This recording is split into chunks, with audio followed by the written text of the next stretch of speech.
Prologue. A heavy thud jarred the passengers as the wheels of the Lufthansa Boeing 707 touched the runway at Munich Airport in the winter of 1964. Most had been nodding in and out of consciousness during the 9-hour flight from New York. The roar of the reverse thrusters snapped them out of their slumber. When the jet finally pulled to a halt on the tarmac, a handsome, middle-aged woman got up from her seat and grabbed a bag from the overhead. She uncrumpled her jacket and shuffled along with the other passengers to the front of the plane.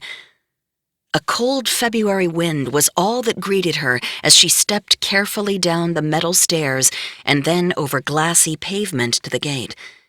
She made her way to the rental car counter, picked up the keys, and found a German automobile waiting for her. A 3-hour ride followed, the road weaving through steep mountain valleys, the slopes covered with gigantic spruce, maple, and fir trees.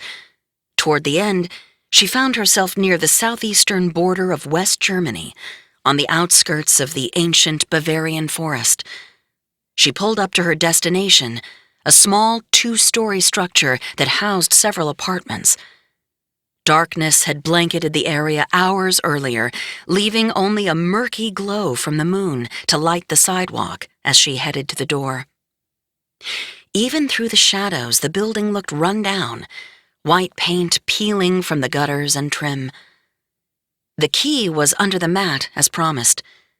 The family had arranged everything in good German order. She slid it into the deadbolt. The small flat was pitch black, a stale odor of cigarette smoke enveloping her as she stepped through the door. Wasting no time, she walked to the bookshelf leaning against the far wall and began pulling the contents off the wooden planks.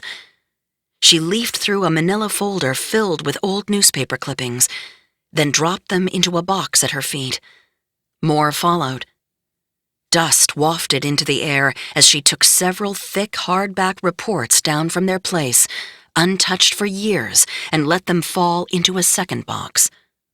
Photo albums, bundles of letters, family papers, all were tossed into the containers with hardly a second look.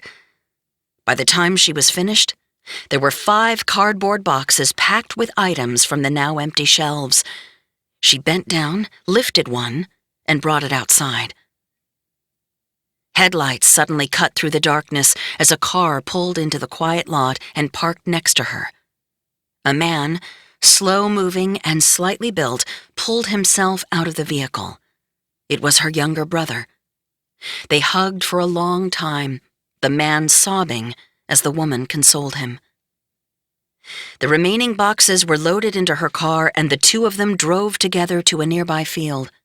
There, they reversed the process, carrying the boxes out to the grass and piling them on top of each other. When they were done, the woman sprayed the pile with lighter fluid, pulled out a book of matches, struck one, then tossed it on top of one of the boxes. The fire started slowly at first, spreading methodically from one side of the box toward the top, then engulfing the next one until the blaze had overtaken everything. The flames pierced the quiet with a hypnotic, licking sound as they flickered over the cardboard and found the documents inside. Brother and sister watched, their faces illuminated in pale yellow, saying nothing as the history of their family went up in a bonfire. She grabbed his hand and held it until everything was reduced to ash. The woman's name was Ruth, and she was my aunt. Her brother was my Uncle Hans. That night, the two burned our family records in an abandoned field in the Bavarian forest in hopes of ridding themselves and their relatives of a tragedy that had followed them for much of their lives. 30 years before, in 1930s Berlin, Ruth and Hans's parents, my grandparents, had set off on a reckless pursuit of wealth and power that helped shape the path of World War II and shattered our family forever. Ruth had always known this day was coming. She dreaded it, I'm sure, but part of her must have looked forward to it too. Perhaps she thought then, I am free. We are all finally free. she was wrong. 1. Don't say anything. When you're young, you believe the stories your father tells you. And my father, lovable but imposing, a strapping 6 feet 3 inches tall with a thick, bristly mustache and a rumbling Sergeant Schultz accent that frightened my friends half to death, loved to tell stories. His family had moved to Hawaii from Germany when he was a child, but his strange way of pronouncing words never quite disappeared. Our family dogs, Nasa and Shai, were anointed with German names, a nod to his heritage, but there wasn't much else he divulged that would give us a feel for his formative years. Instead, he delighted in spooling out fantastic, almost unbelievable tales of alligators appearing out of the weeds in the back of our yard in Jacksonville, Florida, and attempting to snatch our dog before my father wrestled him away. Or the one that involved a small boy wandering alone on the side of the highway and rescued by a brave tall man, my father, of course. And because I loved him, I nodded along. My father would sit next to me on the couch or shake his head as we drove to the supermarket. "Chrissy, you'll never guess what happened to me today," he'd begin. I would stop whatever I was doing and settle in. The stories, I knew from experience, took time. "I was heading down the highway, and I saw a small figure up ahead in the median," he continued. "It looked weird, you know, so I pulled over. Chrissy, do you know what was in the median?" A toddler, I thought. There always seemed to be a toddler, though the stories were never quite the same, details appearing and disappearing throughout the years, the toddler's age and appearance fluctuating. But a few things did stay the same. The child was always a boy, alone, abandoned, crawling along the highway or dumped by the side of some lonely road. And my father was always the hero, there to rescue the lost soul. At first I thought the stories were true. And then I began to understand they were something else. Fantasies, lovingly embroidered by my father's considerable imagination. But why? Why these stories and not memories of Berlin, or funny things that my siblings and I did when we were growing up? What added to the confusion was that my father never smiled when recounting his adventures, or laughed at the end, or gave a single hint that they were absurd. He treated the tales as though they were as real as the headlines in the Florida Times-Union the paperboy brought every day, landing in the driveway with a thud. That these stories were being told in the place of other, more painful ones was only hinted at. Once, at Christmas, his granddaughter had learned to sing O Tannenbaum in her kindergarten music class. As she stood in front of the twinkling lights of the freshly decorated tree and sang to us all, the lyrics to the ancient folk song flowed from her high-pitched cherubic voice in German. I glanced at my father. There were tears rolling down his face. I felt my breath catch in my throat. It was so unlike him. When she finished the song, he walked to his young granddaughter, crouched down, took her in his arms, and wept some more. My siblings and I looked on, not knowing what to say. When talking about his past, my dad described his parents, his whole childhood really, in vague, whitewashed snippets, offering little detail. The stories, as they came down to me, reminded me of old-timey telegrams. I lived on Oahu in Hawaii until I graduated from Punahou High School in 1944. Stop. I joined the Army and fought in World War II. Stop. I was sent to Okinawa and earned a Bronze Star. Stop. It was the same when describing his family. My father served as a naval officer before dying in a car crash. Stop. End of discussion. Occasionally, tiny details slipped out, but they were mostly about other people or the larger historical forces that sent him to war. "I went to the South Pacific," my father told me once, "because if American soldiers with German names were captured by the Nazis, They suffered mightily for betraying the homeland. They told me if a U.S. soldier with German blood was captured by the Reich, he said, his face blank, they were badly tortured. But then it was back to his telegrams. I served again in Korea, then moved to New Jersey and married my first wife. Stop. We had 2 sons, but eventually divorced. Stop. I married your mom and we settled in Jacksonville. Stop. She had 3 children from an earlier marriage. Stop. You were born in 1963. Stop. It had all led him to a quiet, normal life. My mom was a teacher where I attended elementary school, a Girl Scout leader for my sisters, and the center of our home. Dad worked for an insurance company, played golf every Saturday, and coached my softball team. My sisters and brother from my mom's first marriage were much older and out of the house by the time I started middle school. For much of my time growing up, it was just the 3 of us, Mom, Dad, and me. We were close. I spent hours alone with both my parents, especially my mom. We talked about everything, her childhood, her work, her family. She grew up in a small town in South Carolina with an enormous extended family. When we visited, it felt like everyone was some distant cousin. Looking back, I realized my mom's family filled the void of my dad's non-existent one. My father kept us away from his first family. He spoke very little about his wife and kids from the earlier marriage, and they had no contact. A picture of his 2 sons, framed in his office, was all we knew of them. Life tumbled forward.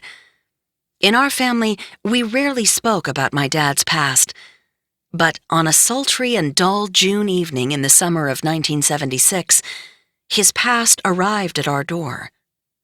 I was eating dinner with my mom and dad when the doorbell rang. I jumped up to answer it, hoping, I'm sure, it was a friend from the neighborhood wanting to hang out. Instead, it was a man, tall and wiry, much like my dad. "Can I help you?" I asked, a little sheepishly. "Is your dad home?" he responded. I had no idea who this tall stranger with a bristly mustache was, so I ran back to the kitchen. "Hey, Dad, there's a man at the front door. He's looking for you. Says you know him." Dad got up quickly and disappeared down the hallway. When he got to the door, he recognized the man immediately. It was almost like looking in a mirror. On the other side of the screen door was a man in his 20s, fair-skinned, tall like my father, his face obscured by the cross-hatching of the metal. "Don't say anything about my family. They don't know," were the first words out of my dad's mouth as he stepped outside and closed the door behind him. He was talking about his parents, brothers, and sister. Then he hugged the man he hadn't seen in more than 10 years. It was his eldest son, my half-brother, who years later would tell me the details of their reunion. I didn't piece it together at the time, but in retrospect, that moment was the first glimpse that my dad had secrets. I later learned he hadn't always been so guarded and cryptic about his past. He had married relatively young, at age 23. He told his new bride everything, his tragic upbringing, the sins of the family. He was young and in love. There was nothing to hide.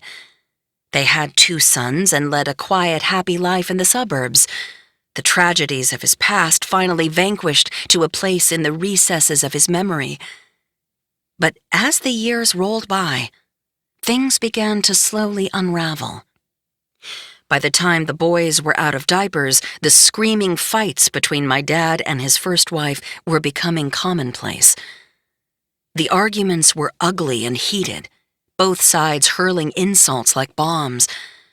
Toward the end, when they'd burned through whatever love they had left for each other, his wife took to hitting him where it hurt most, invoking the past. "Nazi!" she would yell at him. "Go back to Germany, where you belong!" It had to be a crushing insult. A painful legacy he confided to a person he loved had been turned against him, dredging up the agonizing memories of his past. He wouldn't make that mistake again. As my mom battled cancer when I was in high school in the late 1970s, we spent our time together talking about her hopes and dreams for me. I could tell she was determined to pass along a lifetime of advice in the short time she had left. Our talks never revealed anything nefarious about my father's past or his family. If she had known something, she would have told me. She lost her battle with cancer in 1982, when I was only 18. Kensington, Maryland. 18 years after that unexpected visit from my estranged half-brother, on a Friday afternoon in the summer of 1994, I stood up from the desk in my office at the children's radio station in suburban Maryland where I worked and headed to the parking garage. I found my minivan and headed home. 2 car seats were visible as I glanced in the rearview mirror. Behind me on the floor somewhere was undoubtedly some mess of long-forgotten Rice Krispies treats, candy, and fur, hidden away in some impossible-to-reach nook. The years had quickly come and gone. A decade before, I'd been a sorority girl at the University of South Carolina, already contemplating my dream job as a journalist, in which I'd chase down the bad guys and expose their misdeeds, uncover mysteries. I kept a picture hanging in my office from that time. My dad and I posing at a Greek formal during Parents' Weekend. He was sporting a jacket and tie, highball in one hand, pipe in the other. I had my arm around him, dressed in my favorite bright red dress, my blonde hair coiffed to impossibly big heights, as was protocol for girls in the 1980s. In the photo, I'm beaming. I was quite proud to be the daughter of Eberhard Kuhn. My first job out of college was as a reporter at a CBS affiliate in South Carolina. Marriage to my boyfriend, Mark, a Yankee, much to the dismay of my Southern-rooted family, followed a few years later. 2 boys arrived, and after that a daughter, along with an office job and a move to the land of white picket fences, finely trimmed lawns, and preschool carpools. I pulled into the driveway of our modest home and walked up the steps. "Mommy!" the boys shouted as they ran down the hall to greet me, leaping into my arms and clinging as if I'd been gone for months. It was a routine I never grew tired of. This evening, they were particularly excited. It was pizza night. Every Friday, the neighbors gathered at the home of one of our friends on Grant Avenue, ordered plain and pepperoni pies, sipped a few cocktails, and watched the kids run around the yard shrieking at some villainous enemy imperceptible to adults. We talked about world events, but with a light touch. The wars and disasters and controversies seldom pierced our suburban bubble in this unnoticed corner of the world. After sundown, the darkness began to spark with fireflies. We said our goodbyes and walked home under the streetlights. Our boys, aged 2 and 3, sprinted ahead of us. As we headed inside, I snagged a handful of mail and sifted through it as I made my way toward the kitchen. Mostly junk and a couple of bills. One letter, though, looked different. It was addressed to Christine Kuhn, my maiden name, typed in a formal, bold black print. The return address was from California, and the sender wasn't familiar to me. As Mark brought the kids upstairs, I slid my finger into the corner of the envelope and opened it. When Mark came down 20 minutes later, after getting the kids into bed, I was staring into the distance. Mark dropped onto the couch next to me. He could see something was wrong. "I got a weird letter," I said. "Some guy writing a movie about World War II." The mysterious screenwriter was asking about my grandfather on my father's side. Dad had always told me his father was a naval officer who'd had an unexceptional career and died suddenly in a traffic accident. But the letter said something different. that Otto Kuhn had been involved with the Nazis. The word Nazi seemed to burn itself into the stationery. Mark stared at me, thoroughly puzzled. I handed him the note. The screenwriter was researching the Japanese attack on Pearl Harbor and the role of German spies in the tragedy. He was trying to contact my father. "Seems crazy," Mark said after reading the letter. "Your dad would have told you something if this were true, wouldn't he?" I started to say something but stopped. Actually, I thought, my dad never really said much about his family, or the past. "There are lots of Kuhns in the phone book," Mark said. "He must have the wrong ones. Or maybe he's just a crackpot." I pushed up from the couch to head to bed. Has to be the wrong Kuhns, I thought. I considered calling my father and asking him to dismiss the whole thing, but it seemed so far-fetched that I didn't want to bother him with some wild speculation about Hitler and the war and all that horror. He had always been vague and evasive about his father's naval career and his death. Besides, we were true blue patriotic Americans. My father had served in 2 wars and hung an American flag outside the house every 4th of July. I went to bed that night thinking I would write the screenwriter back and tell him he had the wrong family. 2. The Secret. The next morning, I got up early, having slept poorly. Pearl Harbor had infiltrated my dreams, with visions of explosions and burning ships and drowning sailors unspooling in my mind all night like a horror film. The kitchen was quiet. The kids would be up soon, so I started a pot of coffee before the chaos began. On the counter was the letter. I glanced at it again. The screenwriter was gathering information, and he was trying to get in touch with both my dad and my Aunt Ruth. Dad had spoken of his sister a few times while I was growing up, offering little detail, as was his way when it came to family matters. As the years passed, I would sometimes try to get him to talk about that time living in Hawaii, but when asked about his childhood, his parents or siblings, or anything else about his past, he would revert to short, nondescript answers. Aunt Ruth was the only family member he stayed in touch with, and she was as mysterious as the rest of his past. I had met her only once, years before, and the memory of her was permanently etched in my mind. She had that effect. As I thought about that visit back in 1987, it was as if her words had foreshadowed what was to come. I was working in Columbia, South Carolina, as a reporter when my dad called me out of the blue and told me that Aunt Ruth had moved from New York City to Charleston, a few hours from where I lived, and asked if I had any interest in meeting her. In meeting a ghost? I thought. I immediately said yes. Here was a chance to finally make contact with someone from my father's nuclear family. I was thrilled. He would have to call her, he said, to make sure she was comfortable getting together, but he'd let me know. I tried to picture what she might look like, might be like. The only images that came forth were cloudy, featureless, just like the way my dad described most things from his past. The thought of meeting her was daunting and, frankly, a little scary. Dad called back a few days later. Ruth had agreed to have me come for a visit. I asked Mark, whom I was dating at the time, to come with me. I thought it might be a fun road trip, not to mention I didn't really want to go alone. "Not your classic date," he said, "but sure." The 2-hour drive brought us to the outskirts of Charleston. It was a typical summer day in South Carolina, the humidity engulfing us as we stepped out of the car and onto the parking lot.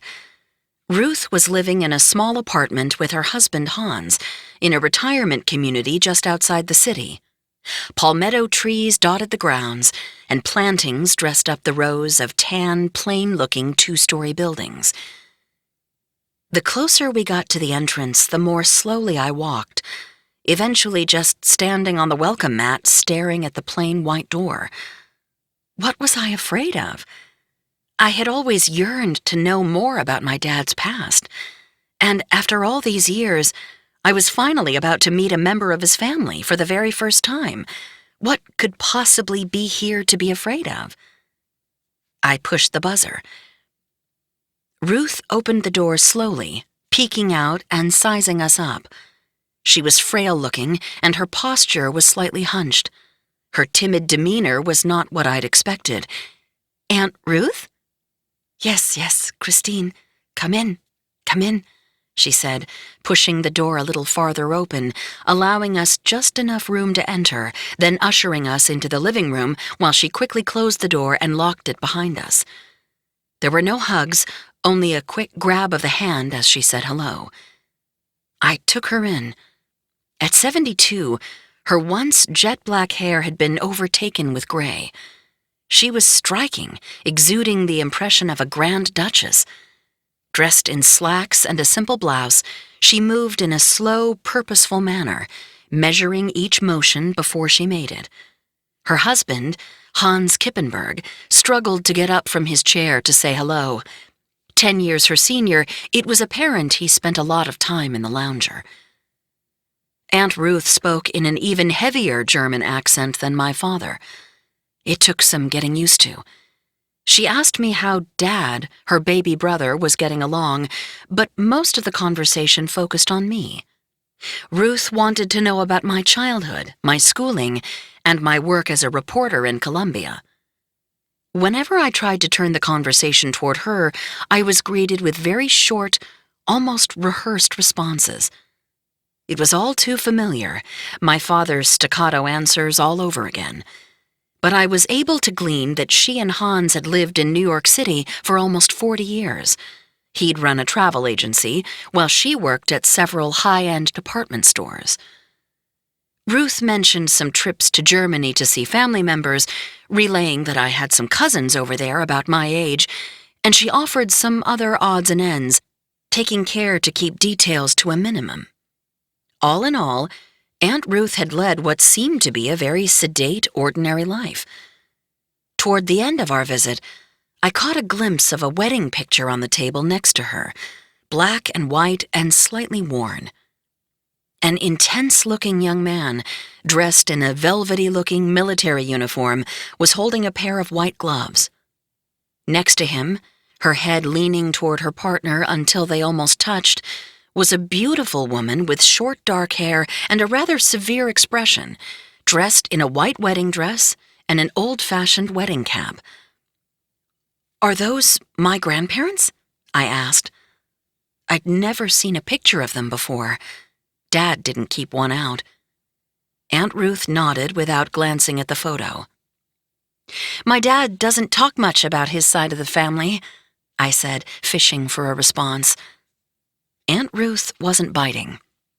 The ticking of a clock was the only response to my question, and it felt like the temperature in the room had dropped significantly. She was an intimidating person, and yes, I was a bit intimidated. I gently pushed on. "I'd love to know more about our family history. What can you tell me about my grandparents?" Her small frame suddenly tightened. I had clearly struck a nerve. She glared, then slowly raised her hand and pointed a trembling finger at me. "You have a good life. You don't want to ruin it with the past." The anguish in her voice was as bewildering as the words themselves. Just as quickly as it had seemed to drop, the temperature in the room felt like it rose, and my skin flushed red. "What do you mean?" I asked, her words catching me completely off guard. "You don't need to know about them. Don't ask me anymore. You have a good life. Nothing good can come from it. You don't need to know about the family, the past, or Pearl Harbor." Pearl Harbor? We all sat there, staring at each other. I wasn't sure what to do next. Ruth got up and walked to the small galley kitchen. A few moments later, she returned carrying a tray, balancing a porcelain teapot and 4 small cups and saucers. I pressed her one more time to tell me more. "Can you tell me anything?" "Ask your father," she said dismissively. And that was that. We quickly drank our tea, then said our goodbyes and promised to stay in touch, having found each other after all these years. Another quick shake of the hand as she ushered us out. Before I could turn for a last wave, she'd closed the door. The lock clicked immediately from the other side. Mark and I didn't speak. I was shaking slightly. What secrets were so awful that my aunt, my entire family, would refuse to even speak of them? What exactly had they done? I barely had time to think of the effect of the visit on poor Mark, who must have been wondering just what kind of family he'd involved himself with. Ruth's words rang in my ears as we made our way back across the parking lot. What was one of the last things she had said? Pearl Harbor? It simply wasn't possible that my family was connected to those burning ships or those innocent men.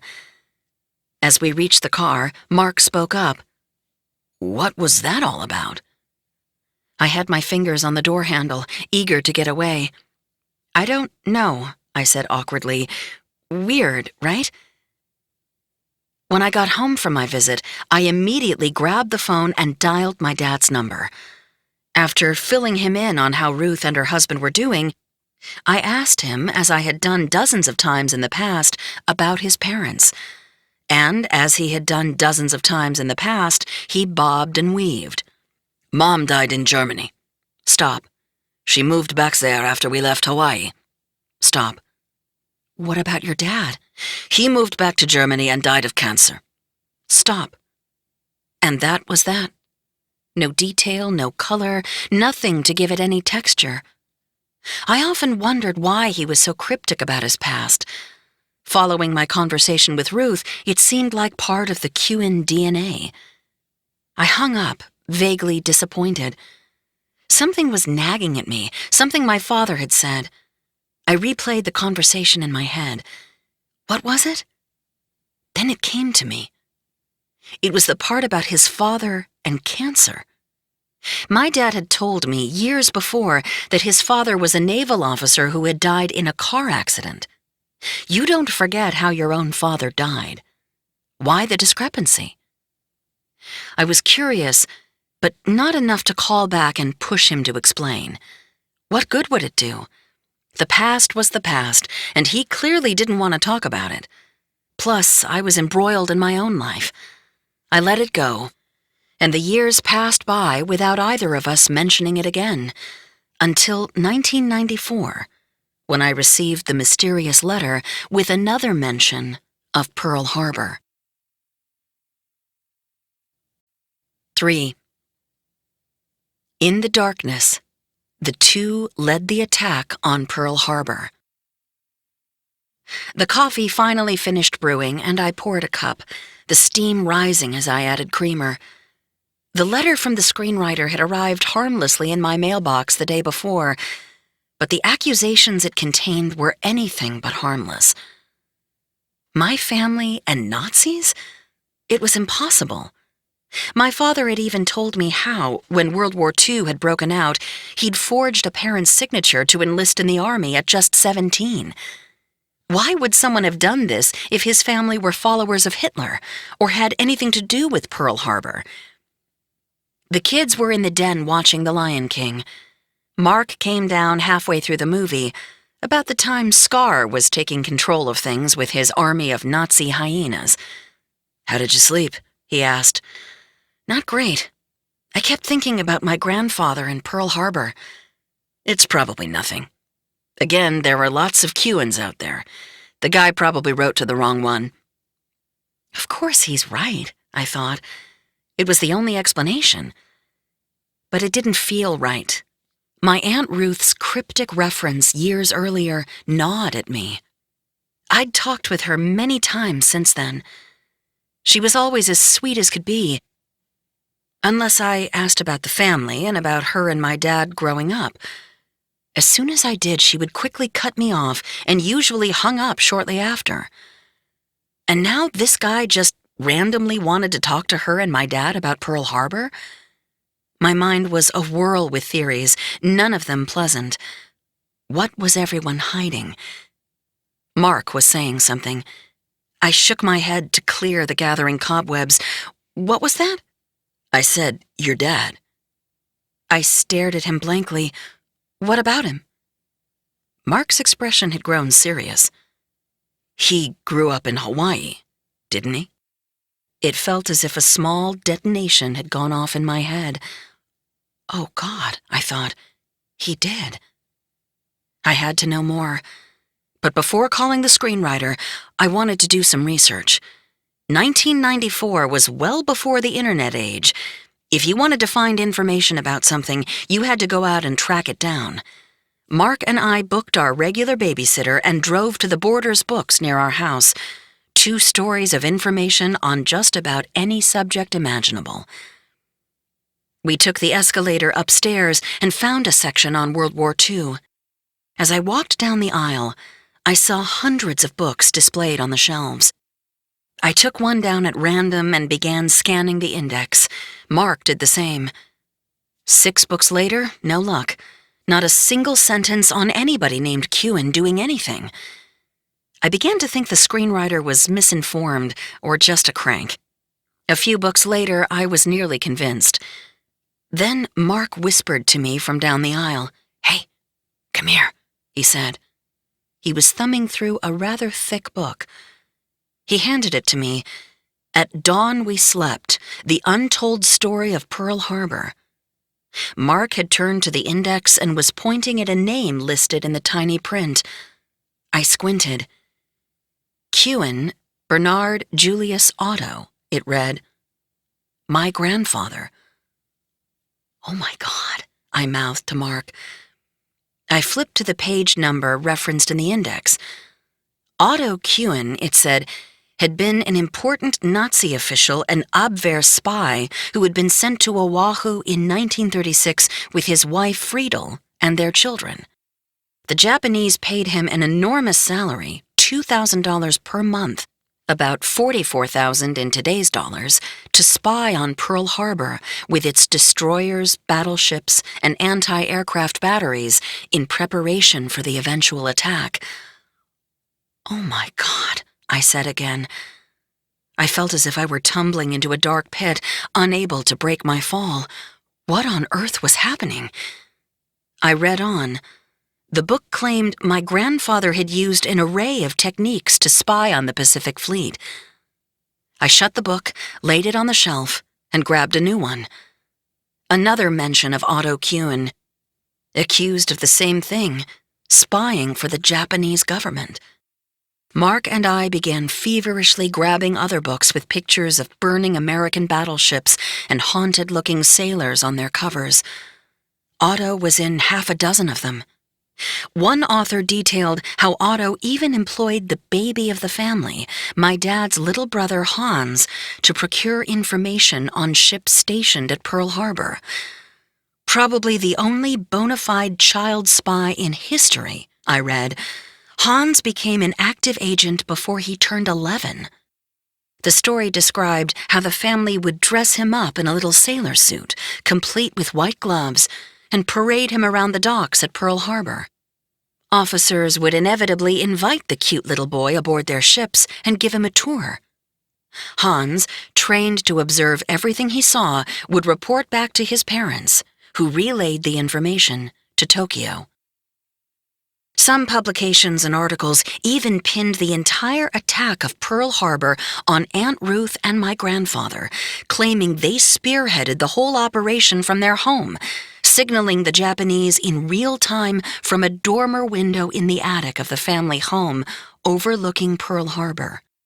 On December 7th, 1941, Ruth Kewen opened the dormer window and her father gave the promised light signals.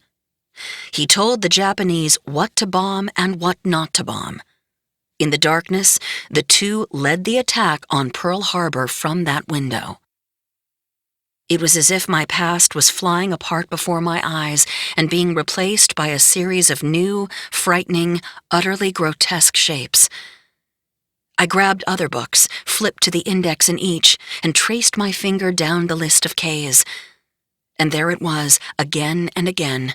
Kewen, Bernard Julius Otto. Kewen, Bernard Julius Otto. Kewen, Bernard Julius Otto. I read the accounts with open-mouthed terror.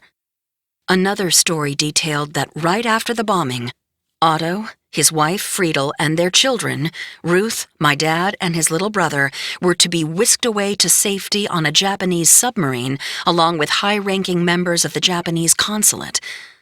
FBI agents, noticing flashes coming from the Kewen house, burst into the home just in time, guns drawn, and found them stuffing $100 bills into a suitcase. I felt as if I was sinking into shock. My sweet Aunt Ruth signaling to Japanese bombers from the house my father grew up in, and conspiring to attack American sailors, launching the United States into a horrific war that killed millions? My grandfather plotting the downfall of my country? It couldn't be true. We stood there for what seemed like hours, reading accounts of the family's exploits. We found a couple of other books that listed their espionage methods, each with little snippets as to how they fooled the FBI and methods they used to communicate with the Japanese. Finally, Mark and I couldn't take it anymore. Almost on cue, we finished up, grabbing the books where Otto was mentioned, and silently heading for the cashier. It was a quiet ride back from the bookstore. When we got home, I dropped the books on the table and collapsed onto the couch. "Do you think that's actually my grandfather?" I asked Mark shakily. I didn't really want an answer. I wanted reassurance. Of what? That my family weren't monsters, perhaps, or that this was all an awful mistake. Instead of answering, Mark got up to get us some wine. When he came back, I took a sip, desperately trying to organize my thoughts. Was it all real? Had my family actually been involved in World War II on the wrong side? Mark was skeptical. "Don't you think your mom or dad would have mentioned at some point that, I don't know, your grandfather was a Nazi spy?" I closed my eyes. Horror, or was it a kind of grief, swept over me. I barely slept that night. We happened to live about a quarter-mile from the Mormon Temple in Kensington, Maryland, just outside of Washington, D.C. The Church of Jesus Christ of Latter-day Saints had amassed the largest collection of family records and genealogy in the world, with information on the lives of 3 billion deceased people. The Church's efforts in this area stem from religious beliefs that you can save the souls of the departed by performing a post-mortem baptism. I went to the temple a few days later. It's a mammoth structure, soaring 288 feet tall and encompassing 160,000 square feet, visible for miles above the treetops as you coast along Interstate 495. Golden spindles perched on a white foundation reach nearly 30 stories toward the clouds, resembling something out of The Wizard of Oz. The temple retains an air of mystery. It isn't open to the public. The building I needed wasn't the temple itself, but a small, modest one-story brick building a few hundred yards away. I explained to a friendly staff member that I was searching for information on my grandfather. I left out of the conversation the why of my quest. He set me up in front of a computer in a small room. I took a breath, then typed my grandfather's name into the search box. After a few seconds, the results popped up onto the screen. My dad, Eberhard Kewen, was the son of Bernard Julius Otto Kewen, the man from the history books, the Pearl Harbor spy. This is impossible, I thought. I quickly left the temple grounds and sped home. Pulling into the driveway, I hustled through the front door and headed straight for the phone attached to the kitchen wall. I've let this linger long enough, I thought. It was time to part the veil once and for all. I needed to know what kind of people I came from. Dad was living in Orlando at the time. He was almost 70, but seemed much older. He had cut back his golf to once a week and suffered from some minor mental lapses. Sometimes he couldn't find his car keys, and I'd get an occasional frantic call as he searched for his wallet. We chalked it up to old age. I picked up the receiver, took a breath, and dialed. As the phone rang on the other end, it felt like a ticking time bomb counting down. Hello? Hi, Dad. It's Chrissy. Well, hello there. How's my girl? He said. I'm good, Dad. How have you been feeling? I'm great. But here's a story for you. I was watching an old movie starring Shirley Temple. Did I ever tell you I played with her when I was a kid? My dad had been telling us some version of his played with Shirley Temple story over and over for decades. I half smiled as he regaled me with details of a party that clearly had never happened. After a few minutes, he finished the tale of his epic adventure. Dad, I want to know about my grandfather, I said. Oh, he moved back to Germany a long time ago and died there, he said. Cancer. My voice pitched a bit higher. I thought you told me he was a naval officer and he died in a car accident. My father paused. Well, yeah. You know, you don't want to worry about that. It was a long time ago. I had to tell him.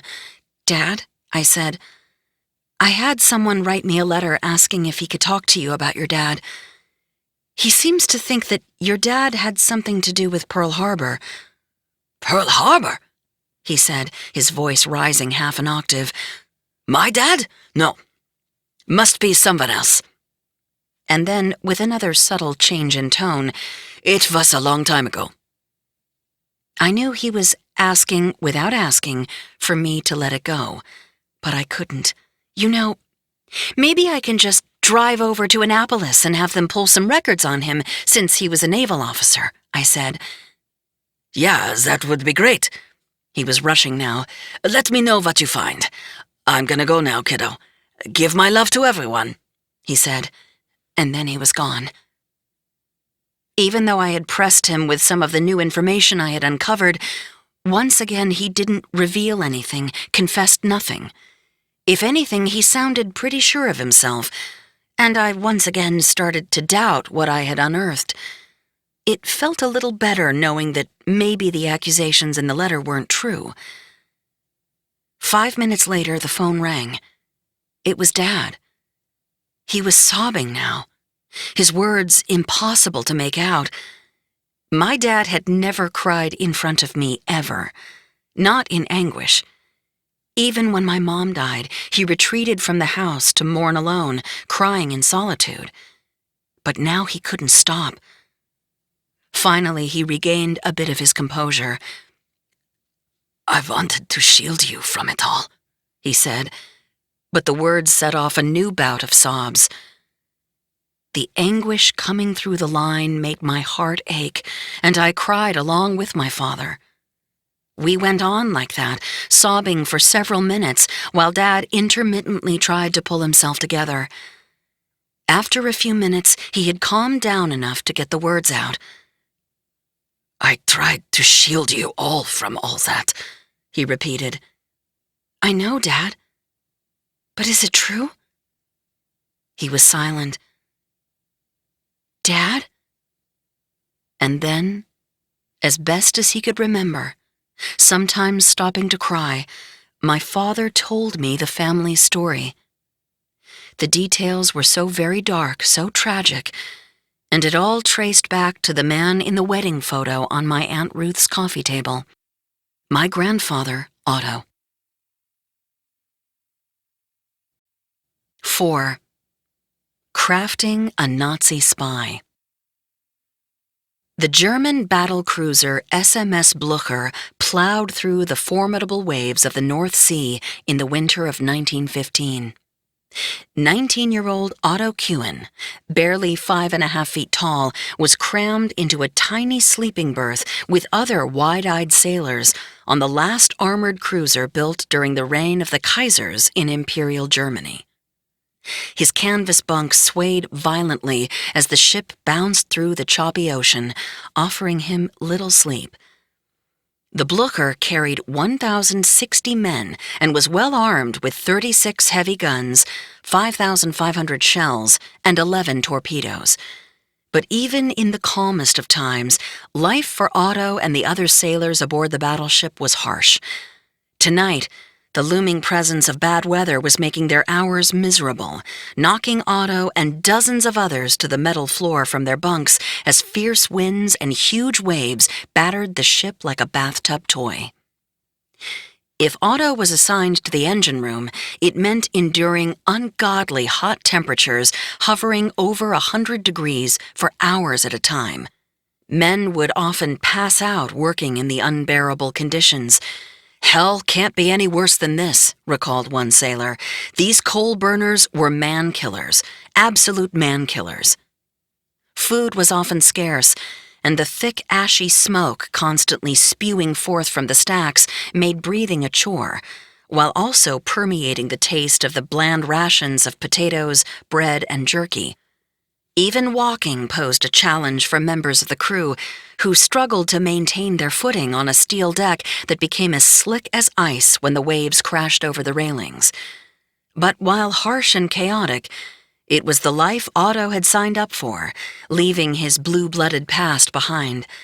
He wanted adventure, and he was about to get it, the main kind of adventure offered to young men in the first half of the 20th century: war. In December 1914, the German High Seas Fleet had ventured across the North Sea and launched 500 shells in a 20-minute blitz on the undefended Yorkshire seaside town of Scarborough, on England's east coast. 2 similar attacks on Hartlepool and Whitby followed. A month later, buoyed by their earlier success, the German fleet devised a plan to sail to an area just off the English coast, Dogger Bank, surprise any British ships in the area, and destroy them. The Blücher would be the only armored cruiser in the convoy of 30 ships. They were counting on the element of surprise to once again catch the British off guard, delivering another devastating blow to the powerful foe. What the fleet commanders didn't know was that British cryptographers had intercepted and decoded the German messages detailing the plan. Otto and his fellow sailors were sailing into a trap, hurtling toward the first major confrontation of World War I between British and German forces on the high seas. The German ships cruised through the turbulent waves of the North Sea on January 24th, arriving at Dogger Bank shortly after sunrise. As he scanned the horizon from the deck of his warship on a crisp winter morning, Admiral Franz von Hipper could see a thick, inky cloud in the distance.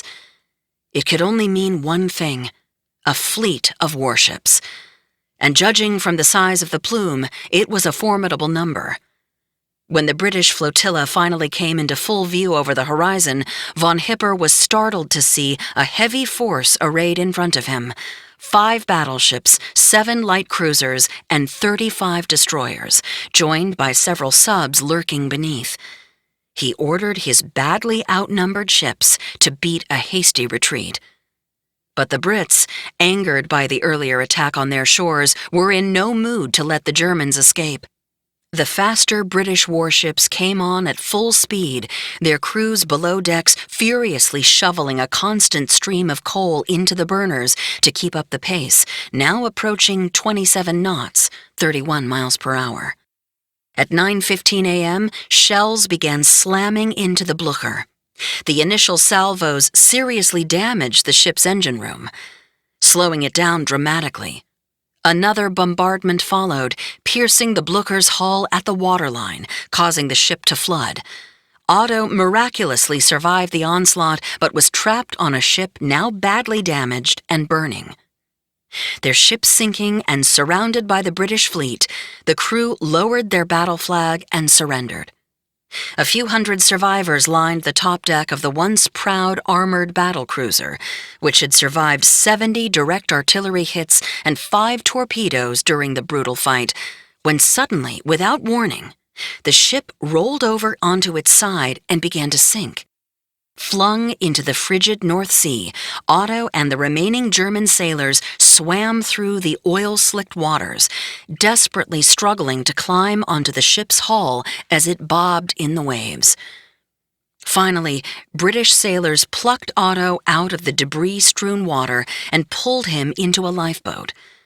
But before they could get everyone out of the water, a German seaplane and Zeppelin suddenly came into view through the thick smoke and began bombing the ships below. The British destroyers were forced to withdraw, leaving the remaining German sailors desperately treading water doomed. They eventually succumbed to exhaustion and dropped beneath the surface. Now a prisoner, Otto was taken to Edinburgh Castle in Scotland, built atop an ancient volcano 800 years before and now being used to hold POWs. One of only 260 survivors from his ship, his first great adventure had been a catalogue of horrors. Sitting in his grimy cell, he lamented his fate. He had come from a life of privilege, of accomplishment. This could not be his destiny. Germany was in the middle of a renaissance when Bernard Julius Otto Kuhn, the middle of 3 boys, was born into the upper class in Berlin in 1895. The country was thriving, undergoing an epic industrial and social revolution that showed no signs of slowing. And nowhere was that success more evident than in science. Germans enjoyed a dominance in physics and chemistry unparalleled in modern times. 1/3 of the Nobel Prizes given during the years of the German Empire's existence were presented to German scientists and researchers, their efforts helping the country claim the world's largest chemical industry. Otto's father, Karl Bernhard Kuhn, was knee-deep in this resurgence. A well-respected professor of chemistry from an affluent family, he was a paragon of the German bourgeoisie, with a severe manner and strict ideas about propriety. The family owned a castle near Silesia, in the southeast corner of Germany. There were servants and ornately designed carriages drawn by majestic horses with flowing manes, and summer trips to the Baltic shore. Otto's brother Martin was 3 years older, and his youngest sibling, Bernhard, was 4 years younger. Their cherub-faced mother, Elizabeth, known as Lisbeth, was a gentle soul who offset the rather daunting demeanor of her husband, often glowering behind his wire-rimmed glasses and handlebar mustache. When Otto was young, his family moved to Stettin, a vibrant, prosperous city on the Baltic coast. They quickly became part of the Stettin intelligentsia and led a vivid social life. The boys attended the best schools and were well-versed in music, Latin, and Greek. The family piano produced snatches of Beethoven or Mozart, arpeggios that bounced through the house each day after studies were completed, as each child trained on the grand keyboard. But Otto was a difficult child in many ways.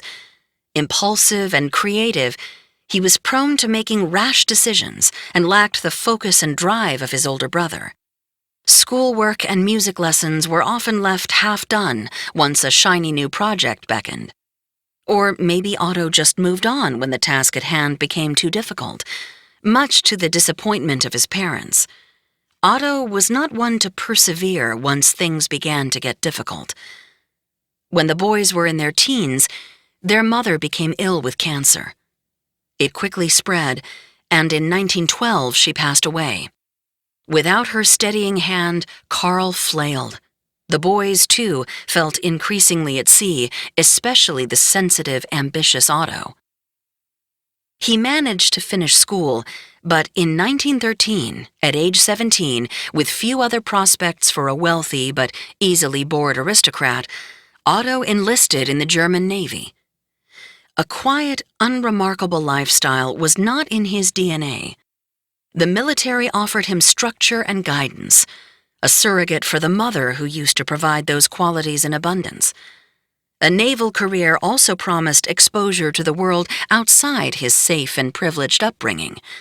Otto wanted a big life, filled with adventure and money. With the onset of World War I, Germany found itself fighting a war on two fronts. Martin was forced to abandon his medical studies after being conscripted into the army. As Otto languished in a Scottish prison cell in 1915, 1,000 miles away, Martin and the German forces were locked in a bloody battle with the Serbs. As the war dragged on, Bernhard, just 18, was called up in 1917 and sent to fight on the Western Front in France. Back home, their father was reeling. He'd lost his beloved wife to a wasting disease, and all three sons were fighting in a hellish, protracted war seemingly without end, with information on their whereabouts and safety impossibly hard to come by. He knew only that Otto had been captured. His fate was unclear. There was no news on Martin, and now his youngest, Bernhard, had been sent to France, the site of some of the bloodiest fighting of the war. Karl had been feeling increasingly ill as the bad news piled on. He blamed his malaise on heartbreak. Otto had been rotting away in a prison cell for 3 years when, in January 1918, he was released in a prisoner swap and sent to Holland, where he was held until the end of the war. Back home, his father was diagnosed with cancer, and the disease progressed quickly, as it had with his wife. Unable to get word to any of his sons of his illness, he died, heartsick and alone. 5. Falling under the spell. At the end of the war, Otto returned home to Stettin and the news his father had died. The knowledge that he had been unable to be there when his father needed him, kept away by enemies he would face again, hardened him. To make matters worse, everything the family owned had disappeared.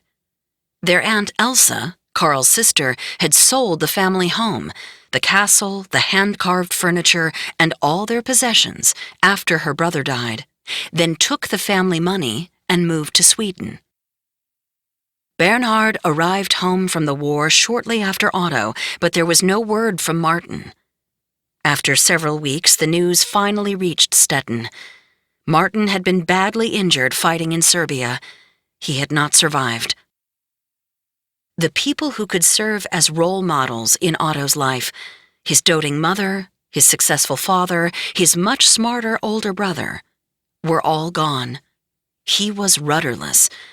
With no money, home, or family left in Stettin, and few other options, Otto re-enlisted in the Navy and served as a lieutenant. But life on the sea was grueling, and 6 months after enlisting, Otto quit and returned to Stettin. With nothing left for him there, he traveled to Berlin, where Bernhard had been living with their aunt, Tante Martha, who was their mother's sister and a well-off widow. She helped the brothers with money and a place to live, a nice flat in a huge apartment building she owned, even paying their tuition to attend university. Bernhard took up dentistry and medicine. Otto enrolled in classes alongside his brother. While Bernhard thrived in the academic world, Otto, aloof and unfocused, slowly lost his way. He drifted from Berlin to Munich in pursuit of his studies, only to drop out after just over a year. If his professional life was going nowhere, his personal fortunes took a more hopeful turn. He met Friedel Berk, a good-looking, ambitious woman with a checkered romantic history who, at 28, was 3 years his senior. It had been a tough road for Friedel. When she was 18, she had become pregnant by her fiancé, who immediately abandoned her. Several months later, her son Leopold was born.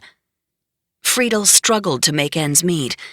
Leaning on her family for help, she muddled through, nothing if not a fighter. A few years later, Friedel met another fighter, a pilot in the German Air Force, flying during the era of the Red Baron and the iconic Fokker triplane.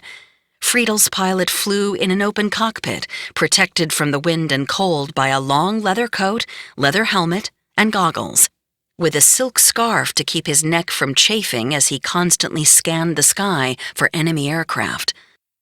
Friedel was swept away by the romance and dash of a man who risked death every time he flew. The relationship turned serious, and the couple began to plan a life together. But just as their future seemed assured, war broke out, and Friedel's love was called to serve. I'm sure my grandmother dreamed of his return after serving his country honorably. They would marry, have their children, and live happily ever after. But happily ever after was not in the cards for Friedel. Not long after the man she loved was sent to fight, Friedel received word he'd been shot down by a handful of British fighters high above the fields of enemy soil. He died in the ensuing crash. Friedel was again alone, poor, and increasingly disillusioned. Seemingly her last chance at happiness came when she began another serious relationship, this time with a well-known architect in Berlin. In 1915, Friedel gave birth to Ruth, his daughter. And then Friedel suffered another devastating blow. She and the father of her newborn child broke up before any wedding could be planned. She never explained why. Friedel was left alone again, and now with the burden of raising not one, but 2 children. And then came Otto. Newly in love with the beautiful Friedel, he neglected the very thing he was supposed to be focusing on, his studies at the University of Munich. Instead, his time was spent with his beloved, walking the cobblestone streets of the city by day, by night sketching out their future over offerings at Munich's beer halls. Friedel was smart and pretty, with big dreams. Otto was smitten. The two began to talk of marriage. The new couple was blessed with good luck. Although Aunt Elsa had liquidated the Kewen estate while Otto was off at war, she hadn't taken the money and run, as everyone thought. Out of the blue, Otto received a huge windfall, $50,000, about $800,000 today, 2 houses, and some government bonds from his estranged aunt. It was more money than Otto and Friedel had ever dreamed of at a time when a new car cost $525, bread was 12 cents a loaf, and the average annual income in Germany hovered around $3,000. Almost destitute just months earlier, Otto and Friedel were now members of the bourgeoisie. Otto asked Friedel to marry him and adopted Leopold and Ruth. Friedel had tasted the dregs of poverty, real poverty, in a way that Otto never had. Her sometimes obsessive pursuit of the better things in life would set the tone for the family and their future. Behind the Kewen's wilder escapades, one can sense the impact of Friedel's lonely and embittering past. Almost immediately after receiving his inheritance, Otto invested a large chunk of it into a 500-ton freighter, the Antares, which sailed between Finland and Rotterdam. Otto had no experience running any business, let alone a large, complicated endeavor like a shipping company, but he pressed forward undaunted.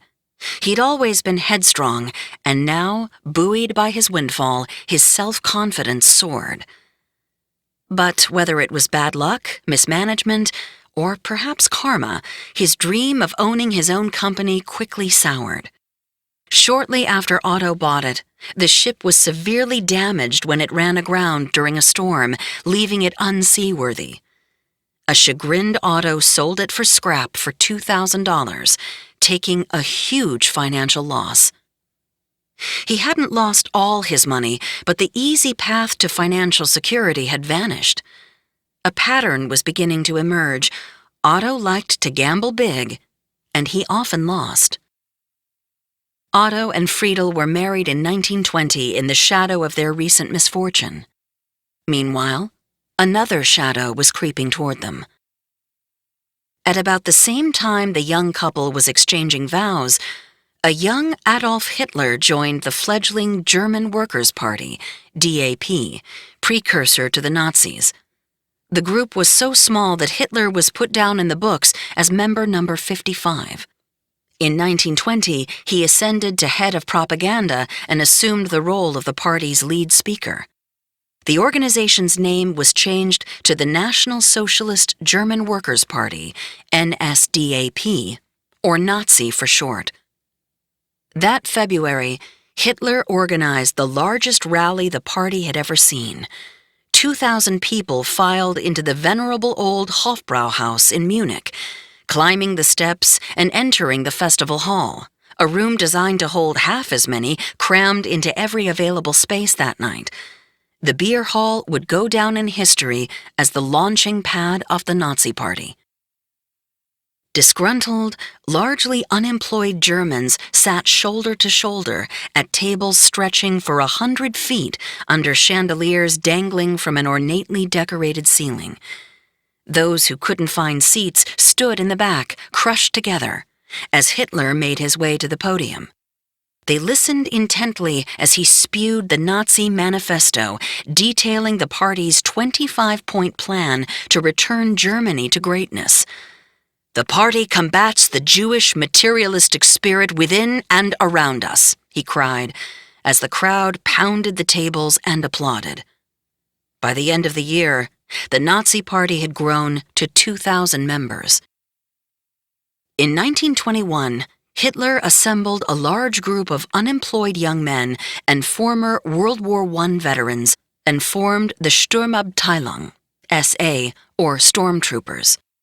Nicknamed Brown Shirts, they became the party's private army, charged with protecting meetings and intimidating political opponents via harassment and attacks designed to break up their rallies and gatherings. It was a tactic also employed by the Communist Party in Germany with its own paramilitary group, the Rote Front-Kampfverbund, or Red Front Fighters, involved in bloody fistfights and clashes with the Brown Shirts and members of the Social Democratic Party in the streets of Berlin and other cities. Otto, for now, was more interested in recouping his financial losses than in politics. Undaunted by his earlier business failure, he splashed out on a second scheme in 1923. This time it was a sparkling water and lemonade company, another business he knew nothing about, in his hometown of Stettin. Otto moved the family from Berlin to the bustling seaport of 250,000 people on the Baltic Sea. With roots dating back to the 8th century, Stettin was cultured and picturesque, though it had had a chaotic past. It had changed hands many times over its history, with allegiance bouncing between Germany, Poland, Denmark, and other suitors, the city perhaps stamping its restless, embattled DNA onto her native son. But the waterfront locale was a beautiful setting, the perfect place to raise a family. Meanwhile, 480 miles to the south, Hitler was leading the Nazis on a mission to overthrow the Bavarian government in Munich, then march on Berlin in what came to be known as the Beer Hall Putsch. The party had quickly grown to 20,000 members over the previous 3 years and was scheming to seize more power. In November 1923, 2,000 Nazi Party members marched to the center of Munich and engaged in a bloody battle with police in which 16 Nazis were killed. The coup was thwarted, but Hitler was able to sneak away in a waiting car after dislocating his shoulder during the fighting. He was sped away to the nearby house of a friend and, ironically, hid in an attic, the way Anne Frank would almost 20 years later. Distraught, the Nazi leader was talked out of committing suicide by friends as he passed the time squirreled away in the rafters. Police finally captured him after a 2-day manhunt. Hitler was arrested, charged with treason, and put on trial. Convicted, he was sentenced to 5 years in prison. It was there from his cell that he wrote Mein Kampf, My Struggle, originally titled 4.5 Years of Struggle Against Lies, Stupidity, and Cowardice. The autobiographical manifesto spelled out his plans for the future of Germany and offered a glimpse into the anti-Semitic path Hitler would pursue in the ensuing years. As a testament to his rising popularity, he would be pardoned by a sympathetic Bavarian Supreme Court and released after serving just 9 months behind bars. He immediately formed the SS, Schutzstaffel. Originally designed to be his personal bodyguards, the SS would become the foremost agency of security, surveillance, and terror within the Nazi Party.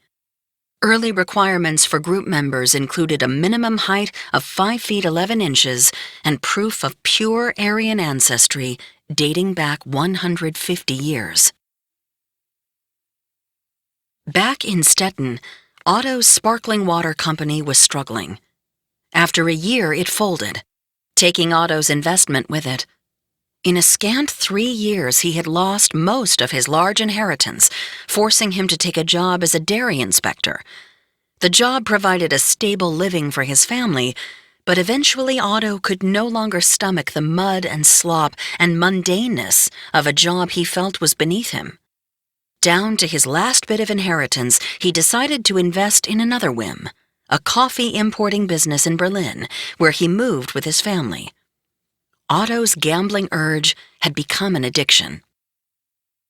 The German capital was a glittering, chaotic, confident city during the Golden Twenties, as the era was called there, a place where art, music, film, and science took center stage as Berlin experienced its heyday as the third largest city in the world. Crowds flocked to the cinemas and music houses on the bustling Alexanderplatz, the pulsating heart of the city, marveling at the gigantic billboards that illuminated the night. Stylishly dressed shoppers weaved past the large picture windows of the Jewish-owned department store Wertheim's, a fixture in the city for decades, and gazed longingly at offerings from every corner of the world. The coffee business thrived, and with it Otto and his family. They lived in a big, comfortable flat in a desirable section of the city. Friedel wrote Lieselotte, the wife of Otto's younger brother, Bernhard, that these were the best years. After periods of wrenching failure, Otto had put the family back on the path to respectability. In 1926, the couple welcomed a new son to the family, Eberhard, my father, and the Kuhn family mixed with the best in Berlin society, carving out a comfortable upscale life. The arrival of one man scuttled everything. When Josef Goebbels stepped off the train at the Anhalter station in November 1926, the Nazis could count fewer than 1,000 members in their ranks in Berlin.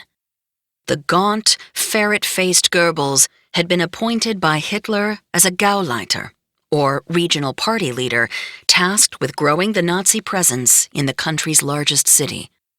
The party office was a dingy basement at 109 Potsdamer Strasse that reeked of cigarette smoke, sweat, and beer. Down-and-out former soldiers and disgruntled, angry, long-unemployed young men made up the core of Nazi members there.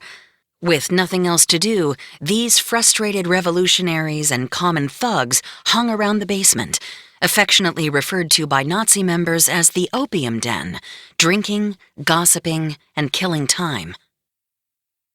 Goebbels quickly booted a large chunk of these lazy dregs out of the party. His underlings were told that to gain attention and respect, the Nazi Party would have to win the streets, and he embarked on an agenda of brutish aggression designed to intimidate rival parties. He ordered SA stormtroopers to march through the Neukölln district, a communist stronghold. The communists were a natural target, as both groups were courting the same downtrodden working class for members. On the day of the march, the communists and their Rote Front-Kampfverbund responded en masse, and a violent brawl ensued. The Nazis were eventually beaten out of the area, but it was a start.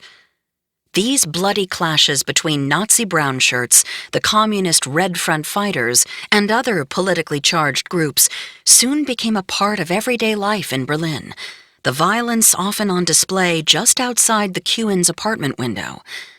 The sight would haunt my father his entire life. By 1928, Otto was bored.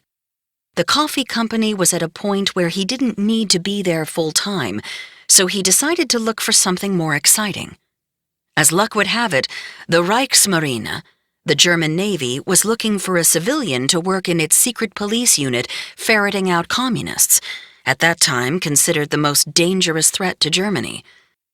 Nazis were just some political afterthought, flailing for followers with a mere pittance of the national vote.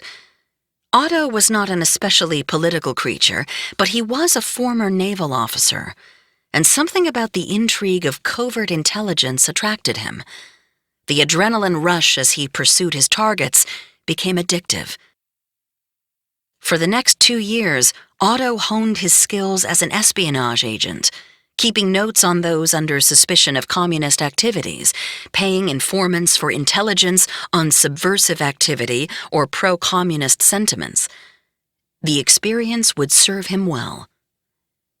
In 1928, the Nazi Party was still floundering in its attempt to become a major influence in German politics. 4 years before, it had received just 3% of the vote in the federal elections, appearing on just over 900,000 ballots. In the 1928 elections, its popularity actually went down, with the party garnering just 810,000 votes. By comparison, the Social Democrats received more than 9 million votes to lead all parties in the Reichstag, the German parliament. Nazi membership, however, continued to grow. By the end of the year, the party counted 108,000 members in its ranks, a far cry from the 111 people in the audience at Hitler's first speech in the cellar of Munich's Hofbraukeller beer hall in 1919. Then something happened that changed the fate of the Nazis and fueled their meteoric rise. 6. The crash. In 1929, the U.S. stock market imploded. The monetary turmoil quickly spread overseas. German unemployment soared and poverty rates climbed to dizzying heights as loans from the United States were called in. Germany spiraled into a depression. Families who could no longer pay rent were forced from their homes, living in colonies of ramshackle packing crate huts and waiting in line for hours for bread and soup at the makeshift kitchens that dotted the streets. The country was in shambles. Otto, like many Germans, blamed it all on Germany's leaders and its enemies, and went looking for a savior. The Nazis took immediate advantage. Hitler traveled all over Germany holding large, rowdy gatherings to drum up support for the party, and it was working. In the summer of 1930, Otto took Leopold, now 19, to Kiel, on the Baltic coast, for one of those rallies to see for himself what the fuss was about. The crowd began to gather early, and by the time Otto and Leopold worked their way into the mass, it was 4,000 strong, erupting in an enormous roar when Hitler walked across the stage. Approaching the podium, Hitler stood silently until the crowd fell quiet. Then he began to speak, softly at first, his arms held stiffly by his sides as he eased into his message. Otto and Leopold stood mesmerized. The Nazi Party, he promised, would offer something for everyone.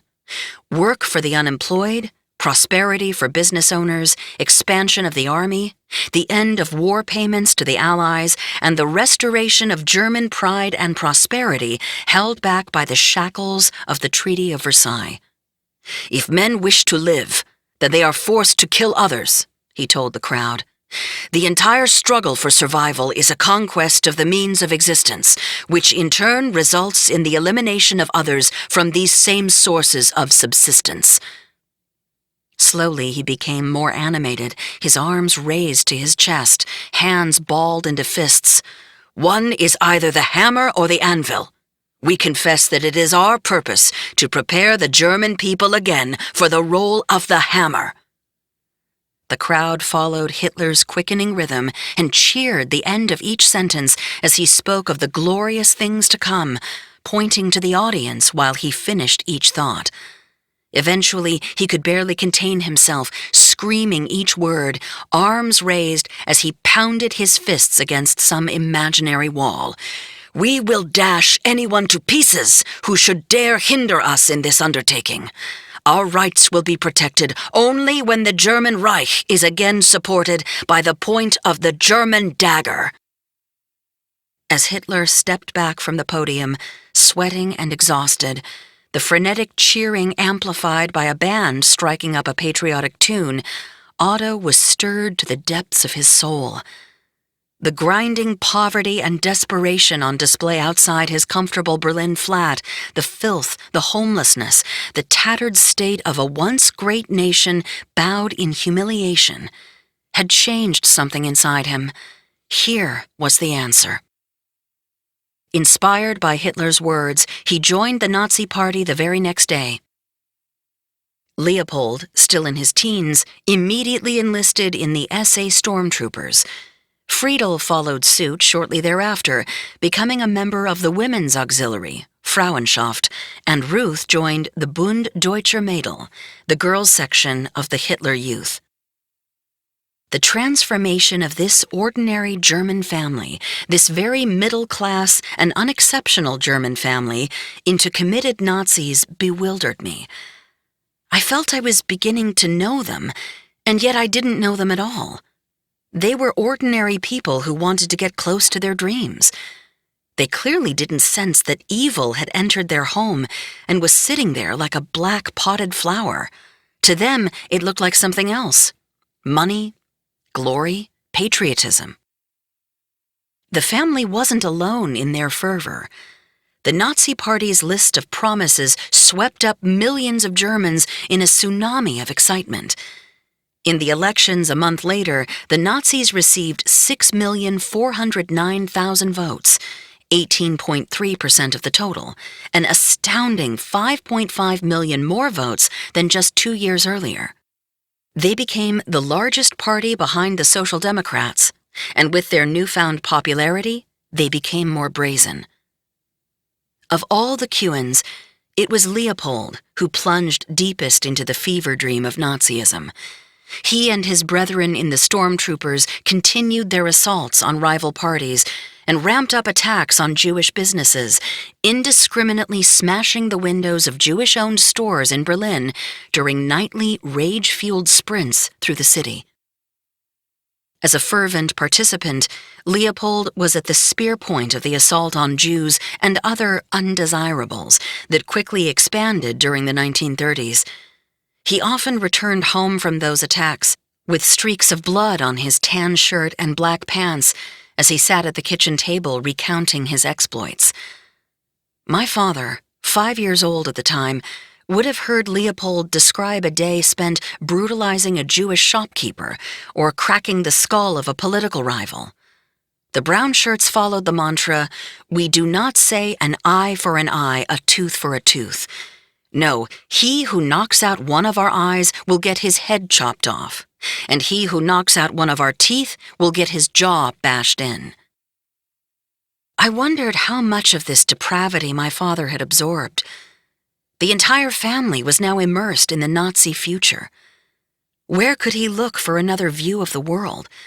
His flinty mother, working full-time in the Nazi welfare office? Otto, currently operating undercover in the secret police and looking for a way to move up the Nazi ranks? Even Ruth was under the hypnotic spell of the future Führer, spending her days campaigning for Hitler's run at the presidency, knocking on doors, passing out literature, talking up his program of national purification. My father had no choice but to silently take it all in: the blood, the violence, the talk of deeds he could not possibly understand. Old enough to observe, too young to fully comprehend, he was left to breathe in the poisoned air of the Kuhn flat.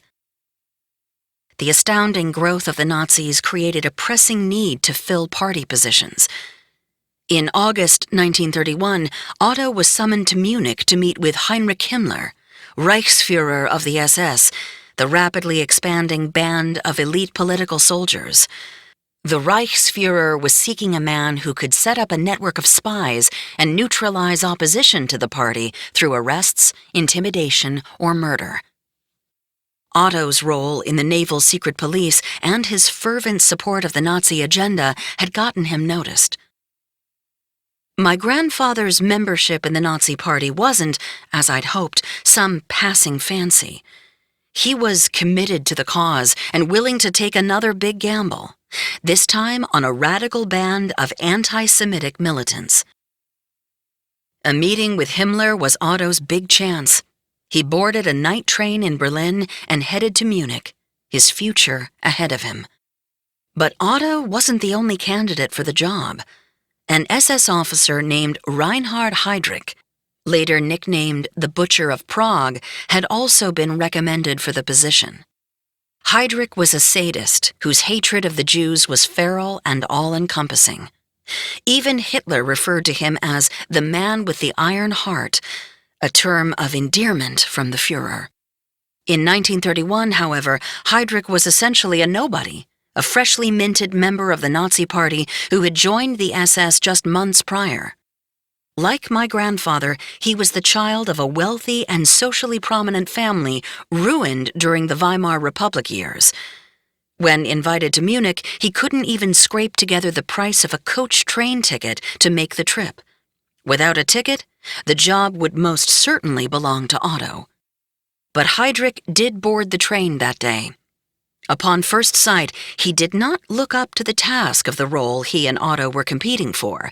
With a high-pitched voice, small and delicate hands, and thin blonde hair. He greeted Otto and took his seat next to my grandfather. It turned out that Otto had offered his rival a loan of 100 marks to pay for the trip. I'm sure he saw it almost as a duty, a small act of kindness between two gentlemen of the same social class, perhaps seeing a bit of himself in this down-on-his-luck aristocrat. And so he made a small gesture that got Heydrich aboard the train. The two rivals were now on their way to vie for a role as head of the new counterintelligence division of the SS, a position that would eventually make one of them Himmler's right-hand man, a hair-breadth away from the Führer himself. Otto and Heydrich traveled through the darkness, alone with their thoughts, as the rhythmic clunk-clunk of steel wheels on the track echoed into the night. The train slowly ground to a halt in the wan light of a Munich sunrise. Stepping onto the platform, Otto and Heydrich were greeted by Nazi operatives and taken to a coffee shop downtown. Heydrich left the table and was taken to Himmler's private residence. Otto waited at the cafe for several hours, drinking coffee and watching people hustle through the busy streets of Munich, until Heydrich finally returned. It was now Otto's turn to meet with the Reichsfuhrer and convince him of his suitability for what was to be a job bathed in blood. This time, both men were driven back to Himmler's home, and eventually Otto was called into the parlor and greeted by Himmler. The two talked alone for half an hour about communism and how it could be eradicated. But Otto's session lasted almost no time compared to that of his adversary, who had chatted up the SS boss for hours. Otto's guard was up. Immediately following the interview, Heydrich talked to me, saying Himmler did not like me, and it would be best for me to return to Berlin. Otto said later, remembering how he was double-crossed by Heydrich somehow without further explanation. If such a position had been offered to me, I would unhesitatingly have accepted it. Whatever the reason, it was never disclosed, and Otto was not offered the job. Instead, it went to Heydrich, who came to be regarded as one of the darkest figures of the Nazi regime. A year later, the man with the iron heart ordered construction of the first concentration camp, built at an abandoned munitions factory in Dachau. He would eventually head up the Gestapo and become the main architect of the Holocaust, leading a conference convened in 1942 to discuss the final solution to the Jewish question, outlining how Jews should be rounded up and sent to extermination camps. Kensington, Maryland. I was staring at my laptop, feeling increasingly nauseous. After months of searching in government archives, I'd stumbled on the account of the train trip with Heydrich in an FBI file on my grandfather and the family, available online but heavily redacted, thick black marker drawn through paragraphs at a time. The actual documents, 800 pages worth, were at the National Archives in College Park, Maryland, and contained decades worth of FBI memos, reports, and pictures detailing the movements of my family in Berlin and Hawaii. Getting to them would prove surprisingly difficult. I had to file a Freedom of Information Act request to gain access, and waited more than a year for a response. When the email finally came, Mark and I rushed down to College Park. The archives are an intimidating place. Guards checked our bags before ushering us through a metal detector. We had to leave our jackets and notepads, everything except our IDs, in a basement storage area before being allowed access to the documents, and posters warned of harsh penalties, including jail time, if you tried to walk out with any of the files. The boxes were wheeled to a large desk, and we carefully sifted through the contents.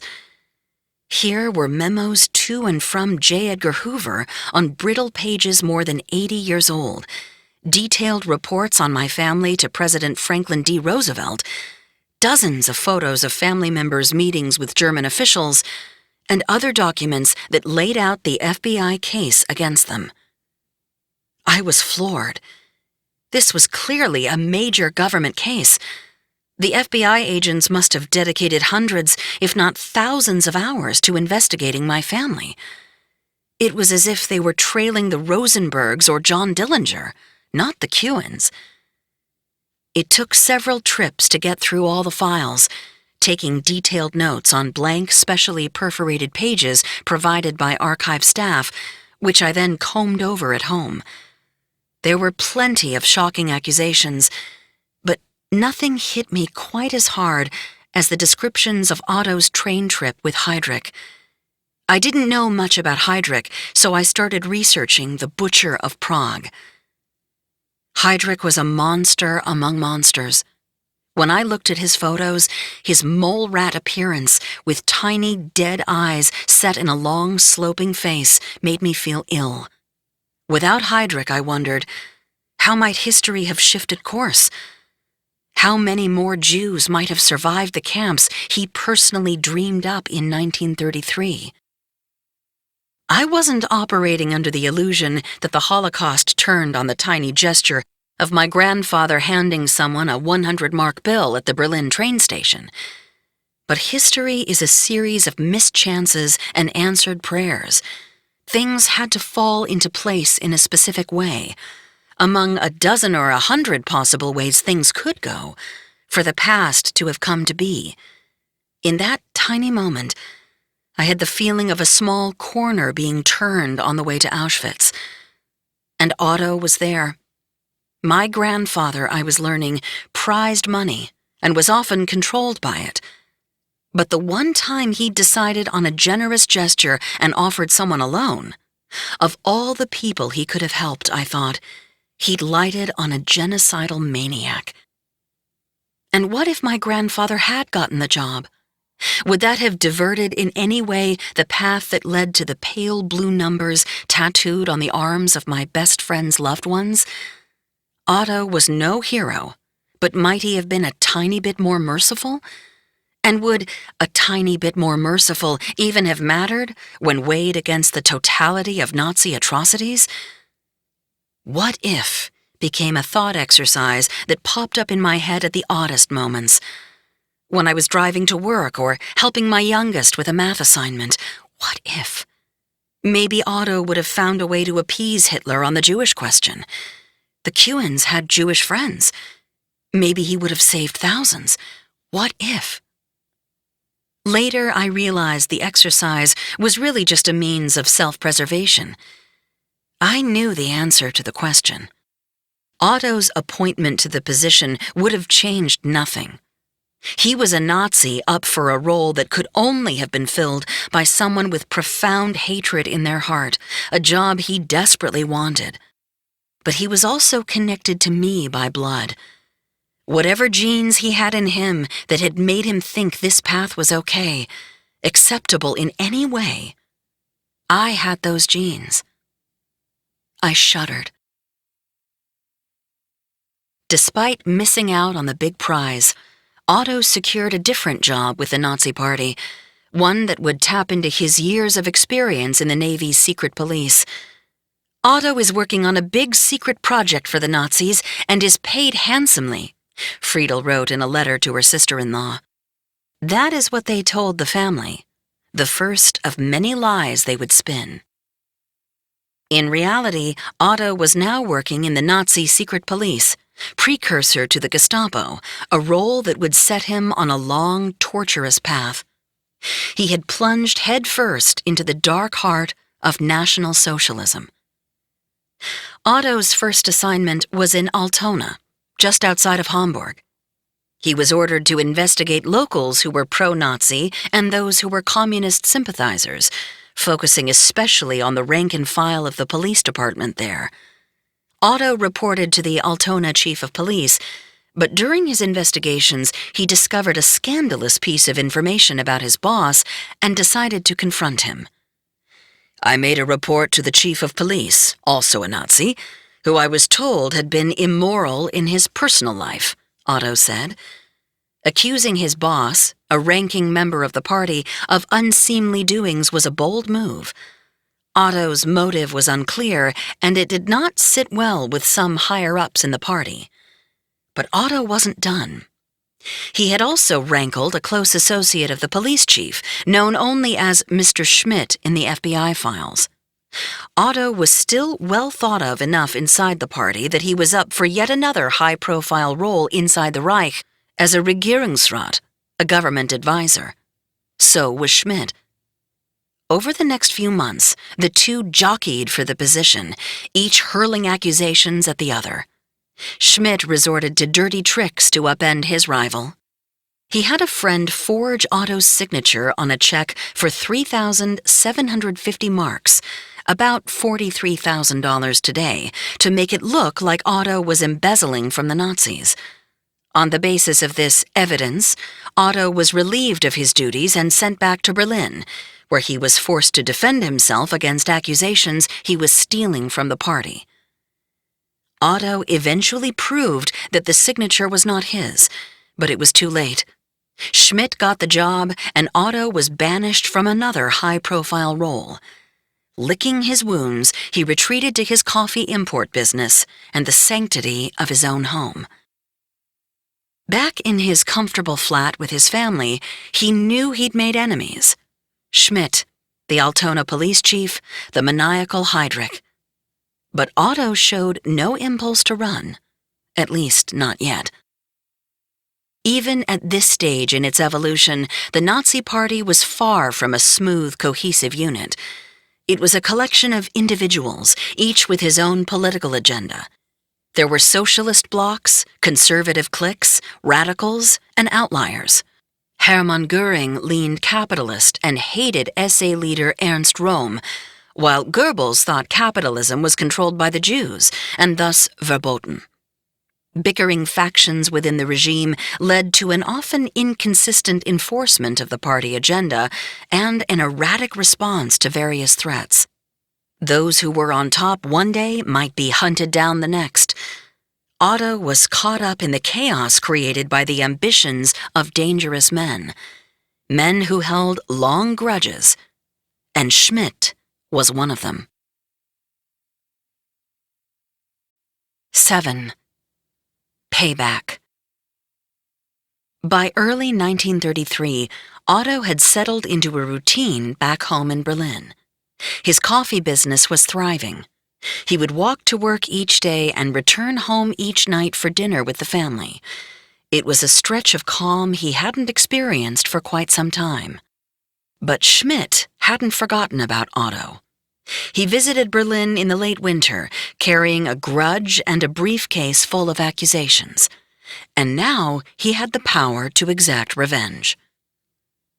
One morning, soon after Otto arrived at his office, there was a knock on the door.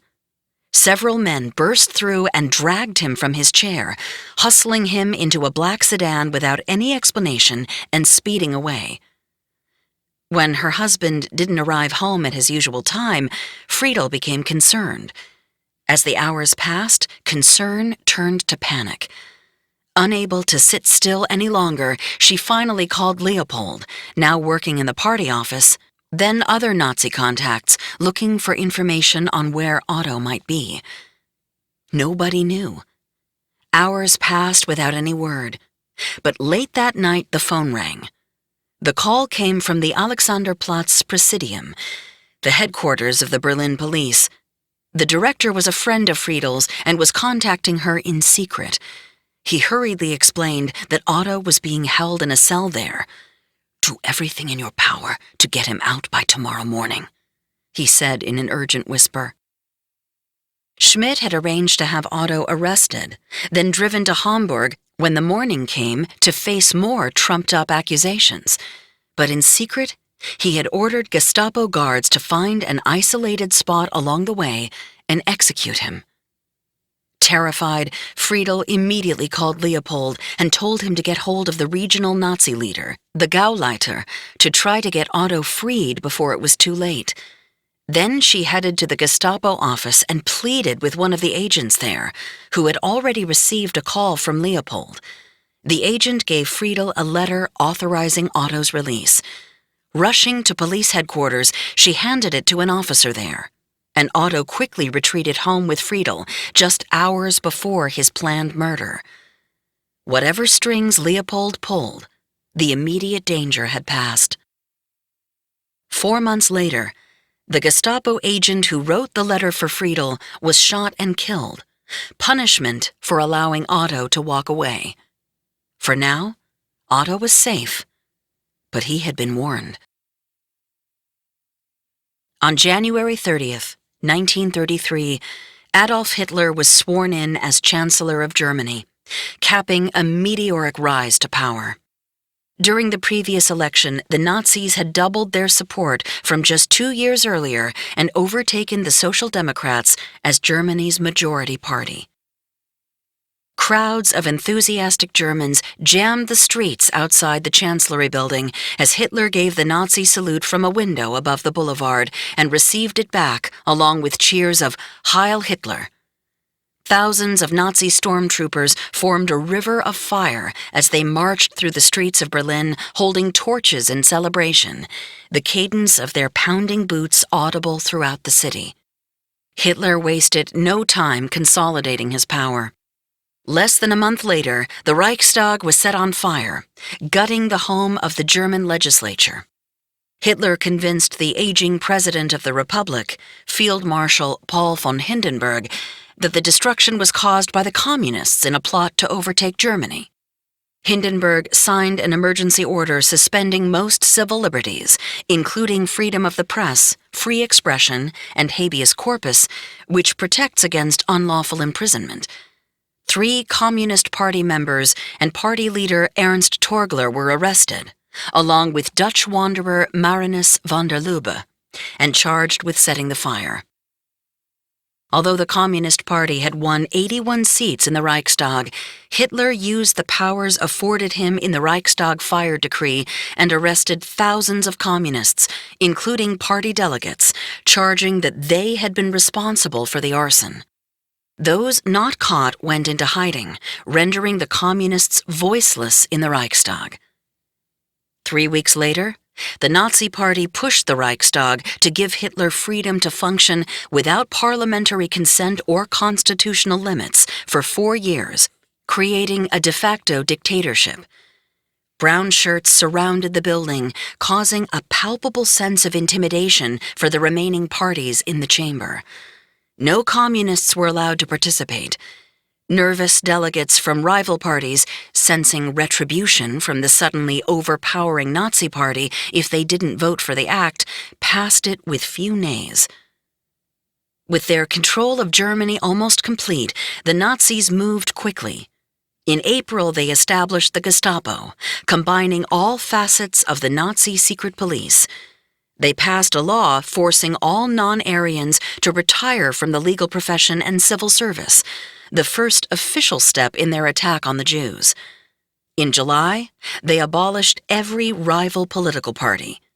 Then, a year later, in August 1934, the last domino fell when President von Hindenburg died, removing the final barrier to total control. Hitler immediately combined the offices of Chancellor and President into one, with a new title: Führer. Despite all their internal turmoil, the Nazi Party continued to flourish. Rival parties had been eliminated, and Hitler had dictator-like powers, but he still saw potential threats, especially from Ernst Röhm and the 3 million SA stormtroopers under his command. So Hitler hatched a plan to end any potential peril for good. At the end of June 1934, Otto was called upon for a favor that was really more of an order. The operation was top secret, and his assignment was to murder a high-ranking member of the SA. A bigger plan was afoot, and Otto was a cog, now called upon to prove his loyalty to a faction of the party that helped protect him during his brush with execution. Based on the FBI files I read, it was easy to picture what my grandfather did next. Late one night, under the cover of darkness, Otto snuck into the SA official's house. He quickly made his way down a hallway, taking care to keep his footsteps light, avoiding creaks from the floorboards as best he could.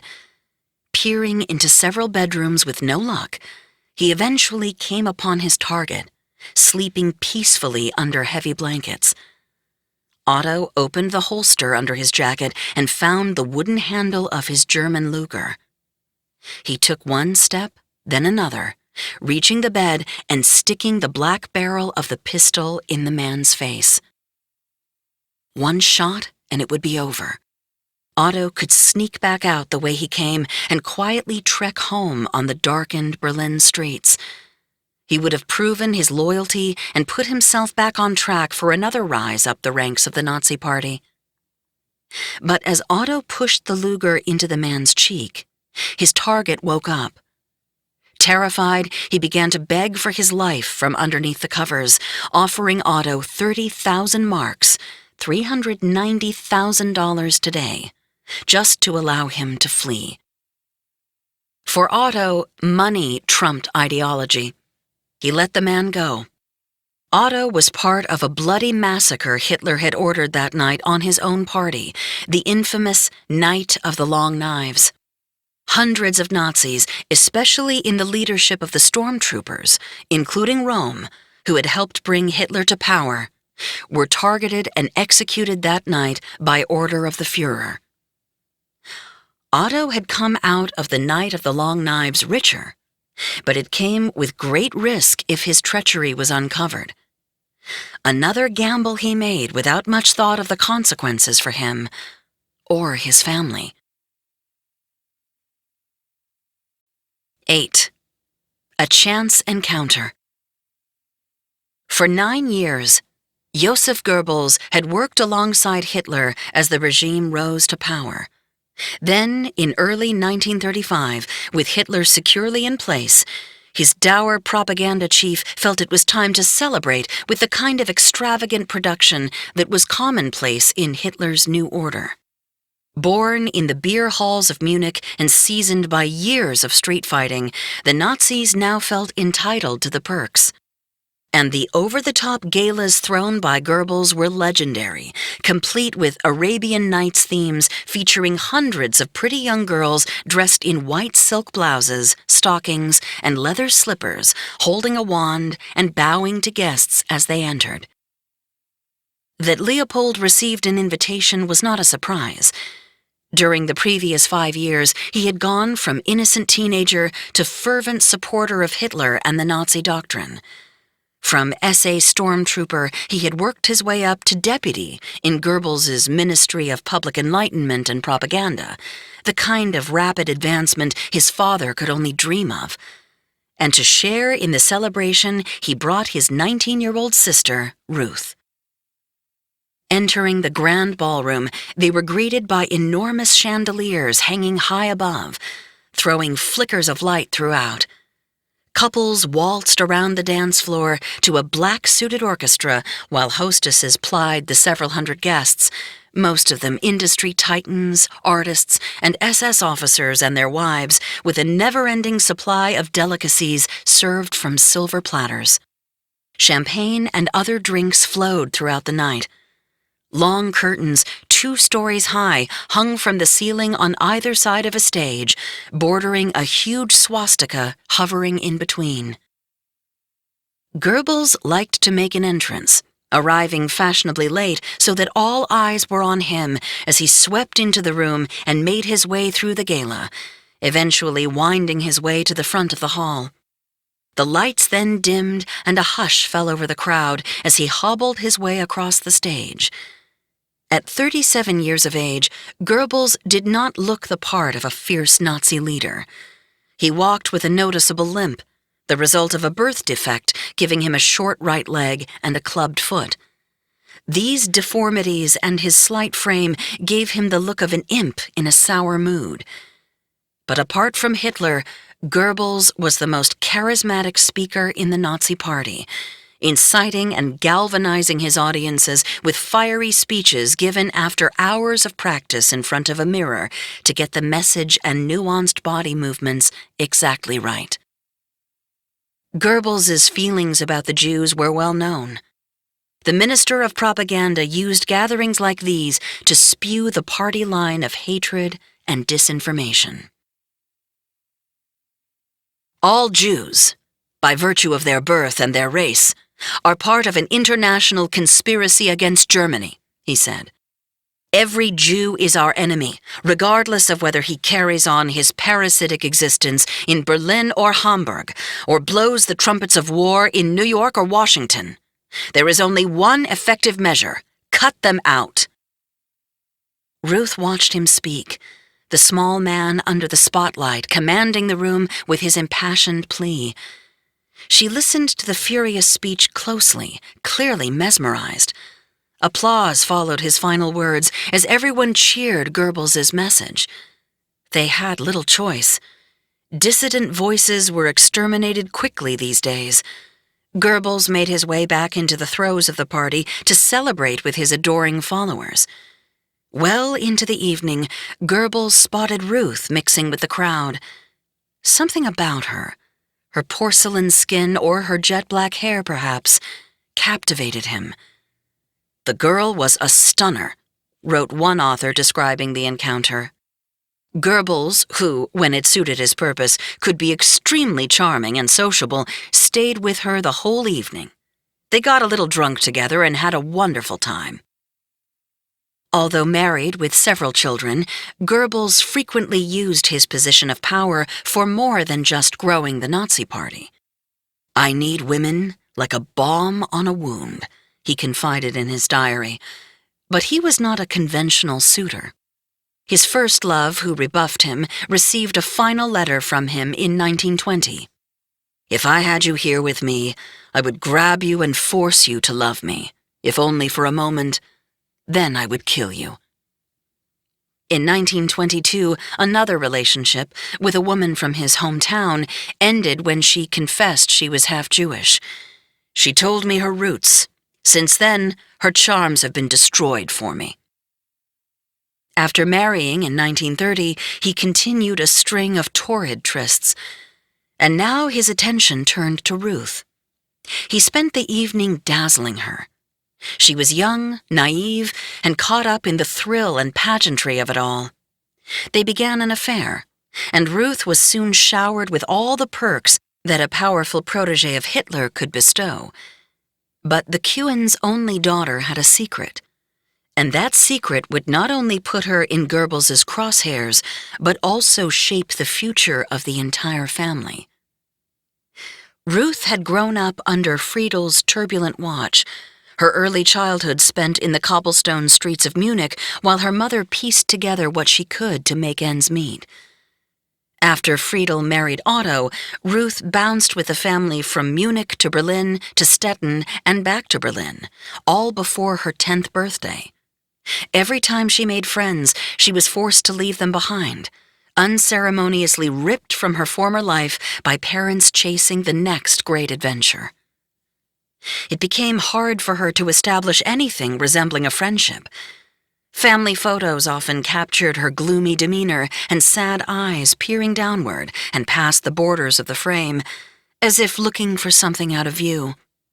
As she grew older, she searched for a relationship to cling to, something that would last. By the time she reached her 15th birthday, no longer a child, not quite an adult, Ruth was caught up with the rest of the family in the Nazi mania. At her parents' urging, Ruth joined the Nazi Youth in 1930 as a member of the Bund Deutscher Mädel, BDM, League of German Girls, which targeted girls ages 14 to 18, as one of its earliest recruits. She would spend the next 3 years attending meetings designed to indoctrinate impressionable youngsters into the lurid world of Nazi beliefs, training that focused on the girl's path toward becoming a good wife, mother, and homemaker. Ruth would get together with other BDM members once a week after school, attending classes designed to expose them to Hitler and the views of the Third Reich.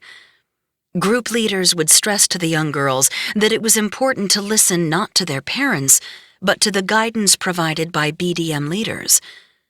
Ruth and the girls would often go door to door, collecting funds for various Nazi endeavors, marching through the streets, holding signs with swastikas they hand-painted, dressed in navy blue skirts and white blouses, and wearing their hair in twin pigtails, a dark scarf cinched loosely down the front of their shirts. Onlookers seemed mesmerized by the mysterious power of the closed ranks of marching girls with banners waving, eyes fixed straight ahead while stepping in time to the drumbeat of songs they would sing. The core message to these young girls, starting at age 10, was simple. Take care of your bodies so you can bear as many children as the state needs, and be loyal to National Socialism and the Führer. When 100,000 boys and girls of the Hitler Youth and BDM attended the annual Nazi rally in Nuremberg, 900 girls returned home pregnant. Most of the people in Ruth's life were Nazis. The family's frequent moves meant her Nazi youth comrades were often her only friends, the sole constant in a life of incessant ping-ponging from city to city, a disappearing father, and financial stress. She clung tightly to her new faith. And now she had caught the attention of Goebbels, who couldn't seem to get enough of young, pretty, high-spirited women. He used his position of power to seduce women at a staggering rate. Ruth Kewen, now in her late teens, was about to enter the minister's perverse web. Kensington, Maryland. I tore through the story of Ruth's affair early one morning in 1997. In the 3 years of research I had now done, this was the first time I had read anything about the Goebbels relationship. It was chronicled in a book I had found on espionage, one of many that now cluttered my house, stacked in piles. My Aunt Ruth involved with Joseph Goebbels, I thought. I can't believe it. But Ruth clearly had secrets. A lot of them. I wanted to know her side of the tale, and I wondered whether I should just call her. But if she wouldn't even tell me the most mundane tidbits about my grandparents, was she really going to spill the details of an affair with Goebbels? After 10 years of trying to extract even a modicum of information from her, I knew it was pointless to call. But my dad had finally come clean about the family story, and I thought maybe he could shed some light on the whole thing. We talked nearly every week, and I would often bring up a question or two about his past. He used to expertly dodge any topics he didn't want to discuss further, deflecting with a subject-changing question about the kids or my job. Lately, though, many of my questions were met with long moments of silence, as if he was searching for the answers somewhere and just couldn't come up with them. He was slowing down, but I found that if I caught him early enough and he was having a good day, the clouds would part and he would give me some insights. These moments didn't last for long, and they didn't happen very often. But I happily took whatever he could give. The sun had barely crept over the horizon, but I knew he would already be awake. Growing up, my father always rose hours before the first light to enjoy the early morning stillness of the house. Mom was not a morning person, so Dad took it upon himself to fix breakfast for us every morning: a soft-boiled egg, toast, and orange juice. The school day menu never wavered. The memory made me smile as I dialed his number. The phone rang several times on the other end. Unusual, as he always picked up after just a ring or two. He finally answered. "Good morning, Dad. It's Chrissy." "Who?" he answered. "Chrissy," I said, slower and a little louder. There was a brief pause before he spoke. "Oh, Chrissy. Hi. How's my girl?" "I'll be doing better once the coffee is ready. How are you?" I listened for several minutes as he filled me in on his latest golf round. Now in his 70s, he had become a little more forgetful, but he could still recall every shot from his previous golf outing. When he finished, I asked him about Ruth. "Dad, I'm reading a book about spies, and there's an entire chapter on Ruth. It talks about her time in Berlin before you all moved to Hawaii and your dad started spying on Pearl Harbor."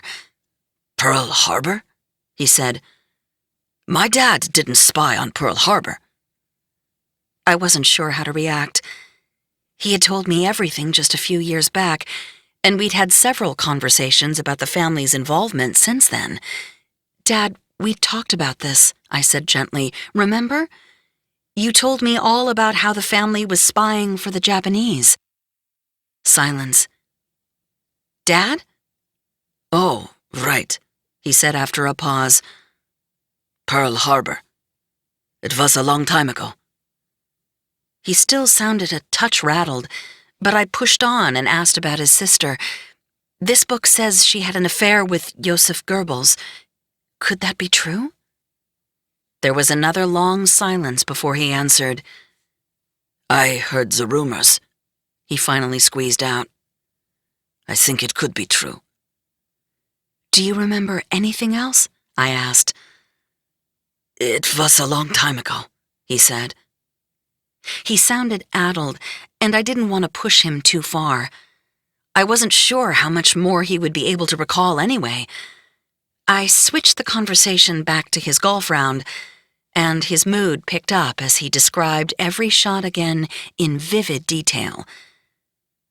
After hanging up, I sat alone in my thoughts. Either my dad was still keeping secrets, or he really couldn't remember anymore. I didn't know which frightened me more. By March 1935, the Nazi propaganda machine was firing on all cylinders, and its head, Joseph Goebbels, was a busy man, traveling the country giving impassioned speeches at rallies attended by tens of thousands. He produced 8 films, including Triumph of the Will, designed to tout the might of the Third Reich, while Der Angriff, the attack, the Nazi newspaper he published, spewed anti-Semitic rhetoric on a daily basis. There was a card game with Hitler's picture on each of the 60 cards in the deck. The Nazis even infiltrated children's books, promoting Der Giftpilz, the poisonous mushroom, the story imagining Jews in Germany as a ghastly fungus, with a mother warning her child, "Just as it is difficult to distinguish between a poisonous mushroom and an edible one, It is difficult to distinguish between a good Jew and a lying, thieving Jew. At some point in Goebbels's manic schedule, Ruth's affair with the Minister of Propaganda ended as quickly as it had begun. Young and impressionable, Ruth would certainly have been enamored by the privileges that came with life as the minister's concubine: money, access to power, protection, and I feared the spoils had clouded her judgment and made her vulnerable to a predator like Goebbels. She wouldn't have ended the tryst. It must have been Goebbels. But why? I felt the answer must be somewhere in the family archives I'd gathered. I walked downstairs and opened the closet where I stored everything I had collected over the past few years: letters, military records, photos, phone interviews. Digging through the pile, I found a letter from a Dr. Homburg, dated June 17, 1952. I had no idea who he was, but in it he had said something odd. As requested, I confirm Frau Friedel Kuhn, currently in Tischenreit, the following under oath. In 1938, on the occasion of my planned engagement to her daughter Ruth, Frau Kuhn informed me that Ruth was not the daughter of her husband, Otto Kuhn, but the architect Martin Punitzer, now living in Chile, is the father. Punitzer? The name was new to me. I typed the name into Google. His bio popped up immediately. Martin Punitzer was indeed an architect, accomplished enough to have a Wikipedia entry. Born in Berlin in 1889, he had completed numerous projects in the city before suddenly moving to Chile in the 1930s. Why, I wondered, had he gone to Chile? And why had he left Germany just after Hitler had come to full power? I soon had my answer. Both of them, in fact. Martin Punitzer had run because he had to, because of what people like Otto Kuhn and other loyal Nazi disciples were doing. Martin Punitzer was Jewish. He fled after being persecuted by the Nazis. It meant that Ruth was half Jewish. I felt a tremor of chills. Goebbels must have found out, and I imagined him sorting through his options. Jews regularly disappeared from Berlin's streets in the German New World Order, killed for much less than this. As a high-ranking Nazi official, he would have known that shortly the Nazis were planning to enact the Nuremberg laws, banning, among other things, sexual relations between Germans and Jews. His affair with a woman who had Jewish blood coursing through her veins would have severe consequences if discovered. He needed Ruth gone. And when a high-ranking member of the Nazi Party wanted you gone, you were gone. 9. They just vanished. In 1935, the family disappeared. They just vanished. No goodbye, no notice, nothing. The words were from Otto's younger brother, Bernhard, following the Kuhn's sudden and mysterious disappearance. Bernhard's daughter Lisa, still living in Berlin, had relayed the ancient family angst to me in an email, the decades-old quote passed down over the generations in Germany to tell the tale of the missing Kuhn relatives. No one knew what happened to them, Lisa remembered. Goebbels had come up with a solution for his Ruth problem. Instead of making her disappear or putting her on a list, he devised a way to get rid of his Jewish lover while still serving the Reich. Goebbels knew the regime's future ally, Japan, was looking for Caucasian spies in Hawaii, to be activated when needed. If Japan ever followed through on plans to attack Pearl Harbor, an Asian heritage would become a liability for any special agent. A white face would avoid suspicion and be an invaluable asset on the island. An entire family was even better. The assignment would start immediately and pay handsomely, and Otto had little choice but to take it. He had made enemies of some factions within the party, and crossing Goebbels would surely lead to options not nearly as attractive: exile of the family to a concentration camp, or much worse. Goebbels, while eager to remove the evidence of his misstep, also saw something in the Kewens. Otto had once done serious work in the Nazi secret police. He'd performed well enough to be considered to lead the Gestapo. He also spoke English, important for the new assignment. Friedel was smart, connected, and persuasive, able to rescue Otto from an assassination attempt. Otto would be Tokyo's man in Hawaii, a mole hiding in plain sight in Hawaii's upper crust. If he helped the Japanese defeat the United States, he'd emerge as a player within the post-war Axis order with connections to two of its greatest powers. But it was also uncharted territory. Could the Kewens fit in Hawaii? How dangerous would this assignment actually be? And could Otto trust the Japanese?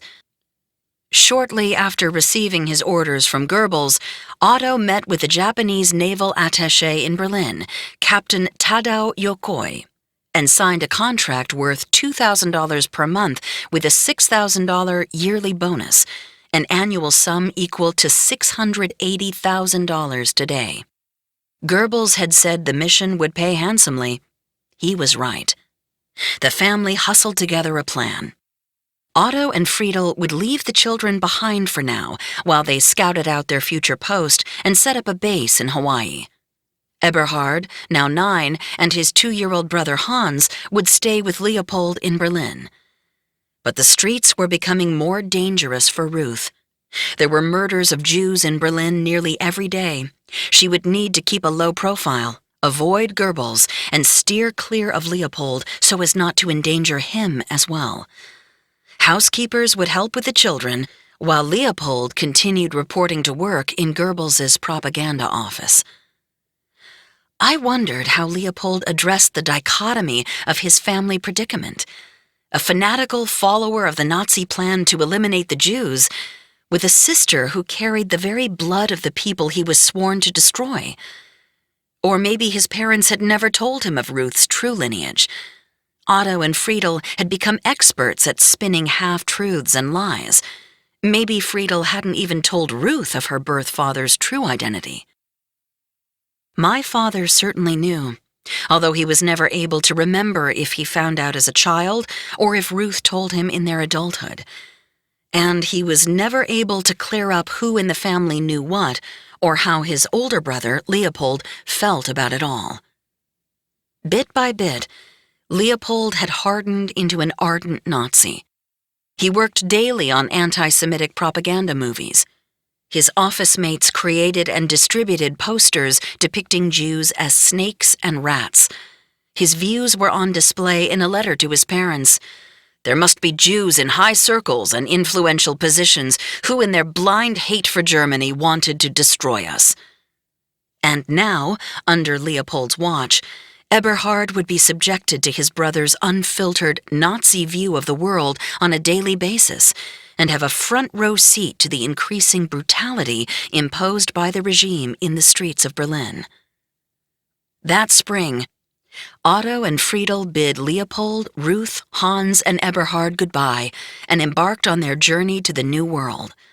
Otto told friends only that they were leaving Germany for special reasons, giving no other explanation. The journey began with a 4-hour train ride to Bremen, and from there a cab took them to the small, dingy river port that served as an ocean gateway for Germany. Rising in front of them was the elegant SS Stuttgart, stretching the length of 2 football fields, poised and waiting, thick ropes straining to hold her in place. Along with the 400 other passengers, Otto and Friedel made their way up the gangplank, wearing wool overcoats and leather gloves to fight the chilly air of early spring. Pressed elbow to elbow along the railing, passengers waved and threw long paper streamers through the air that stretched to cheering throngs below as the ship's horn blasted a deep, bellowing charge, signaling the start of the voyage. Slowly, the Stuttgart pulled away from the deck, easing down the Weser River and into the North Sea. 11 days later, the ship cruised up the Hudson River. the skyscrapers of New York becoming larger as the vessel slowly made its way past the Statue of Liberty before docking in Manhattan. Otto and Friedel spent over a week exploring the city, often coming across sights familiar to them back in Berlin. Long lines of desperate, unemployed men standing for hours outside of bakeries to get a crack at a few scraps of stale bread for their families. A 6-day train ride took them to San Francisco, where they set sail on the Japanese-owned Tatsuta Maru, gliding past Alcatraz on their way out to sea. Machine Gun Kelly and Al Scarface Capone slept behind the thick concrete walls of the Rock as Friedel and Otto sailed by. The Tatsuta Maru cruised under the skeletal frame of the Golden Gate Bridge, which would not be completed for another 2 years, then out to the Pacific Ocean. The couple landed in Honolulu a week after leaving the mainland. Pulling into the harbor, they could see Aloha Tower as it rose from the docks and commanded the skyline. It served as a lighthouse, guiding ships to the harbor and welcoming travelers to paradise.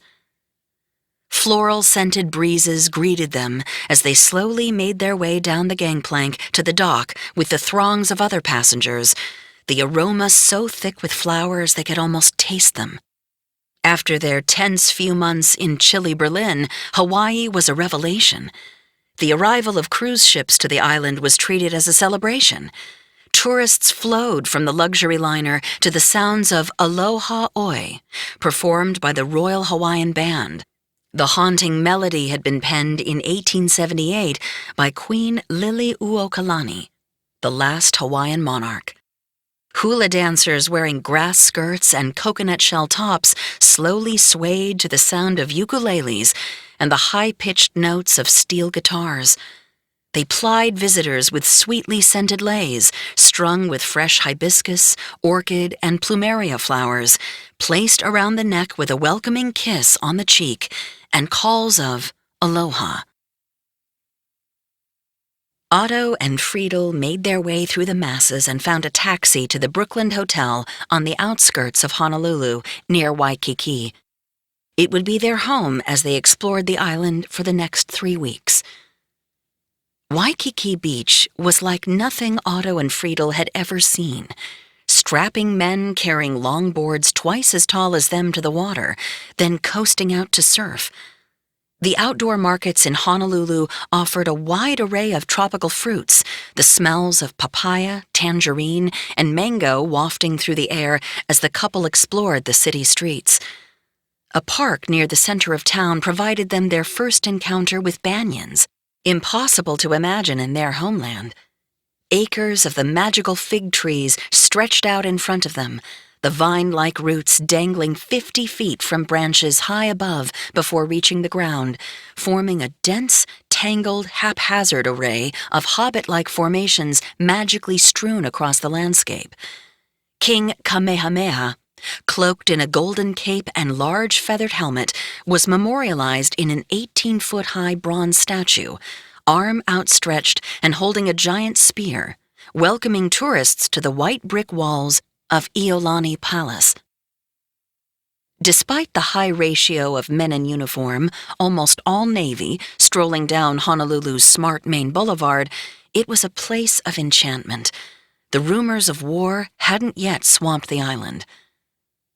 A few weeks later, Otto and Friedel boarded a ship bound for Japan.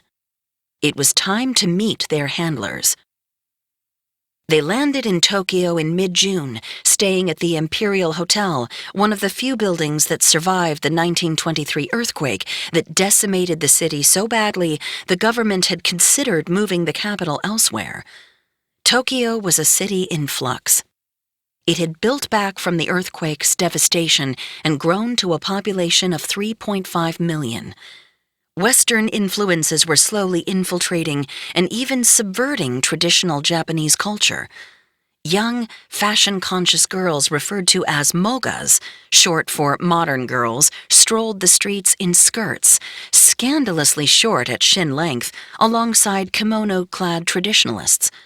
Their male counterparts were called mobos, short for modern boys, their wool suits, saddle shoes, and brash ties making it look for all the world as though they had just stepped off an Ivy League campus. The Cuans were so enthralled with Tokyo that soon after arriving, Otto wrote a letter to Leopold suggesting that he join them and learn Japanese as a way to obtain higher service in the Nazi government. From Tokyo, per their instructions, they headed to Shanghai. Over time, Shanghai had been shaped into a large artistic and architectural metropolis, constructing a distinct image that separated it from all other Chinese cities.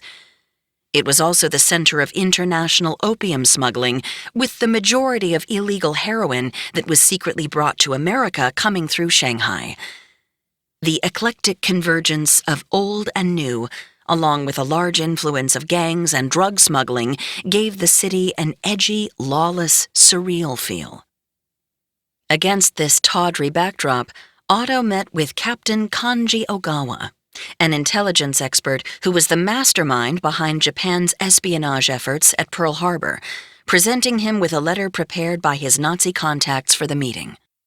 Ogawa, Chief of American Affairs for the Third Bureau, the Japanese equivalent of the U.S. Office of Naval Intelligence, and other officers grilled Otto about his experience in the Nazi secret police, conscious that if they chose the wrong person for the post, their careful effort to prepare for an attack on the United States could fail.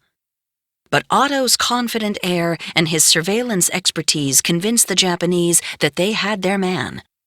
Shortly thereafter, $20,000, about $450,000 today, showed up in the Cuan's bank account, securing his services as an espionage agent for Japan. Friedel headed back to Germany to tie up loose ends and make arrangements for Ruth, Eberhard, and Hans to come to Hawaii. Violence had been on the rise when they had left Germany, and by now attacks on the non-Aryan population had become an everyday occurrence. Ruth was in danger. How could Friedel, like Leopold, possibly reconcile it all? Her son had regularly taken part in beatings inflicted on Jewish citizens in the streets around their home. Now her daughter was desperately trying to dodge the same attacks. Even Ruth's name, which came from the Hebrew word re'ut, meaning friend, was a liability. I thought about my own daughter. How could a mother ever take that risk with her child? His future now set, Otto returned to Hawaii with the cover story that he had come there to learn Japanese so he could return to Germany and teach the language at university level. That would explain any trips to Tokyo, as well as the fact that he didn't have a job. And then he went to work, checking back into the Brooklyn Hotel, and over the next several months, according to the FBI, he sought the companionship of young Navy officers, who he entertained freely. These contacts included 2 submarine officers stationed at Pearl Harbor, a commander at the Naval Air Station on Ford Island, and a lieutenant commander at the base.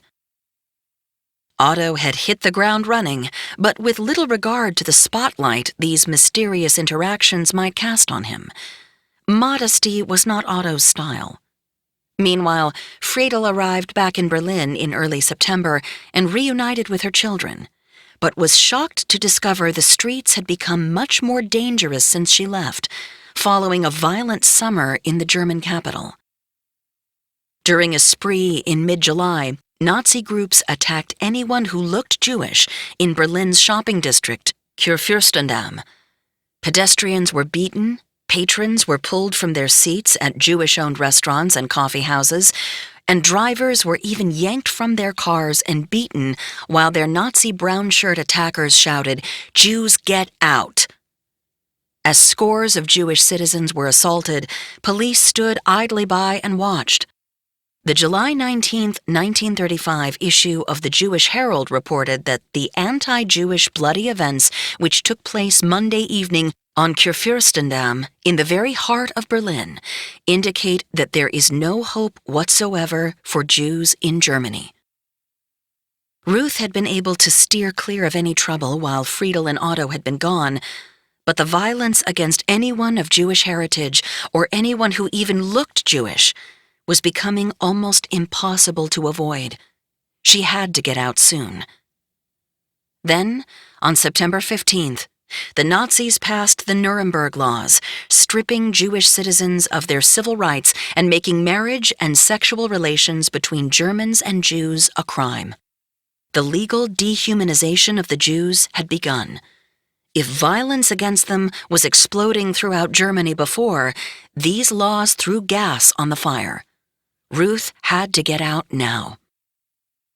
Friedel wouldn't be able to wrap things up fast enough for them all to leave at the same time, so she quickly booked passage for Ruth and Eberhard to New York from Hamburg. Sister and brother boarded the ship with a couple of hastily packed suitcases, arriving in New York 8 days later. A train trip across the country brought them to California. On November 14th, 1935, they left San Francisco for the peaceful shores of Hawaii. That same day, the Nuremberg Laws took effect in Germany. Otto met Ruth and Eberhard at Aloha Tower and shepherded them to their hotel near Waikiki Beach. They were struck by the same magical scene their parents had encountered months earlier. Eberhard stood wide-eyed on the sand and watched as outrigger canoes filled with bare-chested men paddling through the waves shot past surfers standing on impossibly long boards, effortlessly gliding toward the beach. The golden shoreline wound toward Diamond Head to the east, rising more than 700 feet into the sky, dominating the horizon. The saucer-shaped crater formed 300,000 years ago during a volcanic explosion. Scores of brazenly colored fish swam in and out of the coral outcroppings young Eberhard explored near the shore, the gentle waves of Waikiki Beach splashing against his ankles. But Ruth didn't stay long in the euphoric setting. 2 weeks later, she boarded a ship bound for Yokohama. I wondered what a 19-year-old woman would find so pressing in Japan that she would travel there almost immediately after arriving in paradise. What was the rush, and why would her father let her go alone? By the time Ruth arrived back in Honolulu a few months later, on New Year's Day, 1936, the family had rented a house in the hills just outside of Honolulu with a panoramic view of the ocean and Diamond Head in the distance. Otto began taking classes in Japanese and provided an English tutor for my father, and Friedel arrived in April with 3-year-old Hans. The moment was captured in the Honolulu Star Bulletin, Hans holding the leash of his toy dog that really barks and wiggles its jaw. Leopold, the dedicated Nazi, had decided to forego paradise and stay in Berlin. The pieces were now all in place. The Japanese had a long-term plan, and the Cuans were an early part of it. Detailed planning for the actual attack on Pearl Harbor was still years away, but the Japanese invasion of Manchuria and other regions of China had soured relations with the United States. Tensions were rising, and the Japanese were thinking ahead. The Cuans were instructed by their intelligence contacts in Japan to remain under the radar. It was advice they didn't follow very well.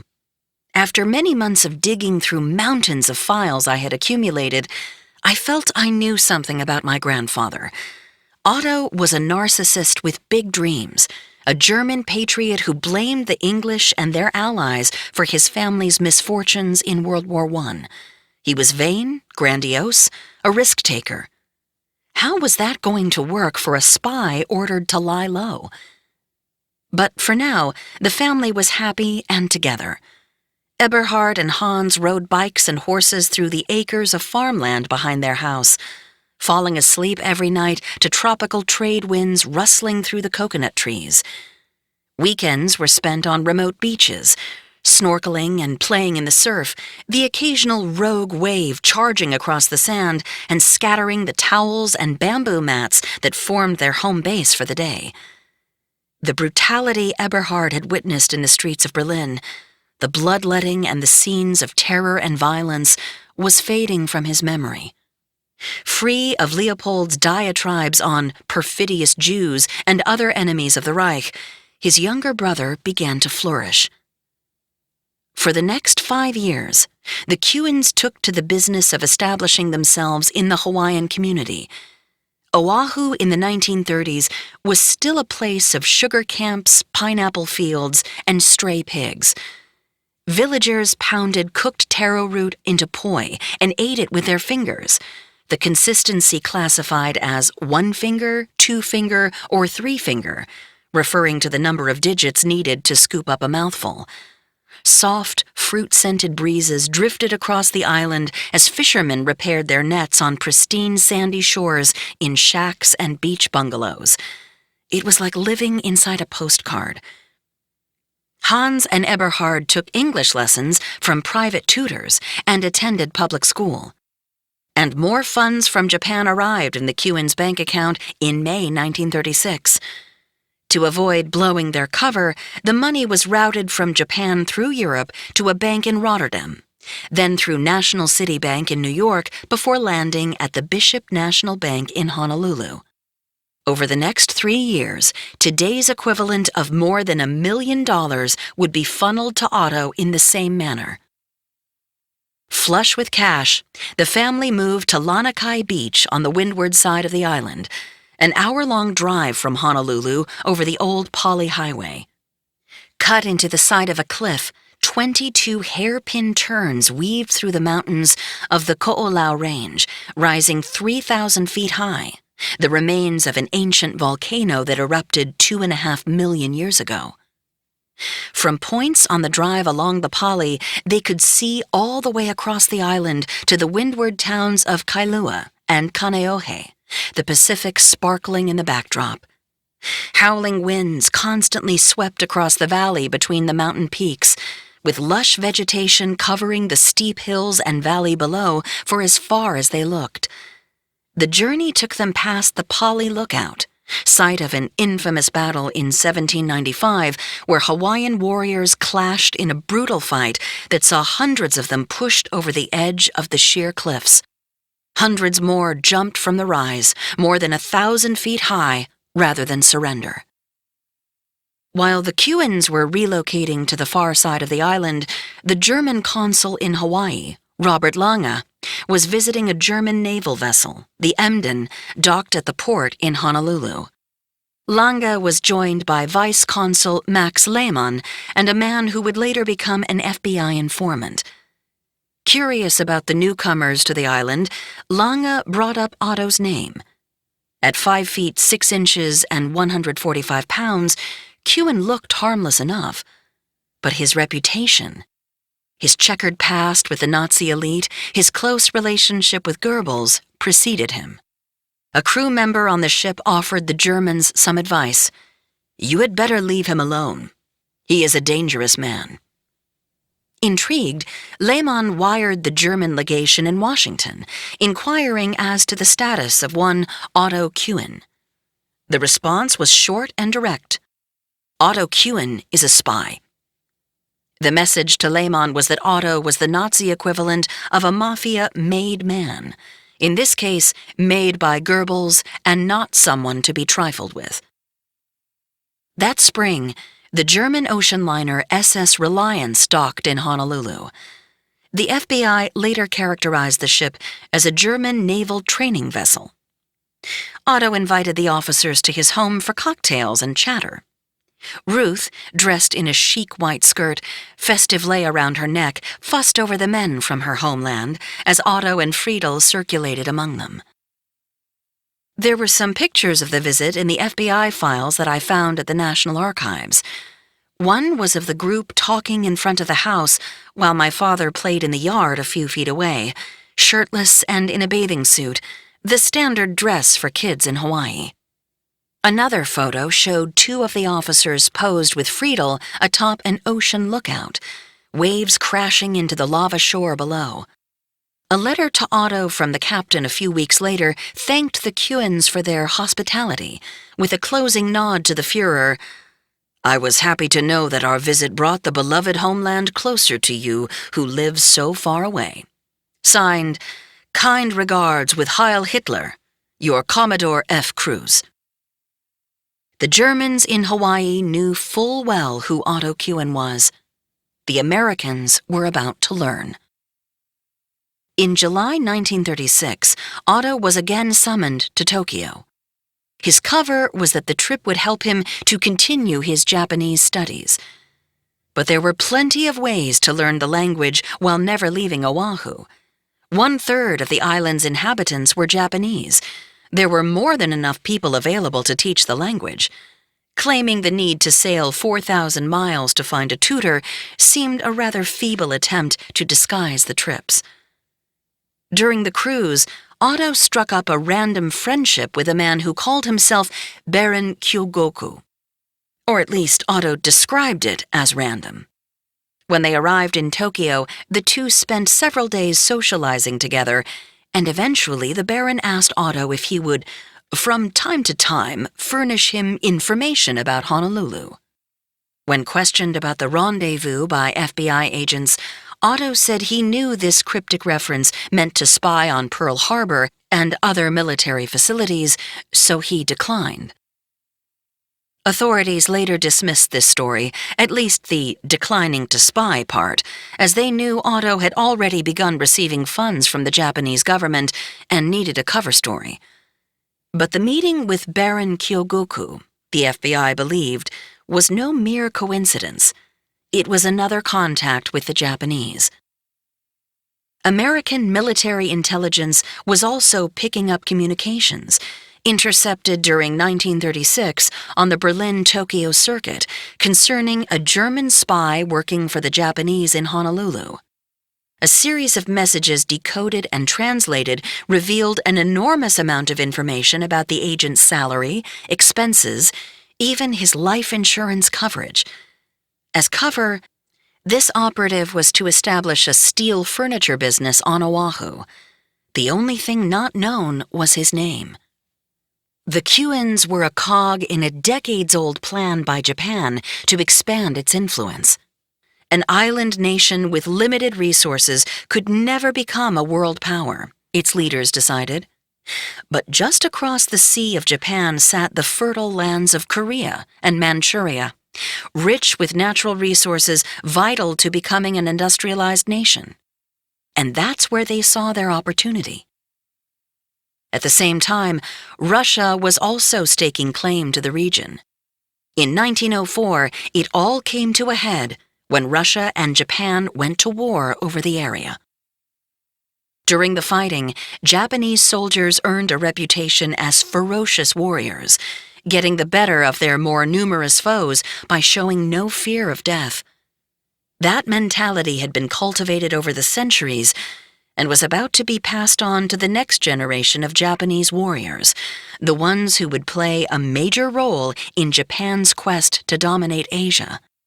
A plan that ran straight through Pearl Harbor. 10. Bushido, the way of the warrior. The bamboo stalk crashed across the back of 18-year-old Takeo Yoshikawa after a violent swing. He struggled to hold in the cries of pain. He could show no weakness. Punishment was being meted out to several dozen first-year cadets, the penalty for making a mistake during brutal training at the Japanese Naval Academy at Etajima. Only one classmate had erred, but all were beaten. Yoshikawa gritted his teeth as the bamboo knifed into his back again. They were being forged into warriors. Located in a remote location just outside of Hiroshima in Hiroshima Bay, the Academy's red brick buildings rose in the shadow of the massive Furutaka Mountain and were surrounded by flooded paddy fields and groves of cherry trees. It was an austere setting for a vicious indoctrination. Every Sunday, Yoshikawa would be forced to stand at attention in the courtyard for 5 hours with the rest of his first-year classmates, rain or shine, enduring the occasional beating administered by passing upperclassmen. All this was part of training designed to instill a sense of Bushido, the Way of the Warrior. The code dates to the 17th century, with some parts of it going back to the 8th century. It stressed a samurai's discipline, honor, and obligation to serve his feudal lord and obey without question. Under Bushido, if a samurai failed to uphold his honor, he could regain it by performing seppuku, better known in the West as harakiri, or belly cutting. Being captured by the enemy was considered especially dishonorable. That was the credo instilled into Yoshikawa and the 6 million soldiers in the Japanese military in the years before World War II. He and the other cadets at Etajima slept on metal cots with all their belongings kept in a wooden sea chest at the foot of their beds. Cadets were roused by bugle at 5:30 for a day of marching, judo, and swimming, their most important training. During July, Yoshikawa and his fellow cadets would spend 3 hours a day in the water, and during their last week, the entire academy was shipped out to Miyajima Island, 10 miles across the bay. Tents were set up on the beach, and the young men lived in their swimwear, training all day long. The exhausting hours ended only at full dark, with recruits gathered around a bonfire before sleeping on the hard ground and waking up early to start it all again the next morning. On the final day of the week-long stay at Miyajima, Yoshikawa and the others were roused before dawn. They jumped into the chilly water, a foggy mist rising just above the surface. There would be no boat ride back to the academy. The entire class was forced to swim all the way to Etajima, a trek that, if they made it, would have them in the water for a marathon session lasting until dark, stung relentlessly by swarms of jellyfish while fighting exhaustion and hunger. In the background, they listened to the constant shrill of terrified cadets calling for help, struggling to stay afloat. Occasionally, Yoshikawa was thrown some food as he bobbed in the bay, struggling to keep his head above water, the distant shore barely visible. But he kept pressing forward. He had to. After 13 hours, he pulled himself out of the water, his skin blue and shriveled, freezing cold and covered with jellyfish stings. For the next 4 years, Yoshikawa would carry on every facet of his life with military precision, marching to class, to meals, athletic training, even from the locker room to the sports fields. By the end, Yoshikawa, like the millions of other Japanese warriors in the military, had been honed into a magnificent physical specimen, able to endure almost any hardship without cracking. The American military was taking notice. "We are faced in the Pacific by an entirely competent enemy," one officer reported. "He is rugged, well-trained, and extremely conscientious. In addition, he is sustained by a burning devotion to his emperor that is difficult for us to conceive." Despite the brutal training, Yoshikawa thrived, graduating at the top of his class. But by the end of 1934, he had developed a severe stomach ailment, serious enough to keep him from active duty. He spent the next 2 years studying naval strategies of the United States, but unable to perform his physical duties, he was forced out of the military. Brought up in the way of Bushido, Yoshikawa felt himself a failure, a disgrace. Distraught, he contemplated suicide. But a few weeks later, an officer from Naval Intelligence, the 3rd Bureau, arrived on his doorstep. The Bureau had studied his background and decided he was a perfect candidate. The officer explained he would move to Tokyo and assess the U.S. Pacific Fleet at Guam, Manila, and Pearl Harbor. Much like Otto, he was selected out of nowhere at a low point in his life. He, too, would become a spy. Yoshikawa considered it a great honor to be chosen. He immediately moved to Tokyo and began the first crucial step in assessing the viability of an attack on the American Pacific Fleet. All Japanese naval officers knew in 1936 that we would someday fight the United States in what would essentially be a naval war, Yoshikawa remarked later. The question wasn't if, but when. Back in Hawaii, the Kuans were facing no such hardships. The money from their Japanese handlers kept coming, and they kept spending. By the end of 1936, another $7,000, about $150,000 today, had shown up in their account. Flush with a new infusion of cash, Otto and Friedel went on a spending spree. In January 1937, Friedel purchased a 2-bedroom house on Kailua Beach and another property close by. The plan was to rent the homes to military families from the base at nearby Kaneohe, a subtle strategy to gather more intelligence. Their next large purchase was a sprawling home in Kalama, close to Kailua Beach and near their other 2 properties on the windward shore. Here, on a rise backing to 8 acres of farmland that offered a view of the Pacific gleaming in the distance, Otto and Friedel set up their home base. Just as quickly as they were collecting money from Japan, they were spending it. Friedel hired 2 Japanese maids and appointed their new home with extravagant furnishings. Teakwood couches and chairs were on display in every room, Persian rugs underfoot. Antique screens from the 1740s, inlaid with mother-of-pearl, and ancient vases from China adorned the living room. Silk bed linens, fine sterling silverware, ermine scarves, and scores of other expensive artworks and antiques were placed in the bedrooms. It was the high life Friedel and Otto had dreamed of. Any concerns they may have had about the dangers they were taking on as spies were completely overshadowed by the money and their new status. Unlike the Japanese enemy they were working for, Otto and Friedel were undisciplined. The large real estate purchases, antique collections, and freewheeling spending sprees attracted attention. People on the island began to talk. The Kuans spent lavishly on parties as well, inviting high-ranking officials from Pearl Harbor and the various other military installations scattered about Oahu. Their soirees were designed to subtly extract sensitive information from their guests, with small talk and gossip reaped from these parties stored away in Otto's brain. Number of ships, number of men, plans, movements.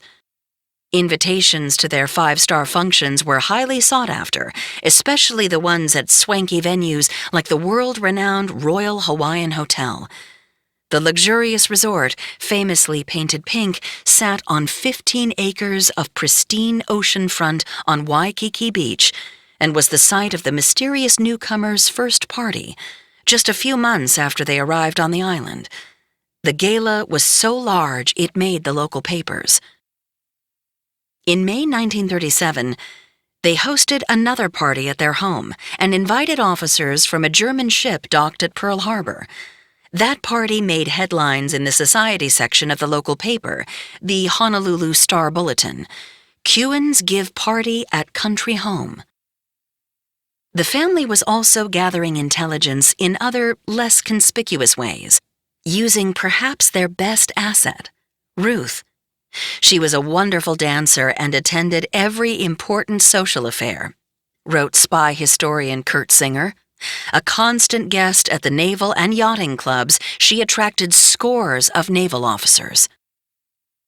Now 22, Ruth was living the life of a Hawaiian princess. An avid equestrian, she was frequently seen riding horses on the family property when she was not driving a smart, jet-black convertible. And there was no shortage of male suitors who whisked her away on adventures sailing at Waikiki, attending highbrow receptions, or sipping umbrella-capped cocktails at local clubs, all as she slid innocent questions about the Pacific Fleet into the mix. I found the revelation about Ruth's involvement in the family business in a book titled The World's 30 Greatest Women Spies. There, in black and white, right next to Mata Hari, was Aunt Ruth. My sweet little old Aunt Ruth? I thought. It was more than shocking. Our years of phone conversations, our visit years ago, all of it portrayed a woman who had lived a quiet existence. None of it synced with this picture of a woman living a dangerous double life. Her parents had revealed everything to her at a young age, brought her into the dark knowledge of their mission, while keeping Eberhard and Hans blissfully in the dark. I'm sure she envied them their ignorance. Immediately following the party in May 1937 that made the Honolulu Society page, Ruth and Friedel were summoned to Tokyo. During the trip, they became acquainted with another passenger traveling in first class, Dr. Wilhelm Homburg. A German, he was someone who stood out in a crowd, not because of his blonde hair, blue eyes, and 5'10" frame, but because of the array of saber wounds cut deep into both cheeks, an aristocratic emblem acquired, no doubt, at university fencing matches. Homburg introduced himself as an executive at the Ruchling Steelworks, a German firm in Tokyo. Recently divorced, Homburg spent a lot of time charming Ruth and Friedel during the 8-day voyage. Afternoons were frittered away chatting while stretched out on deck chairs as the ship plowed toward a seemingly endless horizon, or in formal dress over 6-course dinners. He mesmerized Ruth with tales of his travels through the Orient, North America, and Europe. It was a life she dreamed of, and Homburg was living it. Landing in Japan, Friedel was greeted with the belated news that her mother had fallen gravely ill. She immediately left for Germany, but her mother died before she got there. Ruth stayed behind in Japan for 3 months, as planned, and spent a lot of time with Dr. Homburg. Although 13 years his junior, she began seeing him, continuing the pattern, begun with Goebbels, of relationships with older men who reeked of power, influence, and money.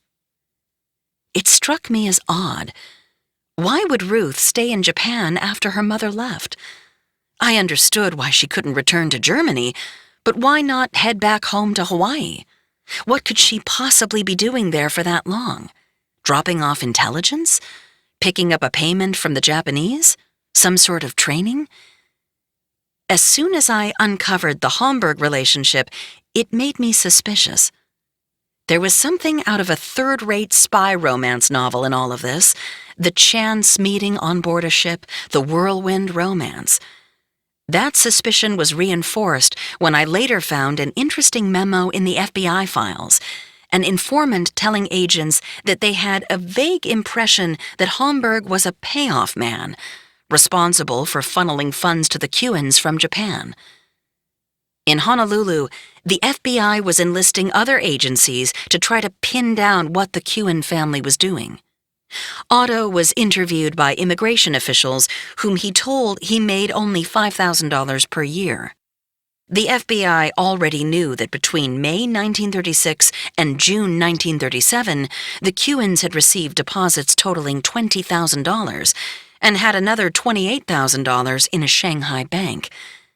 By December, a total of $31,500 had been deposited into the Cuans' account by Japan.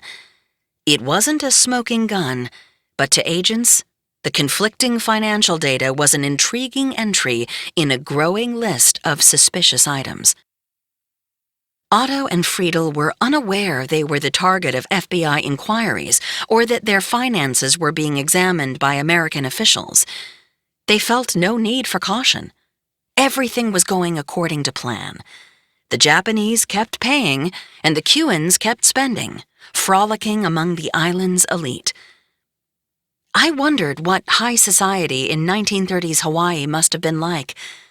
Waikiki was becoming a landing spot for movie stars and other bigwigs, hosting luminaries like Spencer Tracy, Bette Davis, Clark Gable, and Shirley Temple. One of my dad's favorite stories recounted the time he played with Shirley Temple while he was growing up in Hawaii.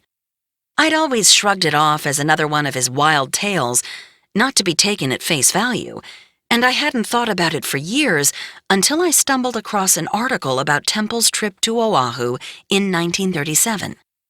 10,000 screaming fans greeted her as she got off the ship docked at Aloha Tower and serenaded them with her signature song, On the Good Ship Lollipop, accompanied by the Royal Hawaiian Band. Surfing legend Duke Kahanamoku greeted Shirley with a flower lei. Adoring fans gathered around her, burying her small frame in hand-strung leis piled so high you couldn't see her face. The Royal Hawaiian Hotel claimed that they invented the Shirley Temple mocktail for her during one of her visits there.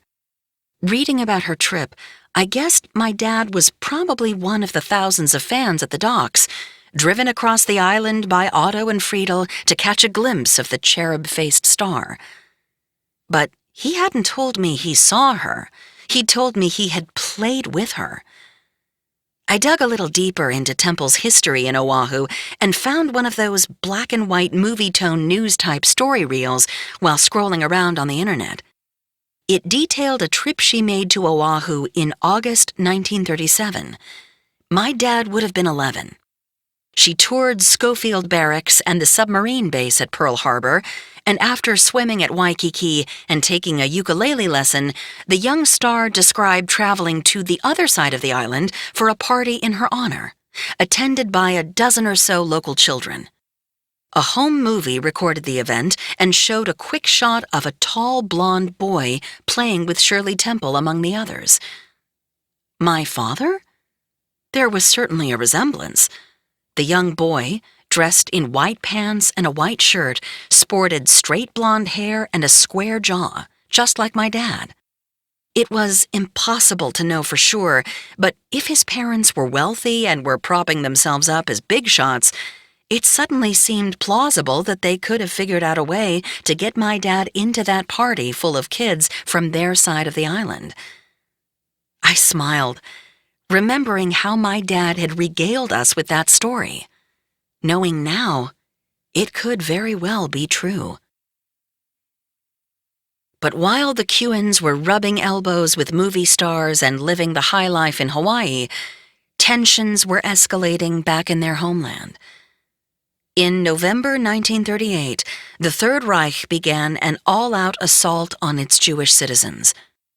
Over a 2-day period, hundreds were killed, while 267 synagogues, along with 7,500 Jewish businesses across Germany, were torched and vandalized. 30,000 Jewish men were arrested and put into concentration camps during the assault, known as Kristallnacht, or Night of Broken Glass, executed on the anniversary of the Beer Hall Putsch 15 years before. Goebbels denied the whole thing. All accounts that have come to your ears about alleged looting and destruction of Jewish property are a stinking lie, he told Louis Lochner, the Associated Press Berlin chief, and other members of the Foreign Press Corps who were brought in to meet with him. Not a hair of a Jew was disturbed. Lochner and the other reporters had driven down the Leipziger Strasse through Berlin's shopping district to get to the meeting. They had passed Wertheim's, a large, well-known Jewish department store, and seen its great show windows and celebrated displays left in a pile of rubble. The main thoroughfares across the city were littered with smashed glass from costly store displays, annihilated during the Blitz. Shop owners were sweeping up debris and washing blood off the sidewalks. We had, the previous day, sent long eyewitness stories of burning synagogues, demolished shop windows, beaten Jews, and Nazi gangsters moving through the streets shouting, "Juda Verike!" Wipe out the Jews, Lochner later explained. Yet Goebbels dared tell us that what we had seen with our own eyes was a stinking lie? There were 500,000 Jews in Germany in 1933. By the end of 1938, 300,000 of them had left the country. By May 1943, only 20,000 would remain. While intimately involved in the brutality dished out on a daily basis by the Nazi regime, Leopold had found love and a wife. At the wedding, Ursel, his bride, wore a flowing white gown while Leopold dressed in his black Nazi uniform, swastika armband affixed to his left sleeve. 80 years after the ceremony, Leopold's grandson emailed me that wedding picture. The first time I opened it up on my computer screen, I gasped. Of all the uncomfortable information and artifacts I had uncovered, this picture hit me the hardest. Ursel and Leopold were posed on a flight of stairs outside a church. They both looked so young. Ursel was holding a bouquet of flowers, her white-gloved hand wrapped around Leopold's arm, her glowing face smiling at scores of onlookers outside the frame. The uncle I had never known was glancing down at his bride, on his face just the slightest of smiles, as his left arm rested at his side next to a dagger dangling from his belt. Something about their innocent faces disturbed me. He was just 25, and she was even younger. A wedding, amid all the bloodshed and savagery happening all around them. The entire scene seemed completely out of place when measured against events going on outside the borders of the picture. I went to bed but didn't get much sleep. After tossing for a good portion of the night, I finally woke Mark up. "The family story again?" he asked, rubbing his eyes. The wedding picture was still fresh in my head. The Nazi uniform my father's brother was wearing, the dagger, the swastika armband. It shouldn't have been a surprise to me. The pattern was clear to anyone. Otto had interviewed for head of the Gestapo. Friedel was a Nazi. Ruth had joined the Hitler Youth. But all that information had just been words on a page. Seeing the swastika on Leopold, right there in black and white, made it too real, too close to my dad, too close to my kids. "I don't want to dig into this story anymore," I told Mark. I felt tears rolling down my cheeks. In April 1938, Dr. Homburg came to Hawaii for a visit with the Kewens. He stayed for 10 days at their Lanikai beach house. But he wasn't there just to enjoy the warm Pacific breezes and beautiful scenery. Despite their short courtship, he had come to propose to Ruth. There was a catch, however, and it was a big one. They would have to wait several years before they could actually get married. Homburg's first wife had died a few years earlier after jumping overboard from a steamship in the Red Sea while on vacation with him. Japanese tradition held that he had to wait 5 years before he could remarry. As I read the account, I assumed her answer would be no.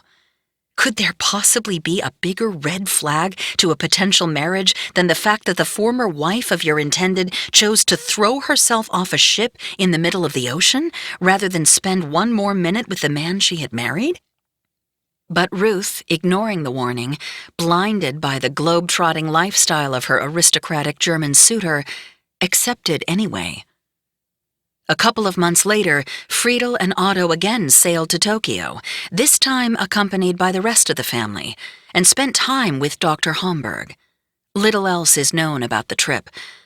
But the Japanese Naval Intelligence Office was just up the road from their hotel. Otto would have the cover of a vacationing family with him for any prying eyes while he visited the Third Bureau, passing on information he had gathered and receiving instructions from his handlers. The frequent excursions the Kewens made to Japan had given them a good amount of insight into the psyche of the Japanese, and Otto was impressed. There seemed to be a unity of purpose among them, a oneness. They had a fierce sense of nationalism instilled in them at an early age, and they had a devout love of their emperor. To Otto's eyes, people there did not come across as overly religious. Most followed one of two dominant religions, Buddhism or Shintoism. Buddhism taught a simplicity of life, discipline of mind and body, and concentration of thought. Even so, they were fiercely nationalistic. Shinto was more closely connected with Japan's existence. Followers believed the Emperor of Japan was a direct descendant of Amaterasu, goddess of the sun, and the most important deity in the religion. As one U.S. expert on Japanese culture said at the time, Shinto makes no appeal to reason or emotion. It has no moral code. While the Christian West follows 10 commandments, Shinto effectively commands only, "Thou shalt worship thy emperor." And that emperor, Hirohito, wanted the Pacific. Otto, again flush with Japanese funds, returned to Hawaii in late September, while the rest of the family stayed in Japan. He acquired the Modern Steel Furniture Company for $3,000, substantiating communiques between Tokyo and Berlin intercepted by U.S. intelligence in 1936, detailing a German spy who would set up a steel furniture business as cover. It seemed a convenient coincidence that he would become involved in this particular industry, which he knew nothing about, when his mysterious future son-in-law worked for a steel supply company in Japan. Buying the company was a strategic coup, giving Otto access to Pearl Harbor's facilities under the cover of legitimate business. Shortly thereafter, he signed a contract to remodel the officers' cocktail lounge at Pearl Harbor. He was proving his worth as a secret agent. Otto's daring moves were paying off. He had penetrated the base that would soon become the sole focus of his employers. It would allow him the opportunity to learn about the Navy's procurement plans, get to know key officers, and fish for intel as he strolled the docks of the base without raising suspicion. The Modern Steel Company also helped explain the enormous sums of money he was accumulating and the frequent trips to Japan, which he could now say were for business meetings with his supplier, Ruchling Steelworks, hopefully diluting some of the FBI's suspicions. Otto trawled for intel by other means, too. He dedicated a portion of each week to traveling the island on picture-taking jaunts, often spending time near the airfields at Bellows, Wheeler, and Kaneohe, as well as the brand-new Hickam Field, which would house the mammoth B-17 Flying Fortress bombers, added to bolster air defenses in Hawaii. The photos he shot included rows of bombers and fighter planes parked wing to wing, stars emblazoned on the tips, sitting ducks if there were ever an attack.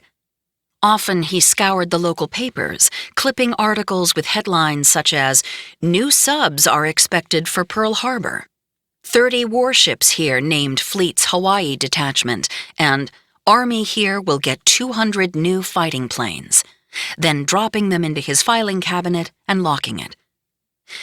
Espionage is rarely a pulse-pounding foray into enemy territory, sneaking your way into a cache of top-secret files. Observations are made over stretches of time, the data points plotted accordingly. Japan was content to play the long game, using agents like Otto to help connect the dots. The rest of the family returned to Hawaii in November. Customs officials conducting a routine search found that Friedel was carrying 4,000 yen with her, even though Japanese law limited the amount that could be taken out of the country to 300 yen. The fact that Japan let her leave with that much cash set off muted alarms within the intelligence community, furthering suspicions that the family was working for the Japanese. It wasn't illegal on the U.S. side, though, so officials couldn't hold her. Friedel walked out with the rest of the family. Another $25,311 had been deposited into the Kewins' bank account during 1938. They had now collected more than $70,000 over the previous 3 years, the equivalent of $1.5 million today. The FBI, which was closely tracking the deposits, believed all of it originated in Japan, but from whom? The Japanese government? Homburg's business? And were they essentially one and the same? Otto would try to play it off as family money, part of an inheritance. He explained that in 1934, his Aunt Elsa had deposited $35,000, $800,000 today, into an account at an Amsterdam bank, and between 1936 and 1938, he had wired money from it to his account at Bishop National Bank in Hawaii. The FBI turned to its local informants. They returned with conflicting stories about the origins of the Kewen wealth. Mrs. Kewen at one time had stated she had a coffee store in Germany and made a lot of money there, relayed one FBI contact. On different occasions, she would state she had a rich aunt in Holland who sent her money, and then at other times that her husband had a rich aunt in Sweden who sent them money. Otto further explained that his father had left him $50,000, government bonds, and several houses, and they were using that to fund their lifestyle. What he didn't mention was that most of that inheritance had been lost on his earlier business gambles. This was fresh cash. Despite the mounting suspicions, 1938 was a good year for the family. They had collected the equivalent of $500,000 from the Japanese, rendezvoused with their handlers without incident, and continued their espionage work without raising any major suspicions. Eberhard and Hans had taken to life in paradise, fishing and building sandcastles on the white sandy beaches near their home, a stark difference from kids in Germany, who were now required to join the Hitler Youth at age 6.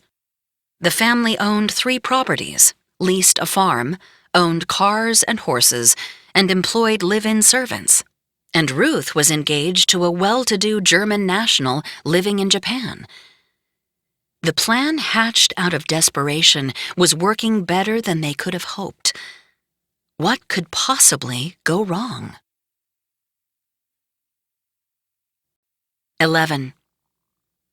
The world's 30 greatest women spies.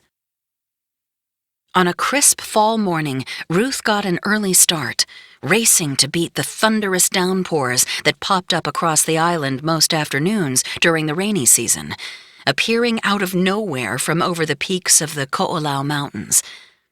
She jumped in the family convertible and dropped the top, preferring to let the wind blow through her hair as she drove under blue skies and puffy white clouds on a path she was quite used to by now.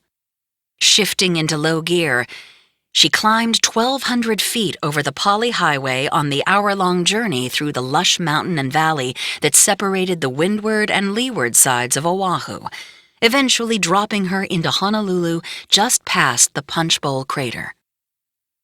She weaved through the city streets, thick with tourists and American servicemen, and parked near Aloha Tower. The pier near the tower was teeming with thousands of people, dressed lightly for the tropical weather and celebrating Boat Day, the arrival of one of the overseas passenger liners that served as the island's economic lifeline.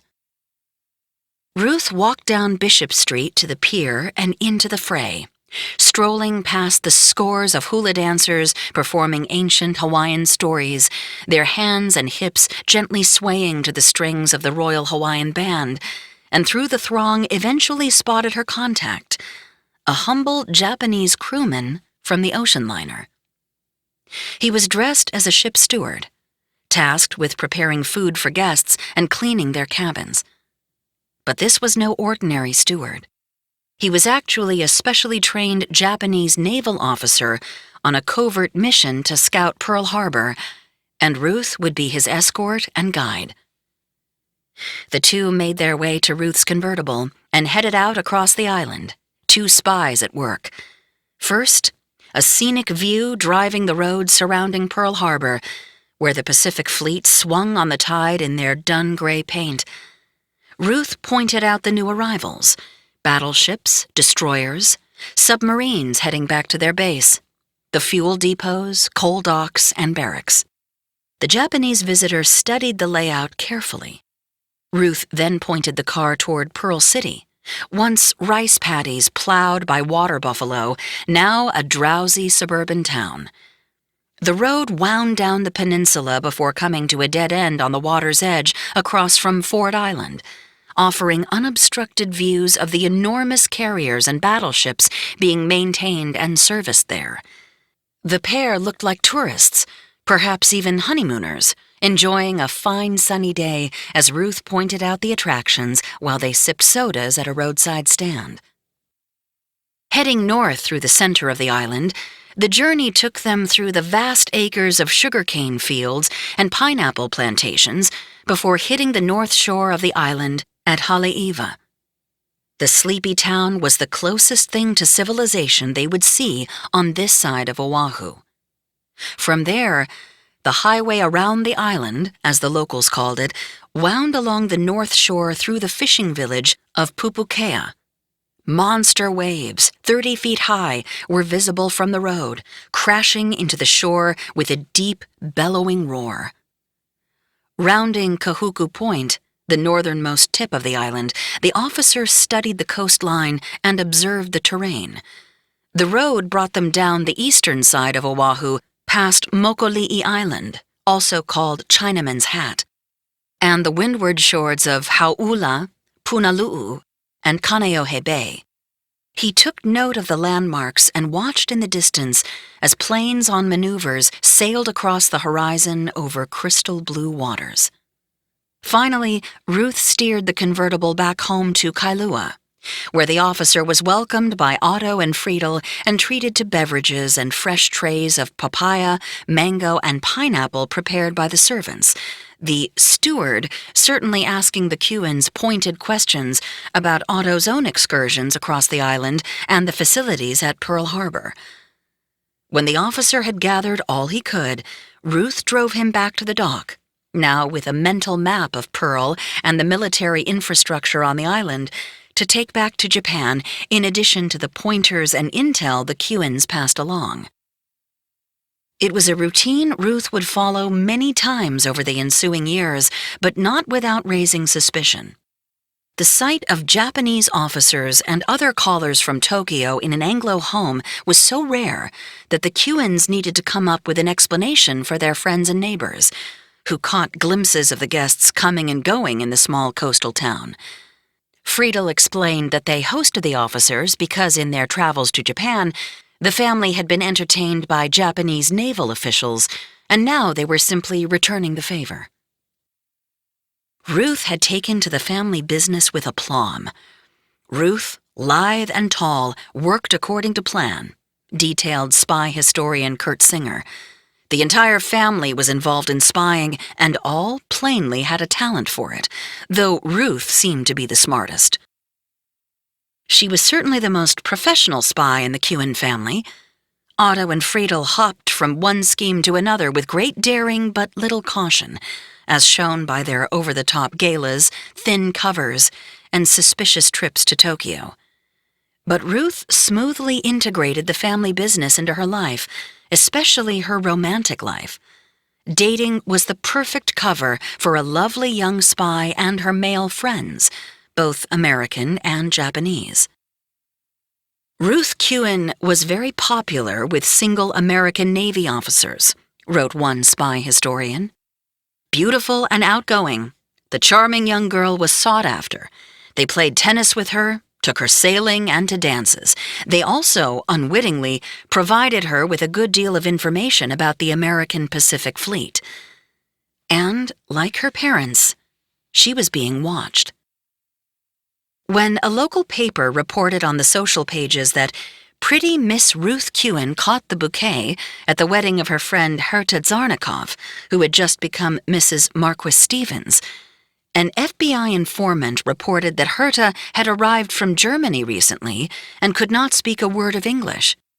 The FBI began investigating her German husband, describing him as pro-Hitler and maintaining a file on the couple.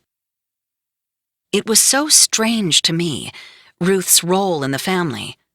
Growing up, my father had been very much an old-school dad, very strict about boys and dating and the rest of it. And before the war started, his family seemed to have been typical conservative German burghers. The idea of enlisting their daughter to help further the family's political and financial gain would have been scandalous, to say the least. But Otto and Friedel had ushered her too far down the road to turn back now. I wondered how controlling they were, and if they even instructed Ruth whom to target for her next conquest. Ruth carried a secret.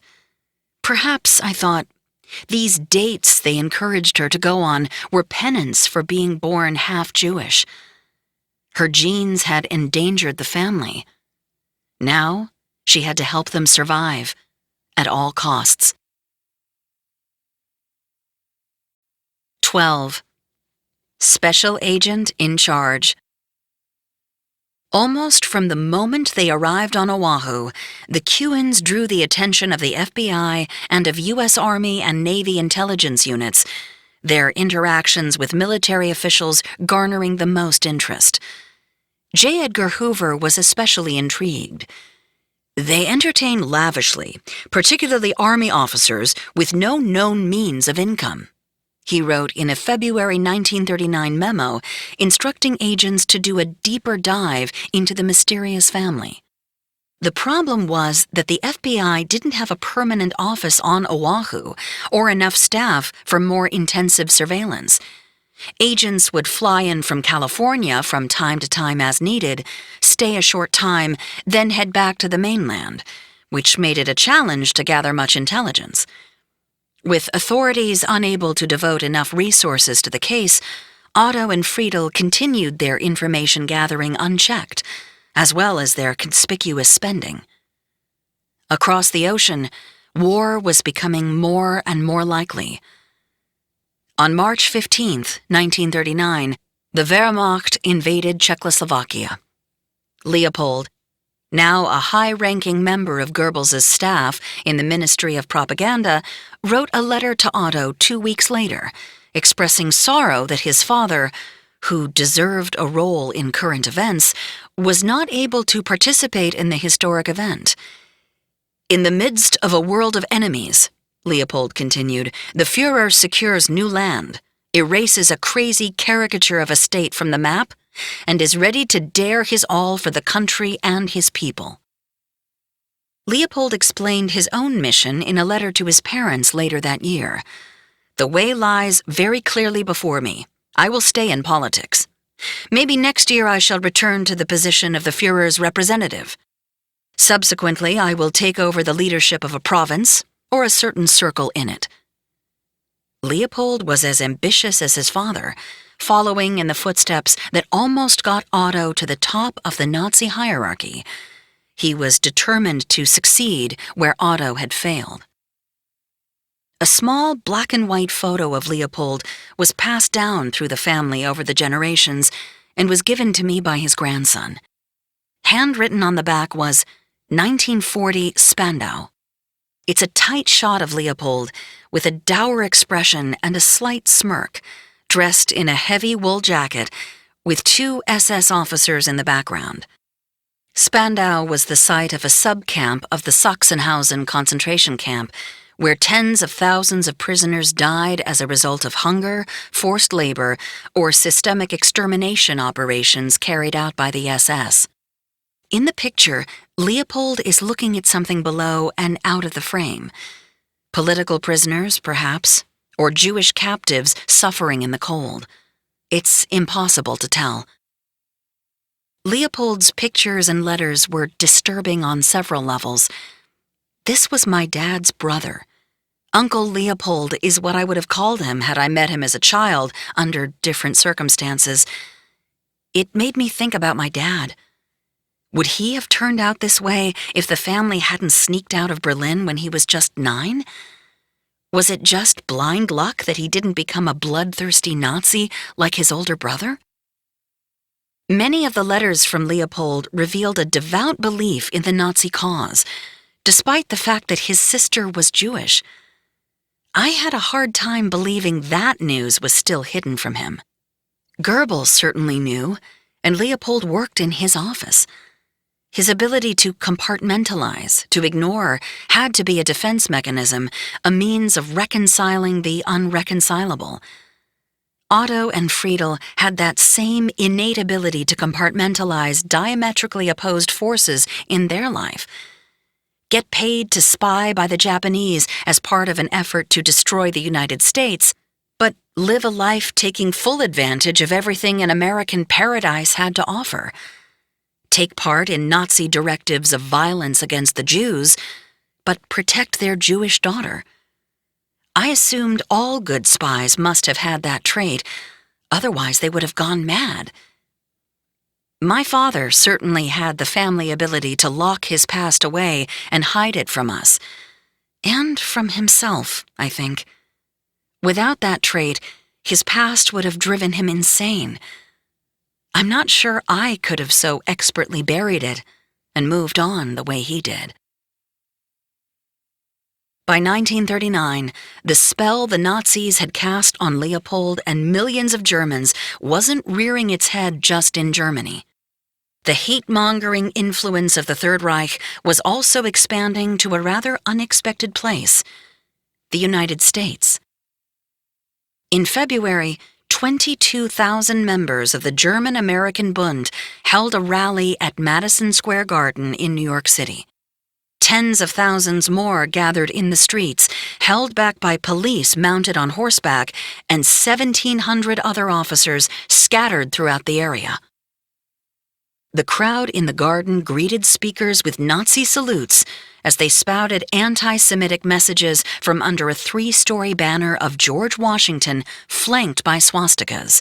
"Stop the Jewish domination of Christian Americans" and "Wake up, America, smash Jewish communism" read banners and signs prevalent throughout the crowd. One speaker pointed to white supremacy as a core of America's founding. "The spirit which opened the West and built our country is the spirit of the militant white man. It has always been very much American to protect the Aryan character of this nation." But not everyone there was a convert. Among the crowd was Isidor Greenbaum, a Jewish plumber from Brooklyn. He slowly elbowed his way toward the front, muscling past stormtroopers dressed exactly as their counterparts in Germany patrolling the aisles. All at once, he jumped onto the stage, shoved the man at the lectern out of the way, grabbed the microphone, and shouted, "Down with Hitler!" several times before stormtroopers, American stormtroopers, rushed the stage and converged on him, beating the Jewish plumber mercilessly and breaking his nose. In Hawaii, things were beginning to break bad for the Kewans. The passing years had failed to sharpen Otto's business acumen, and in May 1939, his modern steel furniture company went bankrupt. The FBI surmised that the business was just a front through which Kewen could launder money from the Japanese, but for that to work, he had to be able to keep it running as a viable entity. As with his previous dalliances running a business, he couldn't keep it afloat. In a scant 9 months, Otto had run another company into the ground. He was now even more dependent than ever on the Japanese and their money. Otto tried to drown his sorrows at the posh clubs on the Honolulu Strip, often making the trek back home along the darkness of the Pali Highway after another late night. Not long after the failure of his furniture company, Otto was in an accident. He and his passenger, a woman, were unhurt, but Friedel was furious. "Mother accused father of having an affair," my dad recalled. "There was a big fight." Friedel's temper was notorious, and she often lashed out at Otto so loudly that Eberhard and Hans would run to their bedroom and cower under the covers until the attack subsided. 3 days after the accident, clearly angered by the affair and Otto's penchant for losing huge sums of money through bad investments, Friedel opened a bank account in her own name with $1,800. At the time, she made a statement to the effect that she had spent $30,000 since coming to Hawaii and was opening the account so they couldn't get any more of her money. The FBI surmised that they was Otto. The Kewens were attracting attention, all the wrong kinds, and by the summer of 1939, Hoover had picked up enough chatter about spying and covert operations in Hawaii to finally act. That August, the FBI opened a full-time field office in Honolulu under the command of Special Agent Robert L. Shivers, described by a colleague as a small, soft-spoken man with an expression of utter guilelessness, the last person one would expect, at first sight, to be an agent of the Federal Bureau of Investigation. The agent's health was delicate. He suffered from high blood pressure and heart problems that had caused him to resign from the Pittsburgh office. But Hoover liked Shivers, and it was thought Hawaii's warm weather would be good for him.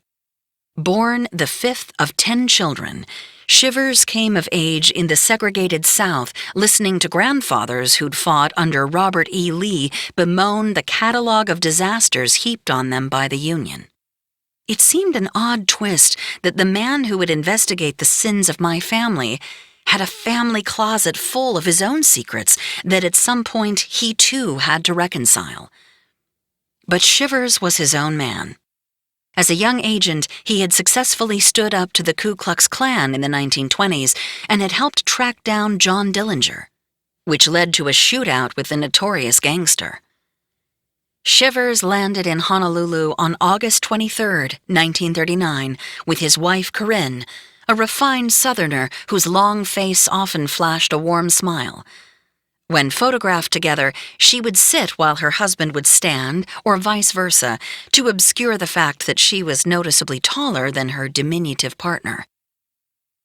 While taking stock of his new assignment, it didn't take Shivers long to realize he had never faced a mission like this before. 37% of residents of Hawaii were of Japanese origin, and a quarter of those were aliens. 26% were Caucasian, or haole, in the local parlance, and 15% were native Hawaiian, with 13% of Filipino origin and 7% Chinese. It wasn't Nashville.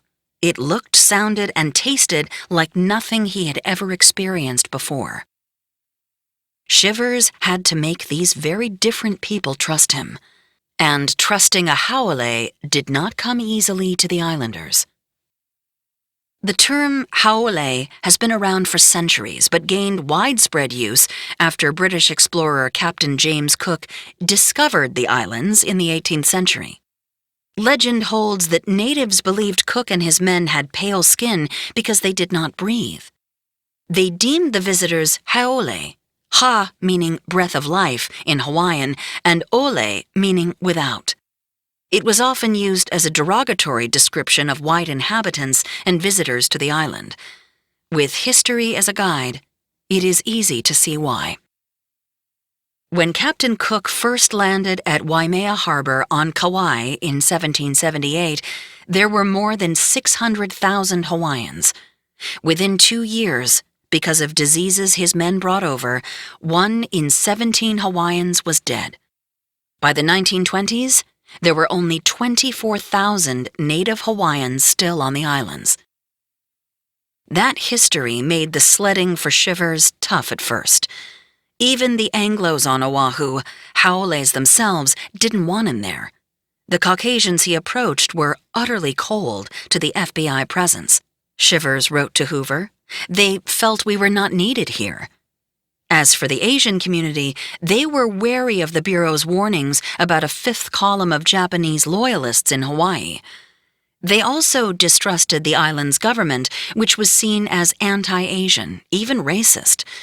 Any FBI man who set foot on Oahu was immediately tarred with that brush. Shivers was frozen out.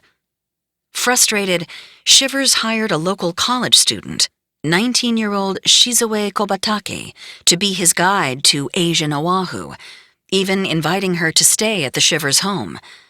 Though his wife resisted at first, she'd carried some of her Southern prejudices with her and couldn't imagine living with an Asian girl. Shizue moved in and almost immediately became a member of the family, soon introduced by the couple as their adopted daughter. Shivers had trouble pronouncing her name, eventually giving up and giving her the nickname Sue. He taught her to drive and later would walk her down the aisle at her wedding. The Shiverses regularly invited Asian friends to their home, something rarely done in Anglo circles. Some of those guests would become essential to the network of contacts he was building, a network he needed to flush out information on suspected spies. He was astonished to find, contrary to what he had heard in Washington, that many Japanese Americans were fiercely loyal to their adopted country. The rumors of a 5th column, he concluded, were just that, an analysis that did not go over well at FBI headquarters, which was convinced there were thousands of Asian subversives lying in wait on the island. The workload for Shivers was overwhelming and the resources scant. Just 2 other agents and a translator, since neither Shivers nor his men could speak Japanese. Soon after Shivers arrived, Hoover sent the new special agent in charge a list of people to investigate. There were 125 names on it, the island seemingly awash in men and women subverting the Republic. One of the first tasks of the newly established office was running down information on the Kewans, whose file had grown quite large in the 4 years they had lived on the island. Over the next 2 years, the FBI and the family would engage in a cat-and-mouse game played out in the shadow of approaching war. That summer, Otto and Friedel received a letter from Leopold and his wife Ursel with the salutation, "Beloved parents." It began innocently speaking of birthday gifts for Eberhard and other niceties, but it quickly addressed the impending invasion of Poland and portended the calamity on the horizon. "Tell me, Dad, what do you make of the political situation?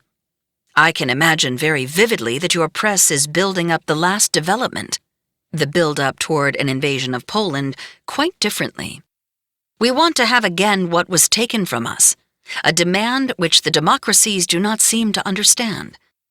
It is actually unimaginable how England has brought scorn to her old tradition and carried on politics which within 4 years have brought her whole kingdom into danger, a kingdom which she acquired unchristianably.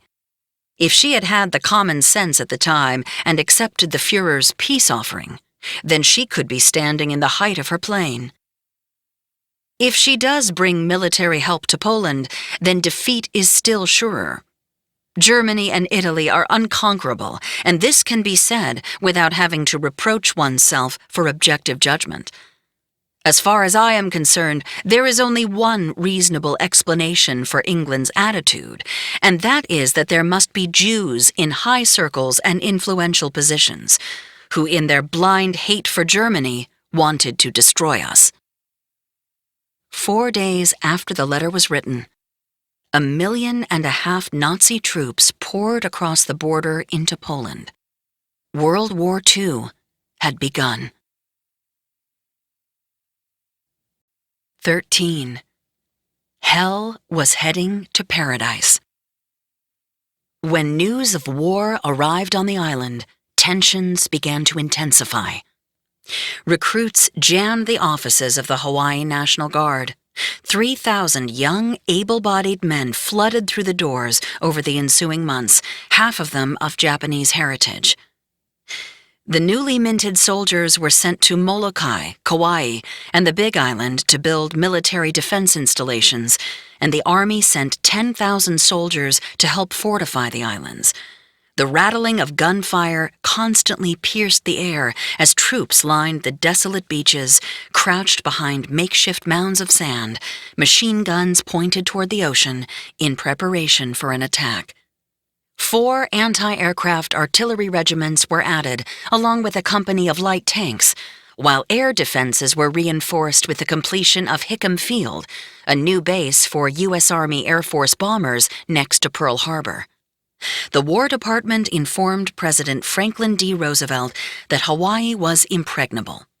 The island of Oahu, they said, because of its fortification, its garrison, and its physical characteristics, was the strongest fortress in the world. Military authorities on the island were far more concerned about an attack from within, convinced any crippling blows would come internally from sabotage or other subversive activities. Their guard was up, making it more difficult and more dangerous for Otto. But that wasn't his only problem. Payments from Japan had stopped, with no explanation as to why. Between 1938 and 1940, the family did not receive any money from their handlers, forcing Otto to sell one of the houses in Kailua and take out mortgages on their other properties. But even with money in short supply, the spending continued. In January, Friedel drove to a Honolulu pawn shop and purchased a pair of expensive 18-power Bausch & Lomb binoculars for $85, $1,800 today. The FBI, watching closely, noted that this was an unusual purchase for a woman to make, for these field glasses are too high-powered for ordinary purposes. Designed for long-distance observations, they were so strong they could only be used with a tripod. They were clearly not for bird-watching, but they could be useful for surveying the comings and goings at the nearby Kaneohe base, or for scouting Japanese submarine contacts off the windward coast. The FBI dropped another note in the Kuen file, now bulging with reports of their continuing suspicious behavior. Meanwhile, an informant told the FBI that the Kuens appeared to be in dire financial trouble. Desperate for money, Friedel scheduled a trip to Japan to get more. In early 1940, she arrived at the port in Honolulu to sail on the SS President Coolidge to Tokyo.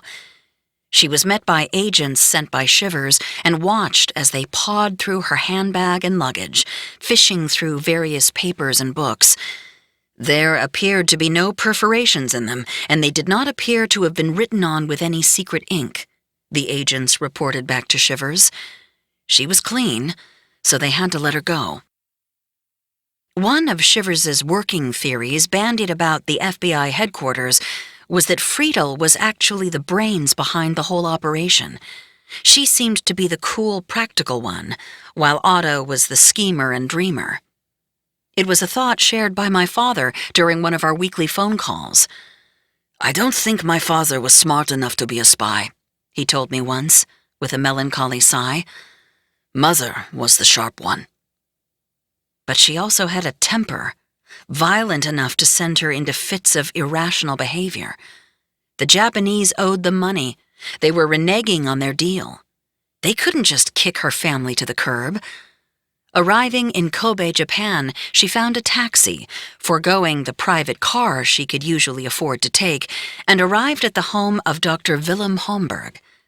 She walked to the door with her suitcase. She hadn't bothered to get a hotel room first. Her priority was getting the money. When I read the account of Friedel's trip in the FBI files, it confirmed for me that Homburg was their handler. But was he also actually Ruth's fiancé, or was that just a cover story? Or could he have been both? I pictured Friedel paused outside Homburg's door. She had to be cognizant that these were dangerous people she was dealing with. She had experience with their kind back home. She knew what they were capable of, and they didn't like surprises. At some point, she had to have known that this half-baked maneuver could be putting herself and her family in very real danger. She knocked on the door anyway. Footsteps echoed from the other side, and Homburg opened the door. He was shocked to see Friedel, and completely unprepared for a visit. He was busy, he said hurriedly. They would have to meet later. It was clear he did not want her entering the apartment, but Friedel wasn't taking no for an answer, and he eventually let her in. As they were exchanging greetings, a woman appeared from the back hallway. I imagined the scene in slow motion, the wheels turning furiously in Friedel's head as she sized up the woman walking across the room, then looked back at Homburg, and again at the woman. Friedel began to cry, forgetting all about the money. Her daughter's fiancé was living with another woman. She carried on hysterically for several minutes, sobbing uncontrollably. "How could you do this to my daughter?" she screamed at Homburg. It seemed that he was indeed both their handler and future son-in-law. After a few minutes, Friedel managed to pull herself together and compartmentalize, focusing once more on the handler side of the man standing in front of her. Homburg said that transferring funds had become impossible with all the freezes the Americans had put in place. He couldn't get her any money. Friedel stood firm. She wanted $40,000 now. There was no way for him to get his hands on that kind of money, he told her, but Friedel refused to budge or to leave. So Homburg made her a deal. He told her he had $6,000 on hand that he could give her right away, and then somehow he would get the remaining $34,000 to her within the next 5 months, no doubt thinking that paying the $6,000 to get her out of his apartment was worth the price. He'd deal with the issue of the remaining money later. Friedel took the cash and left.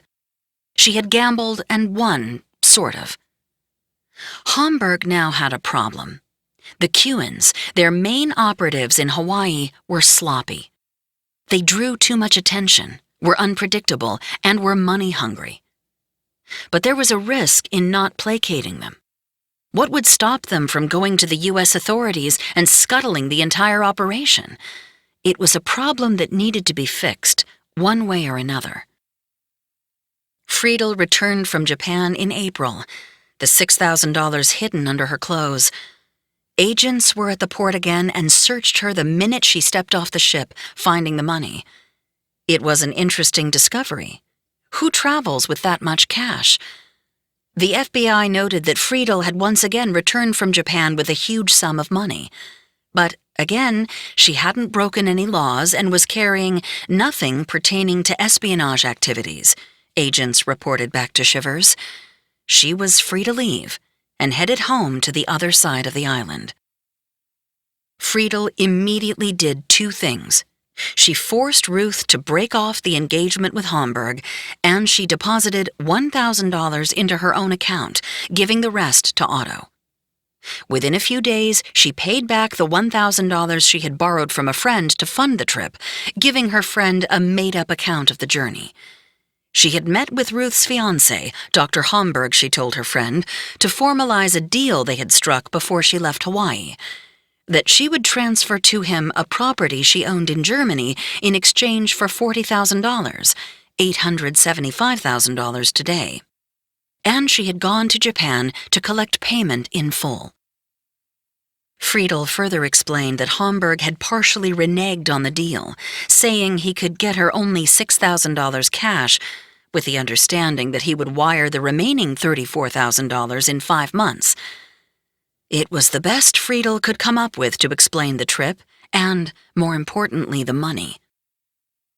But the FBI knew the truth, that this was another payment from the Japanese government for spying, run through a shell company, Ruchling Steelworks, and that Friedel's transfer of property story was just that, a story. The $40,000 was another payment for espionage, and Homburg was the conduit. An FBI informant backed up that claim, telling Shivers that he is now of the firm belief that the Kewens are Nazi agents and make contact with their superiors through Dr. Homburg. Friedel went on to confide in her friend, who later became an FBI informant, that she had caught Ruth's fiancé with another woman, his secretary, and that the two were living together. The friend had been at a party at the Kewens' home and met the mysterious Dr. Homburg. She did not give him the opportunity to associate with the other guests, Friedel's friend-turned-informant told the FBI. This might have been a precaution on her part to keep other guests from questioning him too closely. The friend also observed that Ruth never seemed to be in love with this individual, and felt that the engagement might have been a front to explain the family's relationship with Dr. Homburg. I marveled at how Friedel could concoct an elaborate ruse to explain one part of her trip, and at the same time bare her soul about finding Ruth's fiancé living with another woman, assuming that part of the story was even true. I wondered if my grandmother had even been able to tell the difference anymore. Meanwhile, relations between Japan and the United States were quickly deteriorating. Starting when Japan invaded China in 1937 after a skirmish with Chinese troops outside of Beijing, it was clear that their march on Asia and the Pacific had begun. The Western powers demanded they leave, a charge that fell on deaf ears. Following several years of diplomatic wrangling, Japan hadn't budged. So, in July 1940, President Roosevelt cut off shipments of iron, steel, and aviation fuel. Japan responded by solidifying a military alliance with Italy and Germany, the Tripartite Pact. That summer, Shivers received a new report from one of his agents that Otto had been spotted going in and out of the Japanese consulate on several occasions. The report noted that after the fall of France on June 22, 1940, the Cuans had become more bold in the transmittal of their espionage information. The consulate had been a focus of Shivers from the start. He had uncovered information that both the consul and vice-consul in Honolulu had engaged in intelligence work in their previous assignments, and were more concerned with spying than supporting their Japanese constituency on the island. A heavily redacted FBI report detailed how the Cuans were seen delivering material concerning American naval operations in the Hawaiian Islands to the consulate. It was the evidence Shivers had been waiting for, but the FBI was too late. The intel was already inside the consulate, and agents couldn't just barge into the consul general's offices on a whim. The pouch of information was probably already on the way to Japan. But what was in the pouch? Shivers must have felt it was a significant haul. The FBI had learned that this batch of sensitive information delivered by Otto was handed not to consulate officials, as was their standard protocol, but directly to Japanese naval intelligence officers waiting at the consulate. Clearly, Otto considered it too important to risk handing over to his usual contacts there. The information delivered by Otto eventually reached Isoroku Yamamoto, Marshal Admiral of the Imperial Japanese Navy and the chief planner of the Pearl Harbor attack. A strategist of genius, Yamamoto had grave doubts about the mission in the Pacific. Should hostilities once break out, he wrote to an ultra-nationalist friend, it would not be enough that we take Guam and the Philippines, nor even Hawaii and San Francisco. To make victory certain, we would have to march into Washington and dictate the terms of peace in the White House. He doubted that even Japan's fanatical military government had the stomach for that. But the fresh intel from Otto and other secret agents on the island helped enormously. They were the Admiral's eyes. Through them, the planners saw the island and its warships clearly. Hell was heading toward paradise, but it seemed to be arriving in slow motion. The threat of a Japanese attack was now a constant in the lives of those living on the isolated chain of islands. My dad's house was just down the beach from the Kaneohe base. Often, while he was playing with Hans in the backyard or fishing at the beach, he was greeted by the sound of American warplanes screeching through blue skies on maneuvers. Battleships and destroyers continuously steamed in and out of the naval bases on patrol, visible to everyone on the distant horizon. As war crept closer, the high-pitched wails of air raid sirens were a constant, echoing through the islands, sending my father and his schoolmates scurrying under their desks during yet another drill. Mock attacks simulating enemy aerial bombardments became a way of life. Warnings went out to residents of Oahu, Lanai, Molokai, Maui, Kauai, and the Big Island, Hawaii, whenever a faux aerial blitz was imminent. Instructional posters blanketed the towns and neighborhoods, giving islanders an ominous heads-up. Urgent, warning, urgent. Planes will simulate attack on your island Thursday night, May 23, 1940, sometime between 8:30 and 9 o'clock p.m. When warning bells are rung or sirens are sounded, immediately put out all lights inside and outside. Turn off all signs. Don't use flashlights, matches, etc. Black out completely. While this raid is only make-believe, do your part in this rehearsal for an event we hope will never come. Outlast the last blackout. Hawaiians were planning for an event they hoped would never come by staging aerial bombardment drills, but halfway across the world, war was painfully real. By now, Germany had invaded Denmark and Norway, followed quickly by the Netherlands, Belgium, and Luxembourg. the United States placed an immediate freeze on all assets and financial transactions from those countries, as it had with the other victims of Hitler's aggression. About that time, Otto received a letter from Dr. Homburg saying that due to the freezes, it was still too difficult and dangerous to wire them any more money for the foreseeable future. Otto responded in a letter suggesting he contact his old friend Baron Kyogoku to help assist in getting money from Tokyo to Honolulu. Baron Kyogoku? A man Otto had met once, by chance, 4 years earlier, and hadn't spoken to since? The FBI began to try to track down this mysterious baron. And what about Homburg? Friedel had caught him with another woman and ordered Ruth to break off the engagement, yet she and Otto were still clearly in contact with him, removing any doubt I had that he was indeed their handler and payoff man for Japan. There was no other reason they would still be in contact with him after he scorned their precious Ruth. Aware that the FBI now had them under constant surveillance, Otto also sent Homburg a German dictionary and instructions on how to use it to send coded messages in the future. That same month, Navy intelligence classified Kuhn as a Class A Nazi suspect, the top of the watch list. Friedel would be added to the list on May 31st, 1941. The FBI would now put the family even further under the microscope. My father, barely a teenager, was blissfully unaware of any of this. While there were constant visits to the house from men in military uniform, and Ruth shuttled Japanese naval officers back and forth from Honolulu Harbor to their house quite often, the family took care to make it all seem normal, at least to Eberhard and Hans. During these visits, the two youngest members of the family were shepherded to the lanai, the roofed, open-sided porch common to Hawaiian houses. There they would sit listening mesmerized to the Lone Ranger, Dick Tracy, the Green Hornet, or, my dad's favorite, The Shadow on the radio.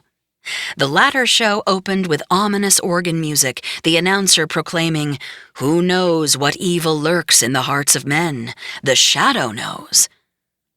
A final warning from the Shadow closed the show, cautioning Hans, Eberhard, and the millions of other listeners, "As you sow evil, so shall you reap evil. Crime does not pay. The Shadow knows."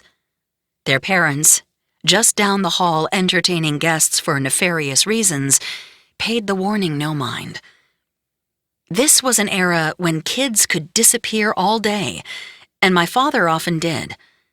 The beach at Kailua was a short downhill bike ride, and Eberhard would often prop a fishing pole taller than he was across the handlebars and pedal off to meet his friends on the sand. They would spend afternoons throwing their lines past the breakers, soaking in the sunshine, sharing the water with fishermen casting gigantic nets into the waves. The hours would drift away at the beach, Eberhard and his friends happily falling victim to Hawaii time, the island's laissez-faire approach toward punctuality, with scheduled appointment times or childhood curfews acting more as suggestions than as a mandate. Eberhard would often arrive home well past dinner, his parents unconcerned. Most of my father's memories of those times in Hawaii were like that, dreamy recollections of an idyllic childhood. The entire family got caught up in the lifestyle, spending large chunks of their days at the beach, losing track of time, living a life unimaginable in their native Germany. Otto even tried to teach Eberhard how to surf, not an easy task, as Otto had no idea how to balance on a board twice his height through the choppy surf. The two, father and son, often waded out into the waves, struggling to keep the surfboard steady enough for Eberhard to climb onto. After setting himself on the board, the young boy would look back at the oncoming rush of water, Otto holding tight until a wave captured the board and launched his son toward the shore. Eberhard stood for a few seconds, then disappeared into the chop. Friedel watched from the beach while Hans built castles of sand at the shoreline, an unforeseen wave eventually smashing his work into oblivion, forcing him to start again. The weeks passed by like that in paradise, melting together into what seemed like one long, eternal summer, separated by the hot season, Kauela, and Ho'oilo, the rainy season. The picture postcard lifestyle had lulled them into a false sense of security. Hawaii could do that to you. 14. Bag of Tricks. An ocean liner from Japan pulled into Honolulu Harbor on September 15, 1940. A lowly ship steward was barely noticed as he disembarked the Kamakura Maru, carrying only a small package. He shuffled down the gangplank with the other passengers and wound his way through the crowd, eventually finding his way out off the pier. He spotted a phone booth on Bishop Street and closed the folding door behind him. Searching for a coin in his deep pockets, he pulled out a nickel and deposited it into the slot. He was calling Otto Kuhn. Known only as Mr. Kai, he would usually take a taxi to the Kuhn's home or sometimes arrange a ride with Ruth and deliver his packages while Otto gave him any pertinent information he wanted taken back to Tokyo. The packages from Kai contained cash, fresh payments from Japan for services rendered. But things had changed. After Friedel's run-ins with FBI agents, their constant questioning of the family's friends and associates, and the agents following in the shadows as the Kuhns went about their day, the Japanese were well aware that their agents were being watched. The meetings could no longer take place anywhere as obvious as Otto's house. When the phone rang at the Kuhn home this late summer day, Otto listened as Mr. Kai said to meet him in front of the NYK building in Honolulu, just outside the harbor, as he had something from Dr. Homburg. The meeting place, ironically, was just steps from the Dillingham building, where Shivers and the other FBI agents were hard at work on the case. Otto drove the long, winding stretch over the Pali Highway to Honolulu, negotiated the crowded city streets, and parked near the Aloha Tower. Kai, 50 years old and just over 5 feet tall, was hard to pick out in the throngs of tourists and travelers. But Otto spotted him, casually strolling with the crowd, and as he walked close to Kai, he handed Otto a package containing $10,000 in cash, $219,000 today, along with a slip of paper instructing him to stop writing Homburg. Neither man spoke during the handoff. Separately, they disappeared in the crowd. The message from Tokyo was clear. The Homburg connection had become too risky. The Kuhns were being switched to the equally mysterious Baron Kyogoku, who could be reached at a post office box in Tokyo. When I read details of the interaction with Kai and the switch to Kyogoku, I was confused. Otto and Friedel had fervently explained to anyone who would listen that the money was part of the $34,000 owed to Friedel from the transfer of property deal with Homburg. But now Otto was supposed to break off contact with the person who purportedly owed the money, Homburg, and suddenly start dealing with a man Otto called a random acquaintance on a cruise ship, Kyogoku, in order to collect? Shivers had caught wind of this new possible handler, but his men were having little luck digging up anything on the elusive Baron. One informant told the Bureau that Otto had described Kyogoku as a relative to the Emperor. Agents poured through royal genealogies and contacted their sources in Tokyo. They could find no evidence of the man's existence, reporting to Shivers in a memo marked Top Secret. Baron Kyogoku, Kuhn's espionage agent in Japan, cannot be identified. It was clearly a code name given to a person authorities would never track down. Otto's explanation for the money received from the Baron, that it was part of Friedel's property deal, made no sense to Shivers. More likely, Dr. Homburg's complicated relationship with the family had become too problematic for the Japanese, so he'd been dropped. The Baron was taking his place. To Special Agent Shivers, it was a tell. If Otto had been a low-level agent, easily discarded, the note from Mr. Kai would have cut him off completely. But instead, the Cuans were being moved behind an even thicker cloak, assigned to a man who didn't officially exist. Even when Otto became an FBI suspect, the Japanese didn't abandon him or order him back to Berlin or Tokyo. Instead, they improvised, throwing up another smokescreen and keeping him in place. Otto was clearly important to whatever the Japanese were planning. Shivers needed to find out what. It was becoming apparent that Otto and Friedel, despite constantly drawing attention to themselves, were extremely good at hiding their covert activities. They'd been spying for the better part of 5 years, and the FBI couldn't do a thing about it. Frustrated, Shivers reached into his bag of tricks. He had already tapped the phones at the Japanese consulate. Other, more devious options were at his disposal. Agents were trained to use techniques such as impersonating police officers or journalists to gather information. Shivers ordered the Cuans' mail to be intercepted, and soon every letter, postcard, and periodical delivered to the Cuans was perused by the FBI first. If successful spying was the result of meticulous observation and painstaking attention to detail, then catching spies had to be approached the same way. Shivers and his agents stepped up their surveillance, widening their net and talking to anyone who had come into contact with the Kuhn family, and quickly establishing that Otto's claim to be learning Japanese, the reason he'd said he came to Hawaii, was a sham. Otto's tutor told them that after working with Otto for the better part of 4.5 years, he could scarcely speak a complete sentence in Japanese. It was an enticing clue, but there was no law against lying about why you'd come to Hawaii. Week after week of reading Otto's letters from Leopold, surveilling the family and interviewing friends turned up no smoking gun. Agents would have to keep weaving these small details, strands of evidence, into an elaborate tapestry that Shivers knew he absolutely knew would eventually expose the Cuans' intelligence operation. Shivers was working flat out. His health, already delicate, began to suffer under the crushing workload and the tension he lived under every day. The special agent felt he knew what was coming and began to obsess over his inability to stop it. By now, the Wehrmacht had rolled through a large chunk of Europe, having invaded Poland, Denmark, Norway, the Netherlands, Belgium, Luxembourg, and France.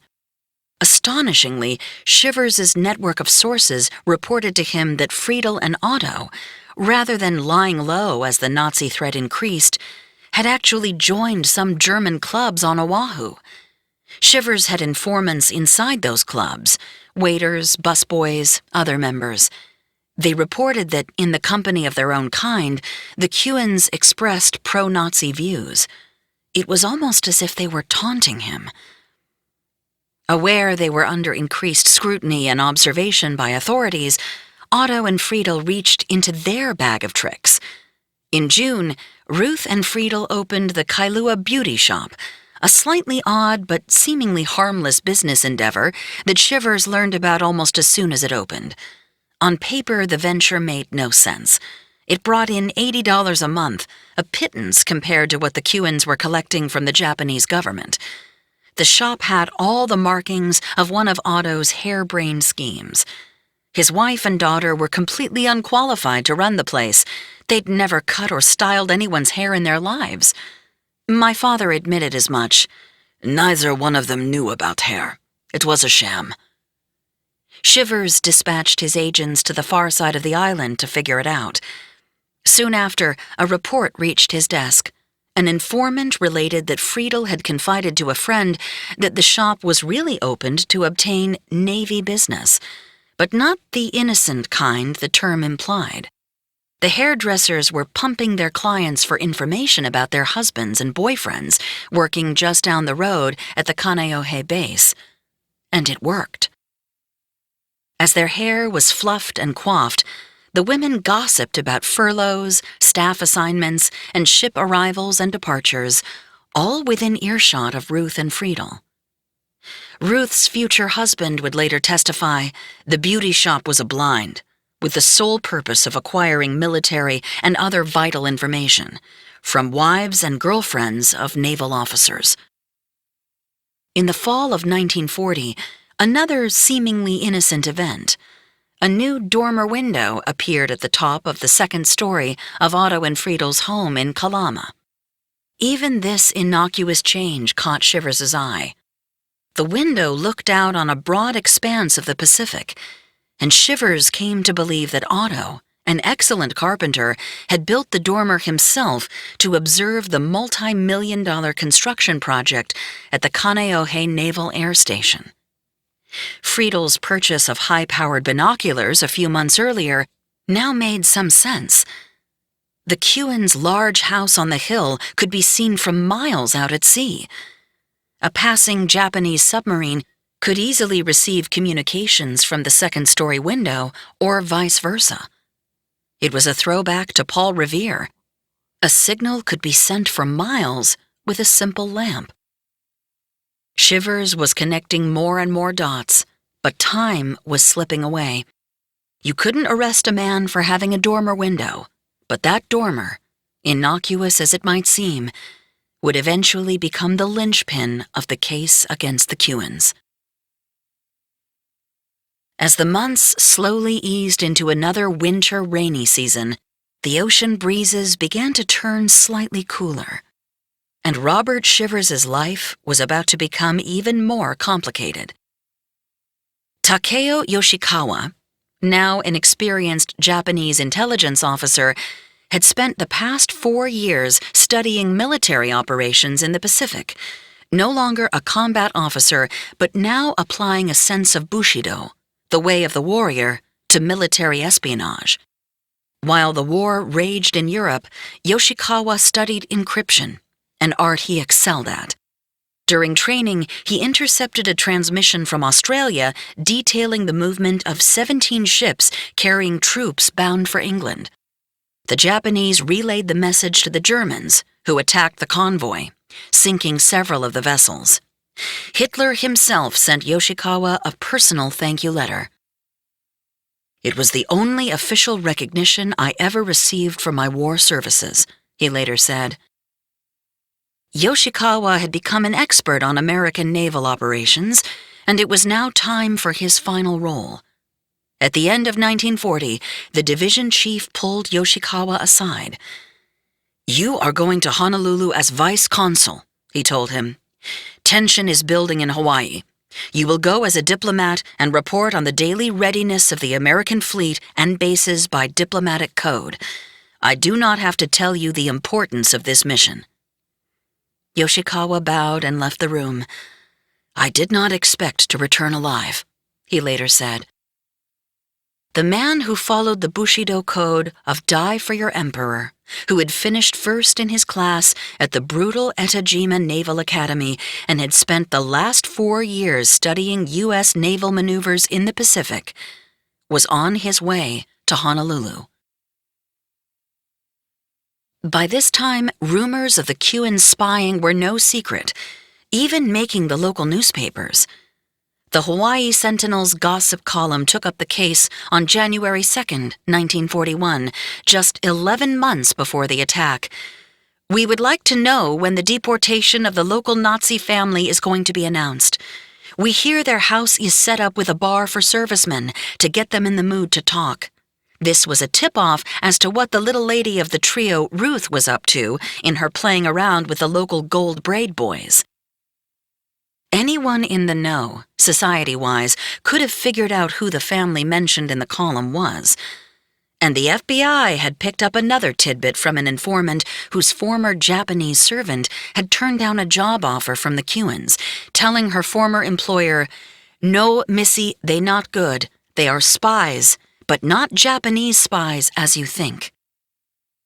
Still, Shivers didn't think he had enough to arrest the Kewens, so Otto and Friedel continued to operate on the island, conducting business as usual. Despite a large number of rumors and accusations about Ruth, the Bureau couldn't pin anything definitive on her either. Ruth had spent almost 5 years on Oahu as a young socialite, living out a fantasy few could ever dream of. But after years of whirlwind romances, she yearned for something more, something real. Her first relationship, if you could call it that, had been with a much older man, Joseph Goebbels. Her engagement, if you could call it that, had been to a much older man, Dr. Homburg. Her next romantic encounter would follow suit. In October 1940, Ruth was walking house to house in her Kailua neighborhood, soliciting funds for a welfare drive, another move designed to show that the Kewens were regular folks. It was a task she used to perform for the Nazis back in Berlin, going door to door campaigning for Hitler in her teens while a member of the BDM. But she wasn't a child any longer. Now 25, she knocked on the door of Jacob Carson Moore, who had arrived in Hawaii the previous spring from New York with his 2 teenage children after the death of his wife. An Army officer in World War I, Moore had made his money as a stockbroker. At 48, he was older than Ruth's father, and his thinning light brown hair, mustache waxed to points, and pronounced limp made him seem even older. A bit of a recluse, he spent the bulk of his days on a hill overlooking construction at the Kaneohe base, watching from afar through powerful binoculars. His odd behavior prompted nervous residents in Kailua to report him to the FBI. Still, Ruth and Moore began a May-December romance, and less than 6 months later, they announced their engagement. A week later, they were married in a small sunset ceremony at the Lutheran Church in Kailua and moved into a house just up the beach from Friedel and Otto. Ruth, young and beautiful, living the life of a debutante for the previous 5 years, suddenly found herself married and playing mother to 2 teenagers. It would be a tough transition. Ruth never told him a thing about the family, I thought when I read about the nuptials. Couldn't have. Ruth went either with operatives who knew her secrets or with civilians who were clueless as to what she was up to. Her marriage started the same way most of her interactions went, with secrets. The FBI, meanwhile, continued building its file on the family. There was enough information in it that on April 10th, Shivers issued an order that Otto be considered for detention in the event of war. And war was creeping closer. On April 6th, the Nazis invaded Yugoslavia and Greece. In June, it was Russia. Almost immediately, President Roosevelt froze all German and Italian assets and ordered every citizen to report any cash or property owned or received from foreign countries. A month later, all Japanese assets were frozen too, in response to Japan's invasion of French Indochina. Along with freezing German assets, Roosevelt also closed all German consulates, ordering their diplomats to leave the country. Japan's consulates then took over the duties of the expelled German diplomats, and the Kewens began to stop by the Japanese consulate even more often, believing their frequent visits would now be less suspicious. That made Otto's secret contacts very uncomfortable. They were increasingly convinced he was drawing too much attention to the operation. The vice consul was eventually forced to tell Otto it was best if he didn't call or come too often to the consulate. But Otto and Friedel were weathering another drought from the Japanese, having not received any money for almost a year, and their financial problems were getting worse. With no funds coming in, other than the $80 per month from the beauty salon, Otto took a $25 a week job at the Honolulu Iron Works, both to close the gap until the payments from Japan started again, and to continue the ruse that they were just regular folks. But manual labor wasn't Otto's style. He quit after 6 weeks, saying the work was too hard. Besides their vanishing source of income, Otto was also concerned about the new directive from the U.S. government ordering all aliens to submit a list of their assets starting at the end of October. If he didn't receive a payment from Japan until after that date, he would need to report where the money came from, information he couldn't give. So he went to the Japanese consulate in July, desperate to get an encrypted appeal for money sent to Dr. Homburg and Baron Kyogoku in Tokyo using his dictionary code, "Please send balance as soon as possible." Otto went back to the consulate a few days later to check for any progress. It was too much for his handlers. He was going to blow the entire operation, with his incessant visits bringing unwanted attention from the FBI. So they worked out a signal. If the Japanese needed him or had information on payments, they would send him a postcard and sign it from Jimmy. He left the consulate appeased for now. While the Kuhns struggled in Hawaii, Leopold was thriving in Berlin. He wrote a letter to the family basking in the glory of Hitler's victories. Otto had taken a great deal of care to distance himself from his Nazi roots to anyone in Hawaii who would listen, but a snippet of the correspondence from his son shed some light on his true feelings. "I wish you good health, happiness, and contentment, especially the last, dear father, as I know of your thoughts which are always with us here in Germany and the great things that are happening." But not all the Kuhn boys had drunk the Kool-Aid. Eberhard was now 15 and in 9th grade at the Punahou school. Well-liked and athletic, he did not share anything close to Leopold's view. Memories of his time in Berlin had forged a hatred of the Nazis he could no longer restrain. He followed the war in the newspapers and newsreels before the Saturday matinees, but he did so through the eyes of a boy whose German roots were fast receding, a boy who was becoming an American. A family acquaintance whose son was good friends with Eberhard told the FBI that Eb has always been outspoken and has made it a point to criticize the Nazis, even to the point of stating they should all be killed. But she added that recently Eb is no longer allowed to visit their home, allowed only to associate at the Kuhn house. Mrs. Kuhn was afraid what Eb may say outside her presence.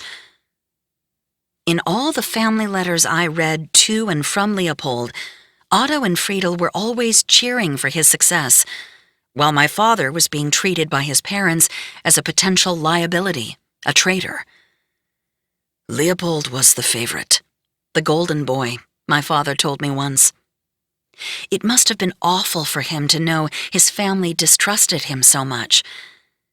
Even if my grandparents had become adept at compartmentalizing, it was hard to fathom how they could inextricably link their success, and Leopold's, to the carnage and horrors being executed every day to achieve it, and be happy about it.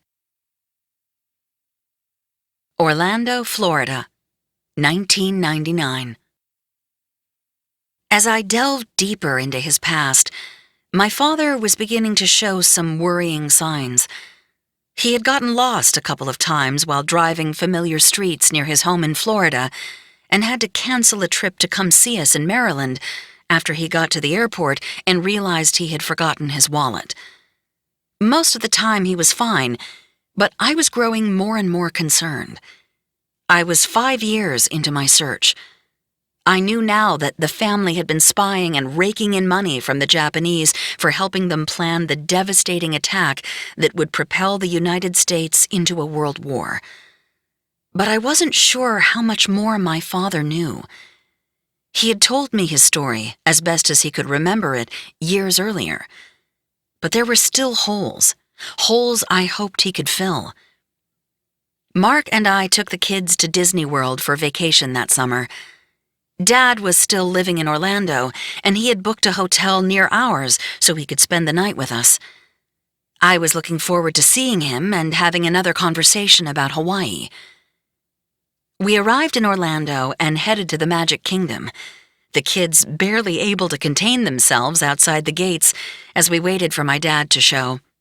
Finally, one of them yelled, "Pop, pop," and sprinted down the sidewalk, lifted high into the air as soon as they reached their grandfather. He looked great.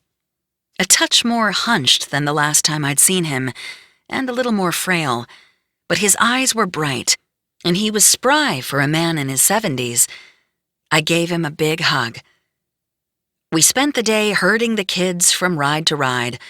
Dad watched as they squealed with delight on Dumbo and It's a Small World, along with Pirates of the Caribbean. We ended the day at Cinderella's castle, and Dad insisted on buying us all, including himself, Mickey Mouse ears.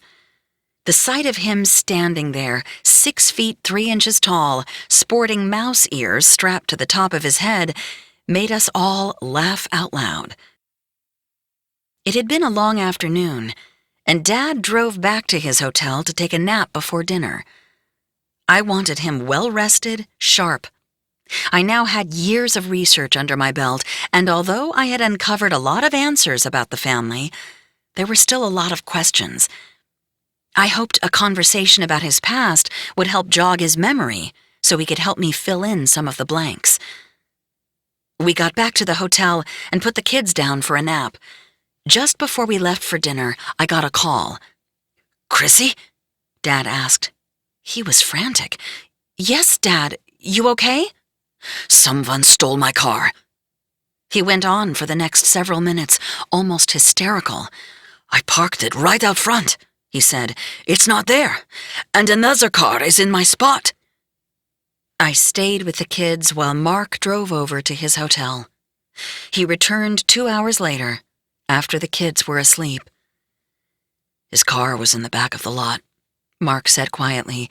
"He just forgot where he parked it. I told him to just get some rest and we'd drive over there for breakfast and say goodbye." There would be no conversation.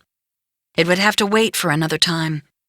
I was worried that his thoughts, certainly his memories, were becoming more and more opaque to him. 2 months later, my sister called. Dad had dementia. 15. The warning was clear. Special Agent Shivers was convinced the Cuans were spies. He just didn't know for whom.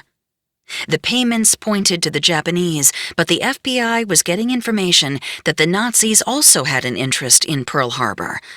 That revelation came from another German spy turned double agent for the British Secret Intelligence Service, MI6, Duško Popov. Popov was a well-educated Serbian who attended law school at the University of Freiburg in Germany in 1935. A few years later, he was recruited by a former classmate to work for the Abwehr, the German military intelligence service. Popov immediately contacted the British diplomatic authorities, who enlisted him as a double agent.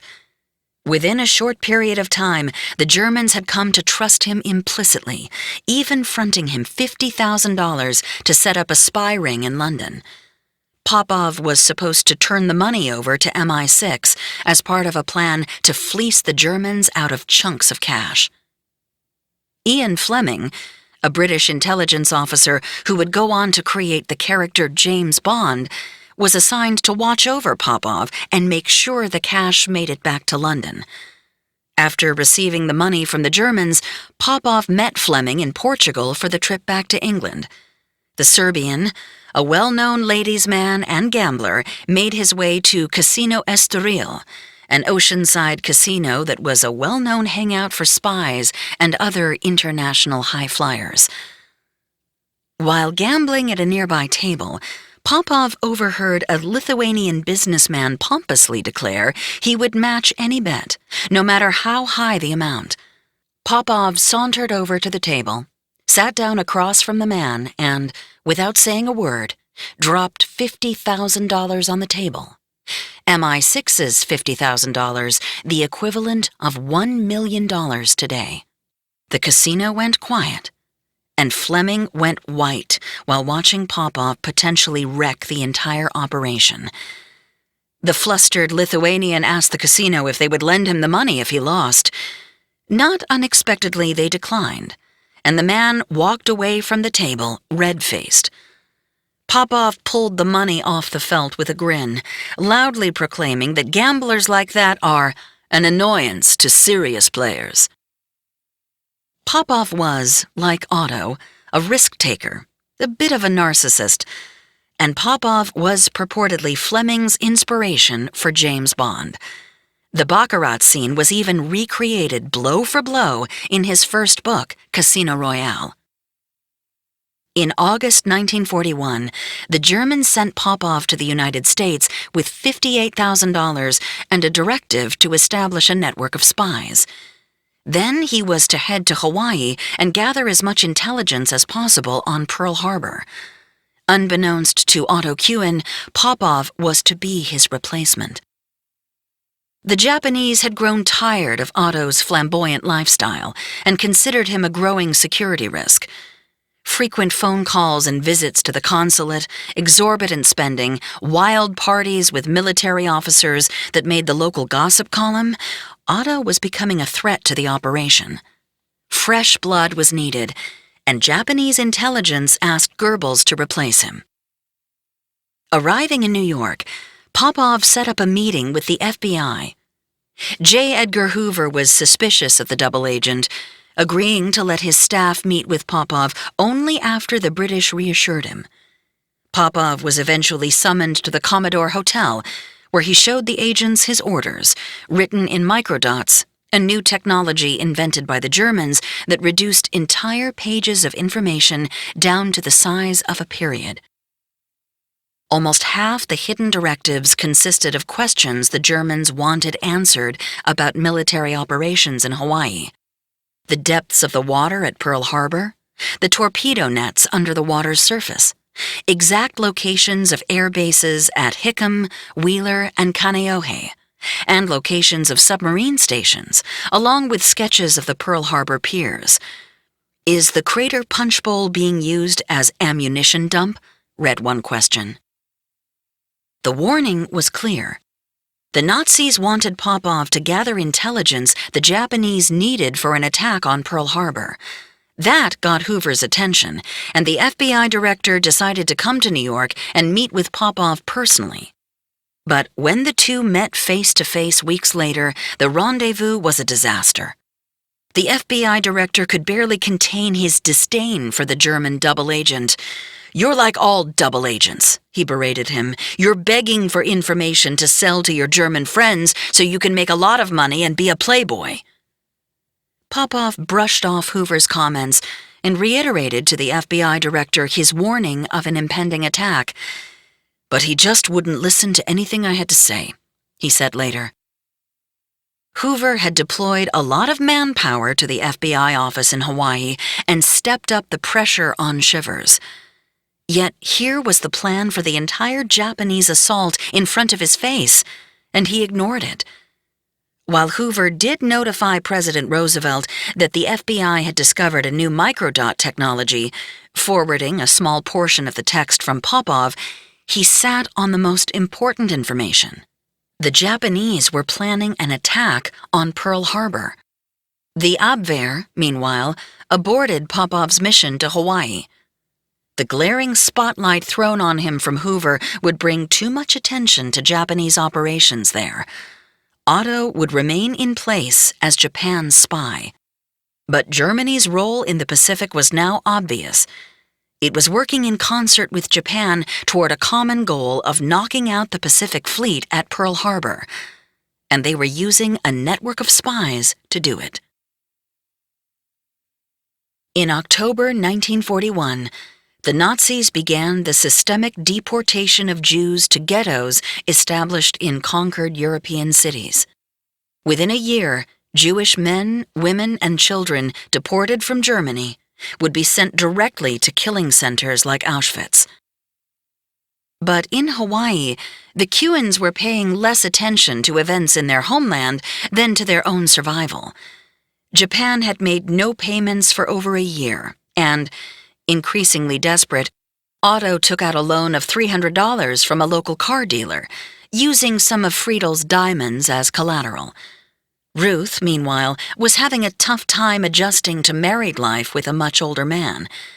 Gone were her days of being courted by young naval officers, the flashy military balls, the pulse-pounding covert meetings at the harbor with contacts from Germany and Japan.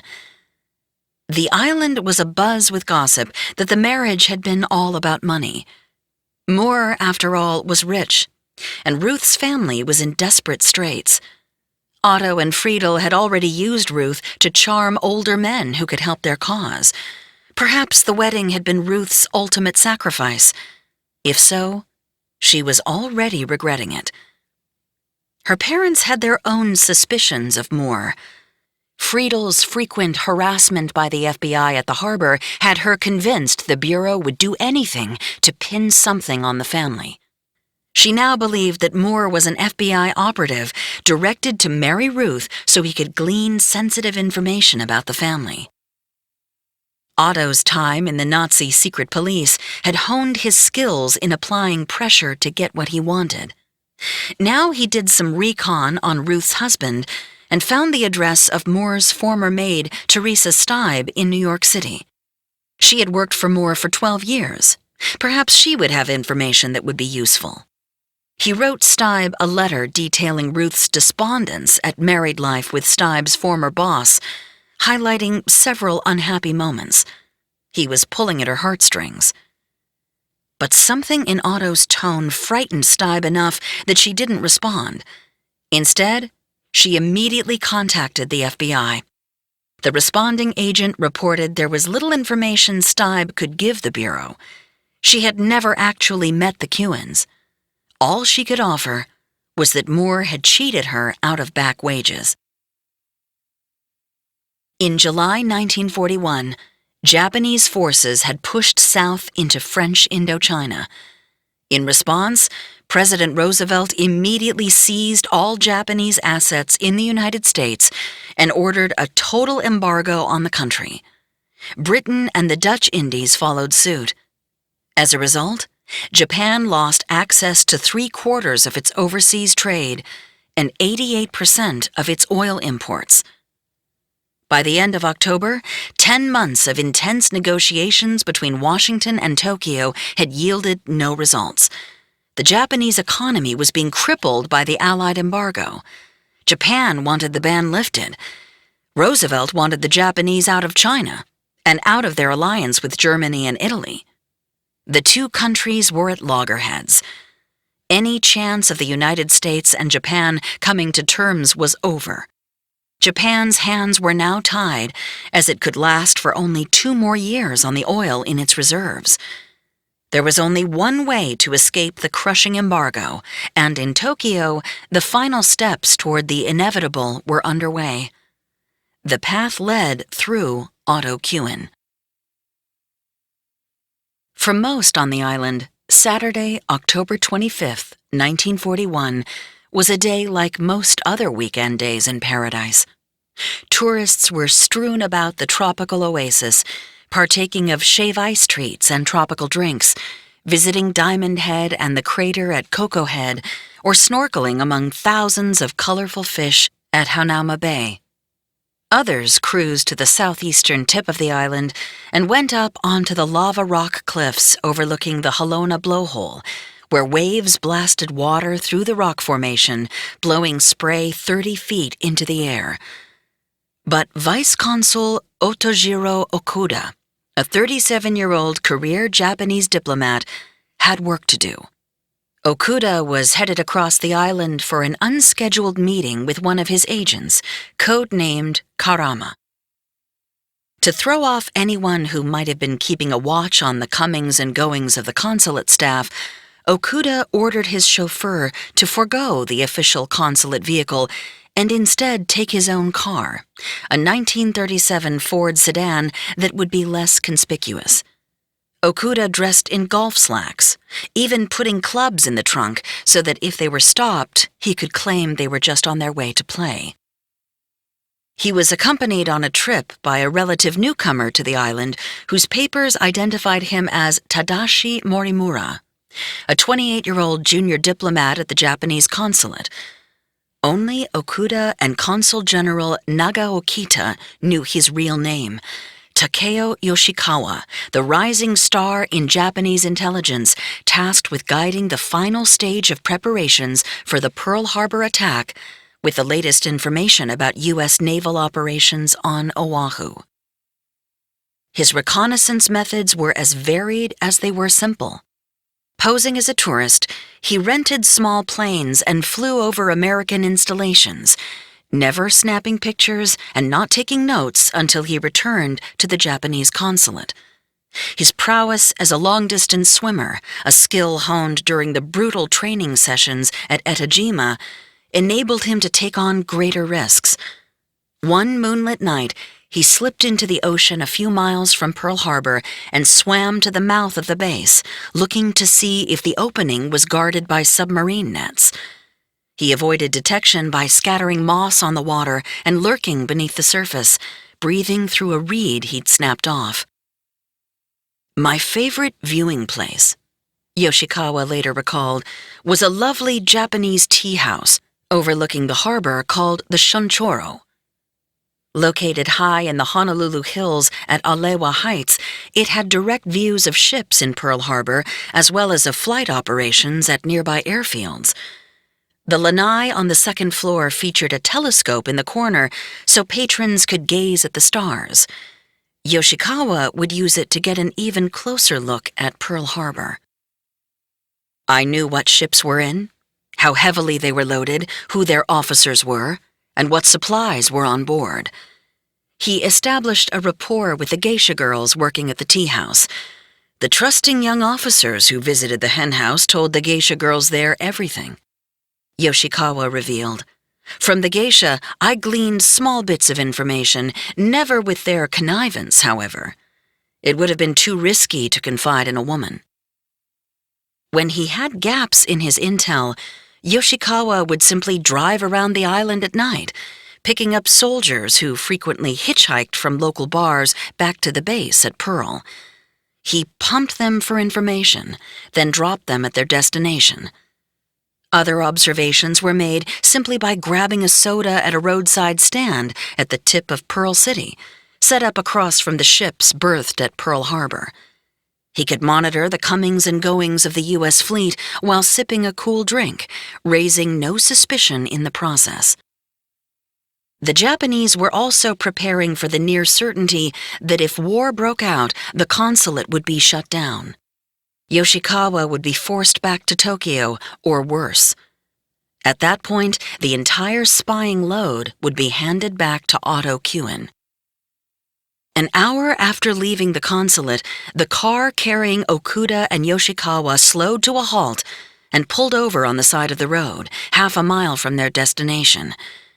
Okuda handed Yoshikawa an envelope and a small satchel, and the agent stepped out into a stiff breeze blowing off the Pacific and headed down the street toward the house occupied by their agent, Karama.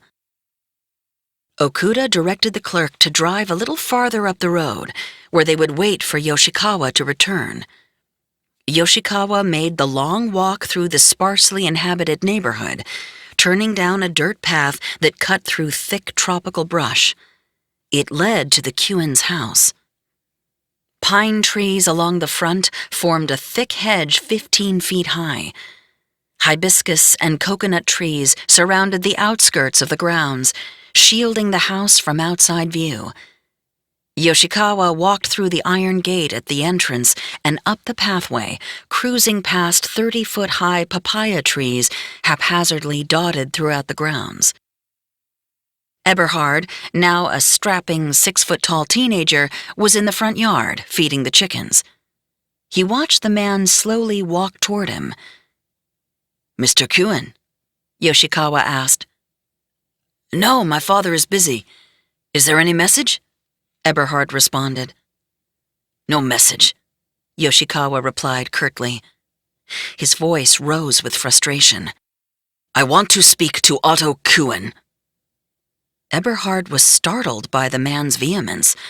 He called for his father and walked away to finish feeding the chickens. Otto had been working in the garden in the backyard and came around to the front, sizing up the strange man standing in the yard among the chickens. He didn't look familiar. And he was not expected. An uncomfortable combination for an espionage agent. Otto weighed the options. After a moment, he walked out into view of the visitor. "Are you Otto Kuen?" Yoshikawa blurted out. "Yes. I have something for you from Dr. Homburg." Otto walked him back to a little garden house in the rear of the yard. No words were exchanged. Yoshikawa handed him a package. Inside was $14,000, $300,000 today, and a note asking him to send a test message with his shortwave radio later that week. It would be a test to help prepare for the attack, now known in Tokyo as X-Day. Yoshikawa handed him an envelope and a blank piece of paper. Kuen wrote a response saying he would be unable to make the test, inserted the paper back into the envelope, and handed it back to Yoshikawa. After years of collecting money from Japan with little interference from his employers, things had quickly and unexpectedly become very real for Otto. The Japanese agent departed without saying another word, retracing his path back to the waiting car. He slid into the back seat and looked at Okuda. "It's all okay," Yoshikawa said. They headed back to the consulate. Otto immediately shredded the note and burned it, then called Friedel at the beauty shop. She rushed home immediately. He handed her the $14,000. Friedel knew what that meant. The sleeper spy had been activated. 16. The final days. Robert Shivers was uneasy. It was a week before the attack, and he was at his desk early, surveying the sterile office in the quiet of the late autumn morning. He sensed something big was coming. Throughout 1940, he had lobbied Hoover for more help to catch the spies he was sure were sending intel to the Japanese in preparation for God knew what. Hoover responded by sending 14 special agents, up from the original 2, an assistant special agent in charge, a radio operator, 8 clerical workers, and a Japanese translator. With these new resources, Shivers ramped up his surveillance of the Kuens. After collecting intel for 2 years, the special agent believed Pearl Harbor was vulnerable to an attack sooner rather than later. Phone taps monitoring calls to and from the island, intel from his FBI brethren, details on the deteriorating relations between the United States and Japan, he could just feel it. So he called to his office Captain John Burns of the Honolulu Police, a man he'd been working with closely to gauge the mood in the Japanese community. Shivers' eyes dewed up as he told Burns in confidence that he felt a Japanese raid was imminent. He asked Burns to check with his contacts to see if they were expecting something. Shivers was exhausted and increasingly fearful. Military officials weren't nearly as concerned as Shivers. The War Department was confident that even if the Japanese did attack, their sailors and gunners would prevail.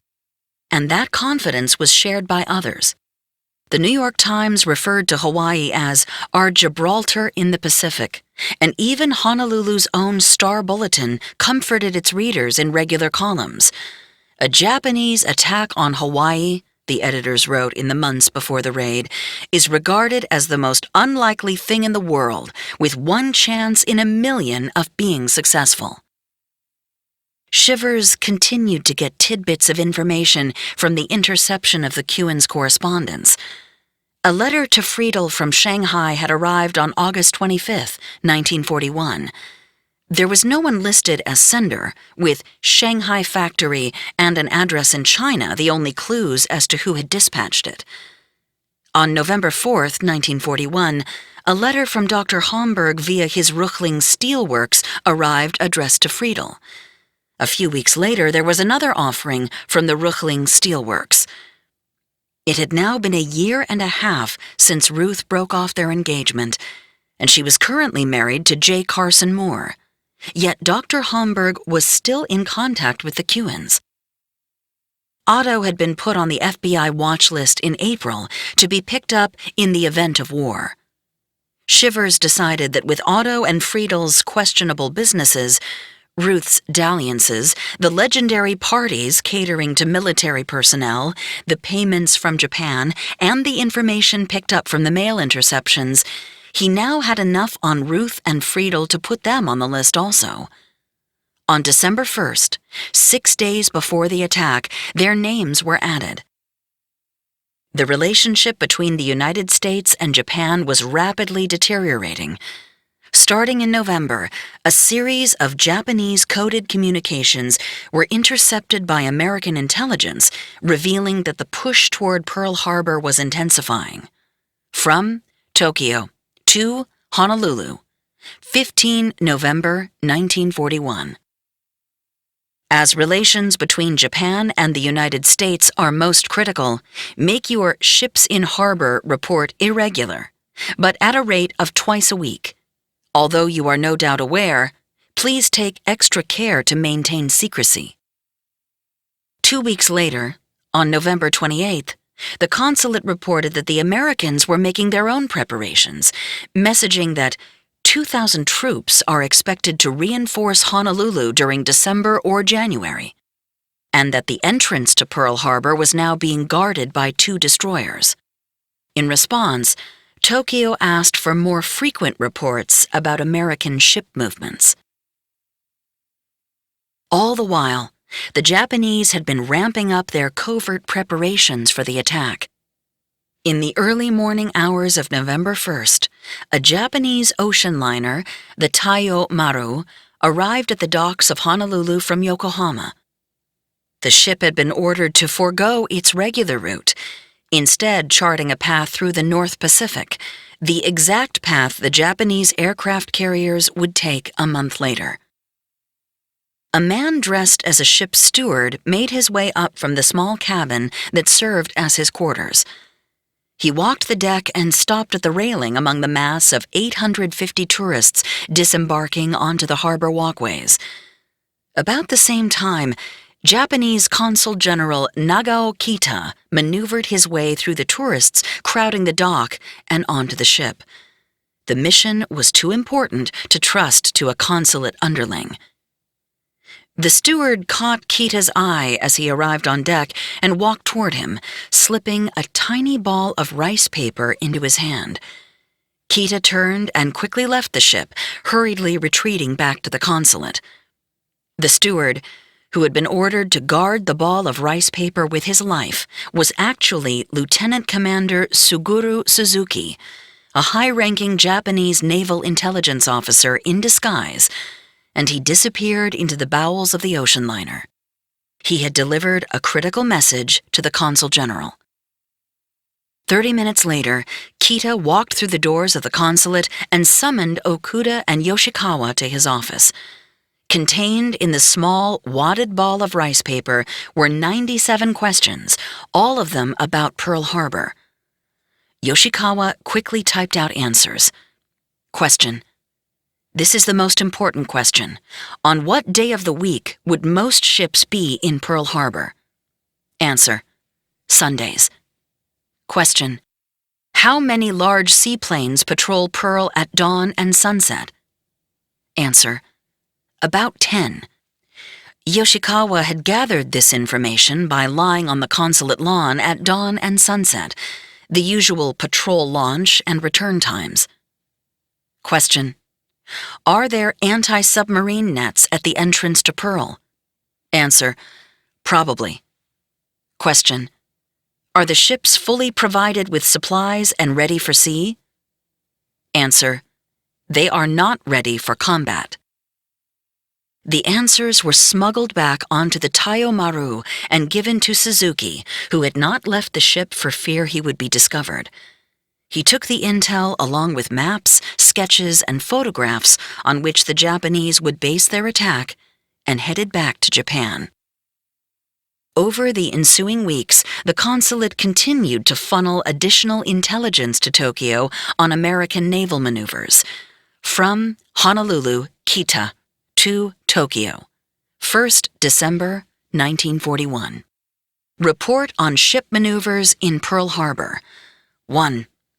The place where practice maneuvers are held is about 600 nautical miles southeast of here. 2. The usual schedule for departure and return of the battleships is leaving on Tuesday and returning on Friday, or leaving on Friday and returning on Saturday of the following week. All ships stay in port about a period of 1 week. Along with their consulate in Honolulu, the Japanese were also in contact with the German government in Berlin, updating it on the status of their negotiations with the United States. From Tokyo to Berlin, November 30th, 1941. As long as the Empire of Japan was in alliance with Germany and Italy, there could be no maintenance of friendly relations between Japan and the United States, was the stand they took. It has become gradually more and more clear that the imperial government could no longer continue negotiations with the United States. The United States has decided to regard Japan, along with Germany and Italy, as an enemy.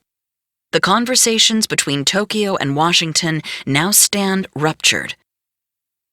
Say very secretly to Hitler and Nazi Minister of Foreign Affairs Joachim von Ribbentrop that there is extreme danger that war may suddenly break out between the Anglo-Saxon nations and Japan, and this war may come quicker than anyone dreams. A week before the attack, military leaders in Japan were keeping even closer tabs on exactly what was happening at Pearl Harbor, asking the consulate for more frequent updates. From Tokyo to Honolulu, 2nd December 1941. Secret outside the department. In view of the present situation, the presence in port of warships, airplane carriers, and cruisers is of utmost importance. Hereafter, to the utmost of your ability, let me know day by day. On December 2nd, the day this wire was sent, Tokyo sent another message, this one to the fleet racing toward Hawaii. Climb Mount Nitaka, the signal that the plan to attack Pearl Harbor and trigger war with the United States was a go. Later that day came the long-expected message, X day will be 8 December, December 7th, Hawaii time. As that day drew closer, Otto was summoned to the consulate. His visits were now so frequent that staff at the front desk knew his face, even referring to him by his first name. He strode past the receptionist with a simple aloha and walked into the office of Consul General Nagao Kita. He was one of only a handful of people on Oahu with that privilege, and one of only 2 haoles. Tokyo had ordered reports on military maneuvers and ship counts more frequently now, but the understaffed consulate did not have enough manpower to provide all of the detailed information Japanese intelligence was asking for in such a ramped-up time frame. It needed help. Otto walked into Kita's office, followed by Vice Consul Okuda. They closed the door. "Could you help us?" Okuda asked. "Do you know how many ships of the United States fleet are in Honolulu? Do you know where the United States fleet usually go out on maneuvers? How long they are going to stay out?" The Japanese diplomats knew that Otto had been grooming his military connections for years with lavish parties at Honolulu hotels and opulent gatherings at the Kuen home. It was now time to put his efforts to good use, they told him. "Yes, I know," Otto answered. "I have many men in the Army and Navy and can do anything for you that you want." "You have a shortwave radio?" Okuda asked next. "Yes, I have," Otto answered. Okuda told Otto to devise a signaling system to relay ship movements in and out of Pearl Harbor. He also asked him for reconnaissance on vessels currently docked there. Otto left the consulate with his orders. 6 years of work on the island had led him to this moment. On November 28th, Otto drove to Pearl Harbor with 9-year-old Hans. Viewing the harbor from the roads around the base, he observed and noted which ships were docked. Back home, he formulated an elaborate system of signals involving lights from the dormer window in his house to communicate with Japanese submarines waiting off the east coast of Oahu. One light shining between 8 o'clock and 9 o'clock p.m. meant the battleships in Pearl Harbor were about to set sail. One light between 9 o'clock and 10 o'clock p.m. meant several aircraft carriers had left port and were out to sea. Other light signals were designed to convey other ship movements. Otto, nothing if not creative, thought up other ways of communicating with the Japanese. Laundry hanging on a clothesline at his Lanakai beach house, sailing his boat with a star on the sail in Lanakai Bay, flashing the headlights on his car, and placing ads on KGMB radio at specific times, with each ad pinpointing particular ship movements. An ad offering a Chinese rug for sale meant battleships had sailed. A posting in the want ads for a beauty shop operator meant aircraft carriers had left port. And an offering of a chicken farm for sale had other ulterior meanings involving ship movements. Locked away in the little shack in the back of their yard, Otto put the final touches on his plan. When he emerged on Sunday, November 30th, it was complete. He drove back across the Pali to meet with Kita and Okuda and explain the details of his plan. But the consul general was not impressed. It was too complicated, too hard to use. "Go simplify," Kita told Otto, and instructed him to do so quickly. Otto went back to the little shack in the back of their yard and worked for 2 more days, streamlining the plan. On December 2nd, it was complete. Friedel joined him on the drive to the consulate. She needed to do some Christmas shopping in Honolulu, which would serve as a convenient alibi if stopped by authorities, who seemed to always be watching now. As further cover, Otto brought $500 to have wired by the consulate to Leopold, a favor from his friends there in case he was asked why they had stopped at the consulate. They drove the winding path over the Pali with the convertible's top down, letting the trade winds flow over them, a calming force during these stressful past few days. Otto drove carefully. Despite their attempt to build an alibi, the signal plan in an envelope in the glove compartment would be impossible to explain away if they were stopped by authorities. Otto guided the car through the Honolulu streets crowded with Christmas shoppers, eventually arriving in front of the Japanese consulate. He eased into a parking spot on the side of the road, put the car in neutral, and turned off the engine. Otto looked at Friedel, then grabbed the envelope out of the glove compartment and walked across the street. Okuda was waiting for him in the consulate yard. "I gave Vice Consul Okuda an envelope containing the simplified signals and messages," he later explained. "There were now only 8 instead of 15. The signals were to be flashed to a 2-man sub off the coast of Lanakai Beach from my house." With the simplified signals, Otto also gave Okuda a list of ships he had observed at Pearl Harbor a few days earlier. 7 battleships, 6 cruisers, 2 aircraft carriers, 40 destroyers, and 27 subs. Okuda told Otto to come inside as he wanted to discuss the coding system further. Otto fidgeted nervously. "I told him that it was all written out, and there was no need to," and turned around and went back to my car. As previously agreed, if they needed him further, they would send a postcard signed Jimmy. Otto and Friedel then drove into town and parked beneath the Christmas lights stretched across Bishop Street in Honolulu. They browsed the stores crowded with shoppers searching for gifts. Locals offered the Hawaiian Christmas greeting Mele Kalikimaka to the sea of white-suited servicemen walking the streets, most of the sailors searching for presents to send home to loved ones thousands of miles away. Christmas cards and placards featured a shirtless Santa arriving to the shore on a surfboard, sack of toys slung over his back, fingers on his hand curled in with thumb and pinky extended in a gesture meaning, hang loose.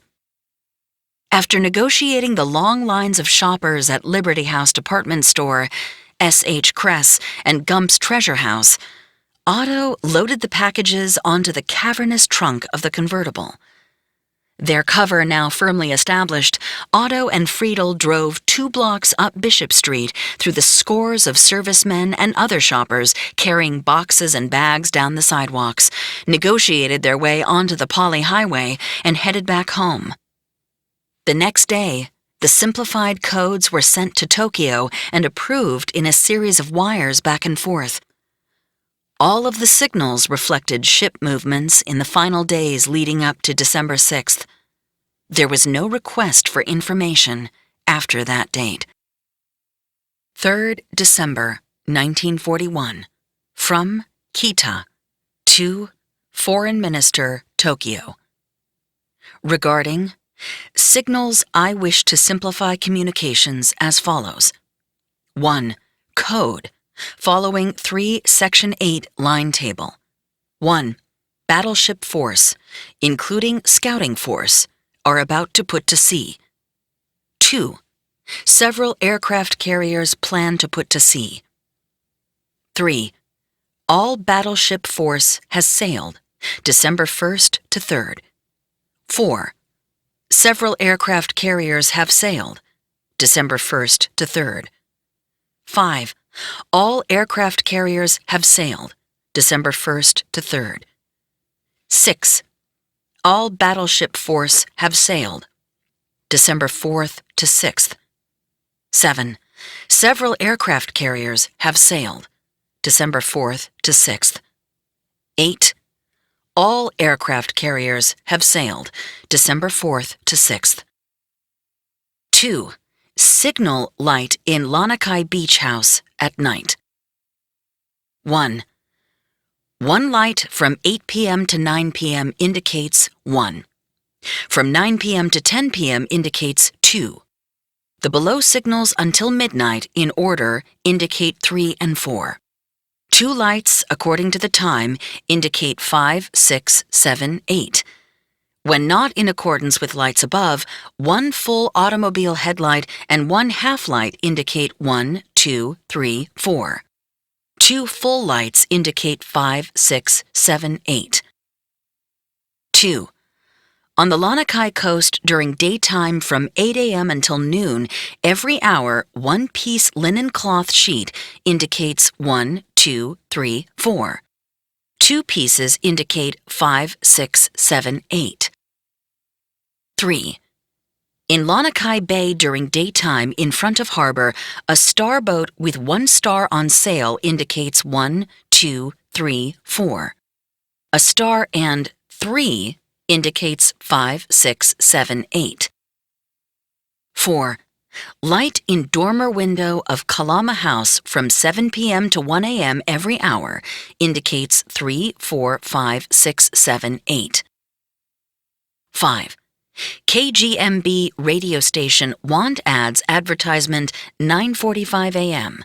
A Chinese rug, etc. for sale. Apply P.O. Box 1476 indicates 3 or 6. B.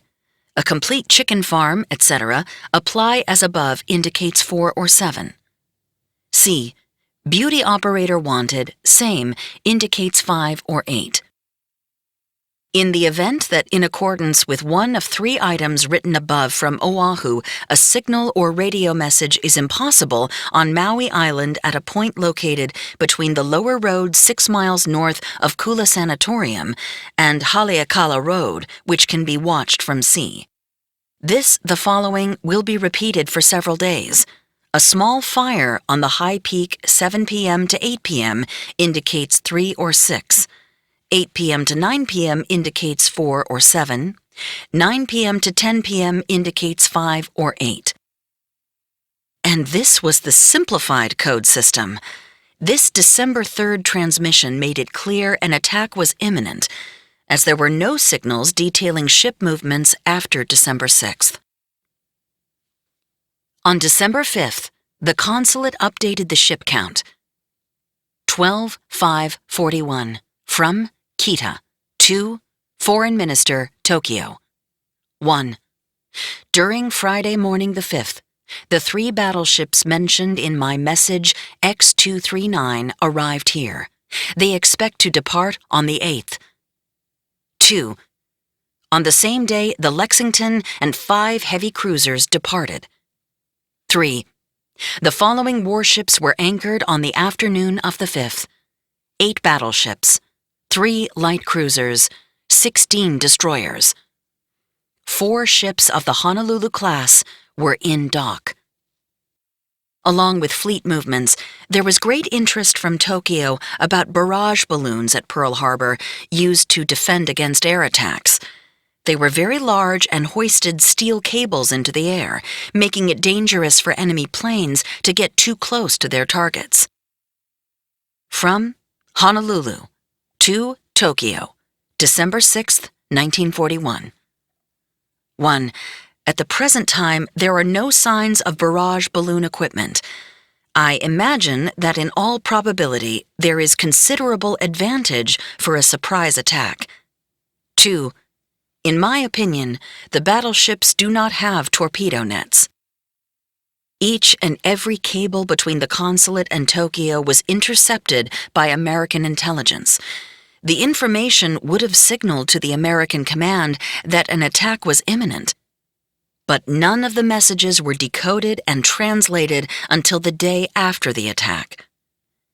Kita provided Tokyo with final updated reconnaissance on December 6th, by which time the consulate staff was busy preparing for the fallout from the attack. Staff members had unlocked large steel cabinets in the code room that afternoon and were pulling file after file out of the drawers, dropping sensitive communiques into a wheelbarrow and taking them to a crudely dug pit in the courtyard to be burned. A consulate chauffeur later told the FBI it took 4 hours to incinerate the bulk of what they wanted destroyed.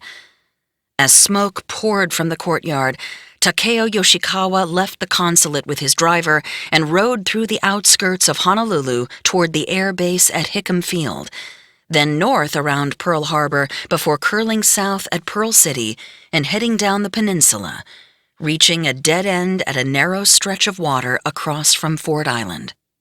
From there, he could look toward the harbor and see the ships docked on the western side of Ford Island, rising out of the water across the strait.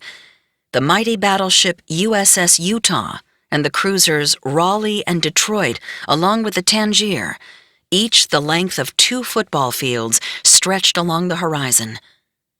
Yoshikawa grabbed a drink at Eto's soda stand, the wood-framed snack shack at the water's edge, a familiar stop for him that offered an unobstructed view of the ships berthed at Pearl Harbor. He found it amusing that naval officials would allow public access to a spot so close to the base, unthinkable in Japan.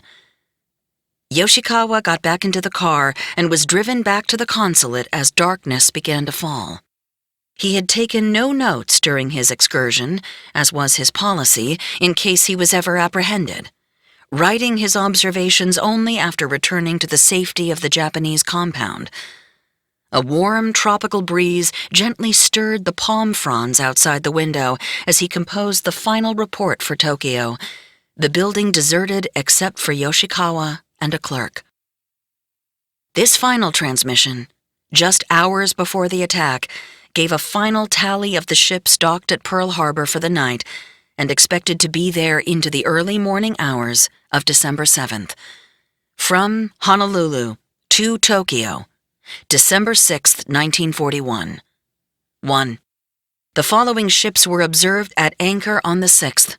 9 battleships, 3 light cruisers, 3 submarine tenders, 17 destroyers, and in addition there were 4 light cruisers and 2 destroyers lying at dock. The heavy cruisers and airplane carriers have all left. 2. It appears no air reconnaissance is being conducted by the fleet air arm. In Tokyo, the Foreign Ministry immediately passed my final message along to the Japanese attack force, even then closing in on Pearl Harbor, Yoshikawa recalled. It was the last message sent before the attack. Vice Admiral Chuichi Nagumo, commanding the ships racing toward Oahu through the murky blackness of the North Pacific, received the message on the darkened bridge of the flagship, the carrier Akagi. They were 400 miles north of Oahu. As the Japanese carriers were closing in on the island, Otto, Friedel, and Eberhard drove into Kailua to watch a movie, their Saturday night family tradition. Hans was left with their live-in Japanese servant. It was a short drive to the cinema in Kailua, the town so small there was no need for stoplights. Citizen Kane, The Maltese Falcon, and Dumbo were the top movies that year. It's also possible my dad talked his parents into going to see Dr. Jekyll and Mr. Hyde or The Wolf Man for a 25-cent ticket. A fountain drink and 10-cent bag of popcorn rounded out the evening. They returned home at 10:45 to a silent house, the maids and Hans having fallen asleep hours earlier. Eberhard put on his pajamas and crawled into bed while his parents retired to their quarters. A slight breeze off the Pacific rustled through the palm trees on their Kalama property. All was calm as they drifted off to sleep. 17. December 7th, 1941. X-Day. As the island slept, an angry ocean several hundred miles off the coast bounced the massive Japanese aircraft carriers through the waves of the North Pacific. The ships pitched and rolled violently in the darkness, waves crashing over the flight deck as crews desperately clung to their planes to keep them from sliding into the sea. If this had been merely an exercise, it would have been canceled, as conditions made taking off too dangerous. The lead warship, the carrier Akagi, slowly turned into a northerly wind. Sailors raised a lone battle flag on the mast. The other ships followed suit. From the deck, pilots sitting in their cramped cockpits watched a green lamp wave in a circle, a signal to begin the mission. It was 6 a.m. Fierce winds whipped across the deck as the first fighter plane catapulted through the early morning darkness toward the edge of the carrier. Soldiers lining the runway held their breath as it roared by and rocketed into the abyss just before the ship took another mighty downward pitch. The next plane was already on its way down the runway as the crew cheered the first successful takeoff, water spraying across their faces. Planes from other carriers in the group were also fighting the elements and taking flight. A pilot on the Soryu thrust forward but misjudged the wind gusts. Failing to gain enough lift, he dropped into the darkness of the choppy seas at the end of the runway, never to be seen again. None of the pilots expected to make it back alive. Forgoing parachutes, they preferred death over capture. One by one they soared from the carrier, 200 miles off the northern tip of Oahu. Within 15 minutes, the first wave of 183 bombers, fighters, and torpedo planes had launched from 6 different carriers. The group flew over thick clouds, unable to see the water below, making it difficult to navigate. Relying on radio signals coming from Oahu to help set their course, the commander of the attack switched the radio direction finder and tuned to KGMB, a Honolulu radio station, and picked up some light jazz music.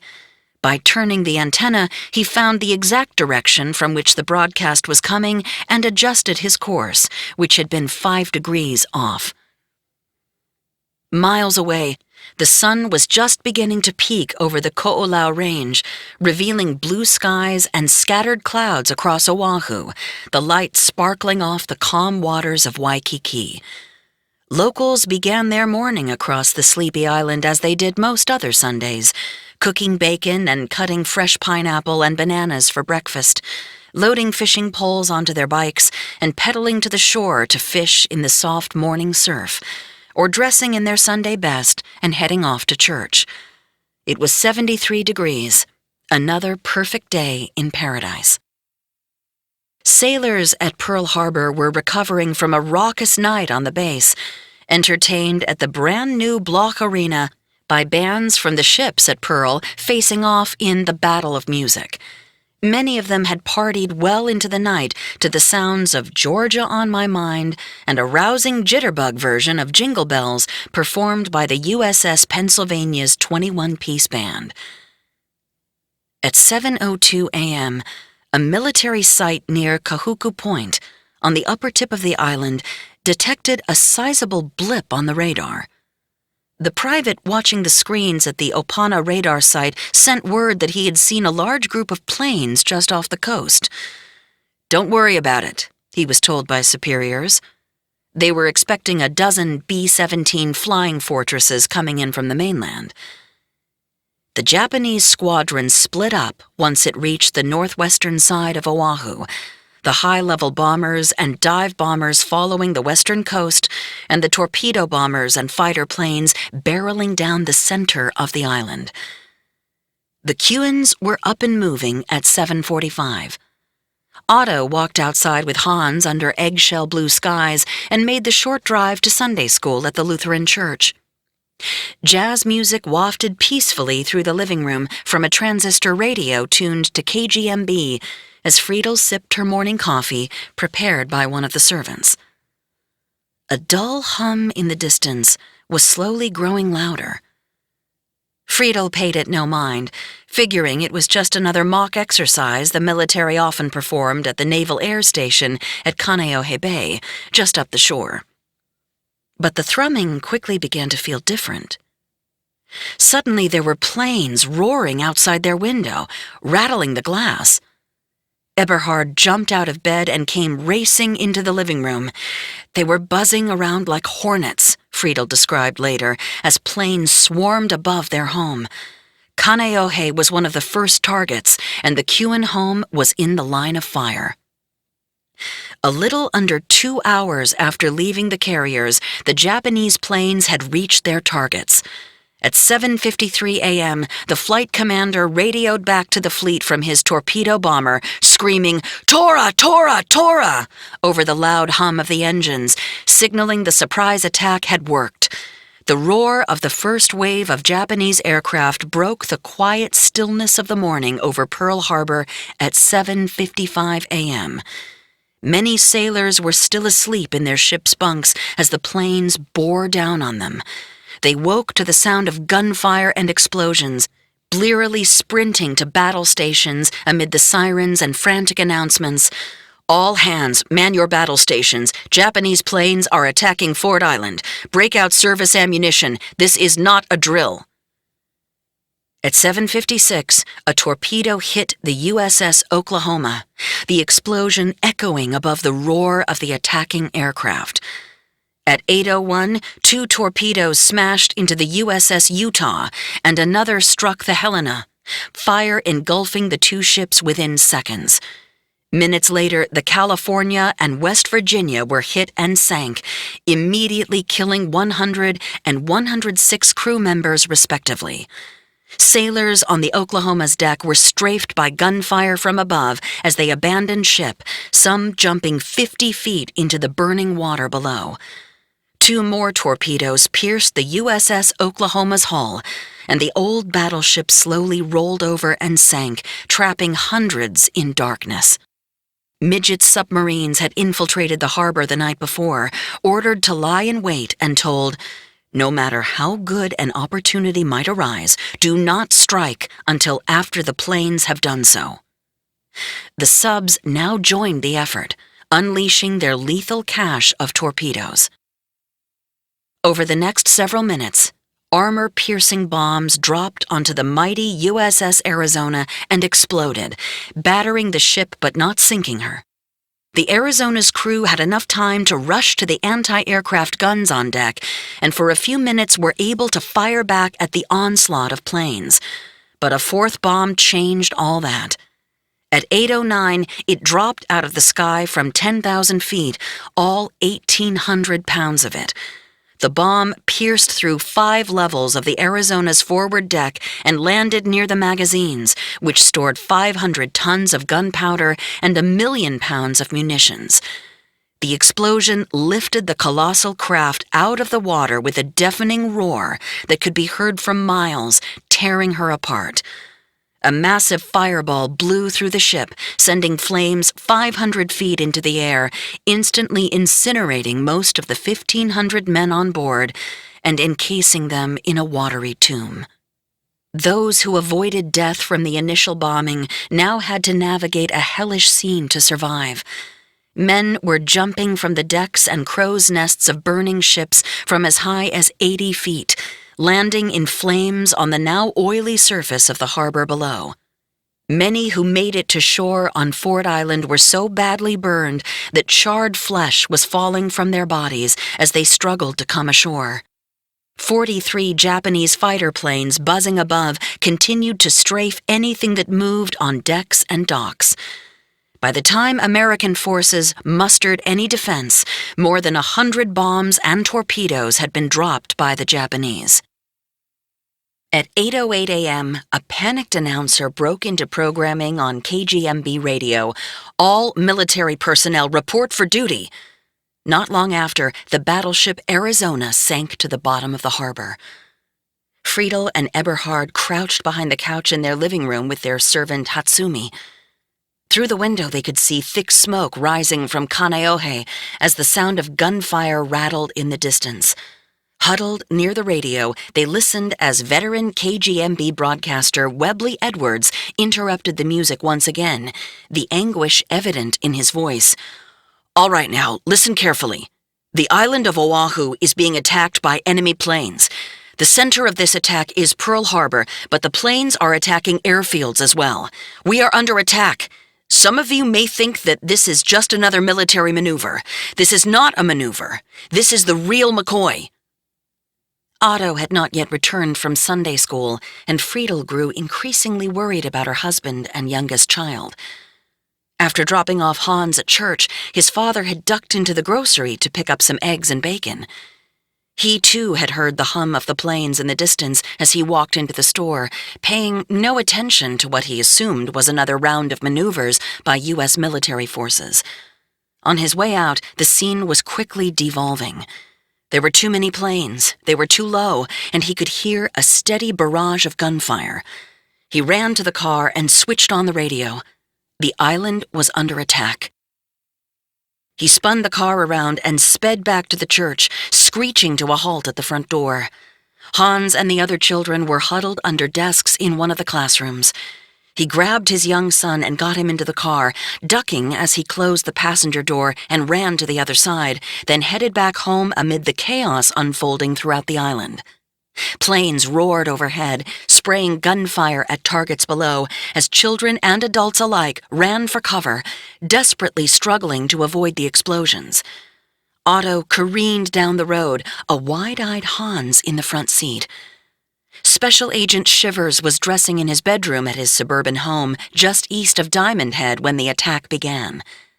His wife and Sue were in the middle of preparing breakfast for an emergency services meeting to be held at their house when the phone rang. "What?" Shivers shouted down the line. After listening for a moment, he uttered, "I'll be right down," and hung up. As he ran out the door, Shivers frantically gave his wife a series of instructions.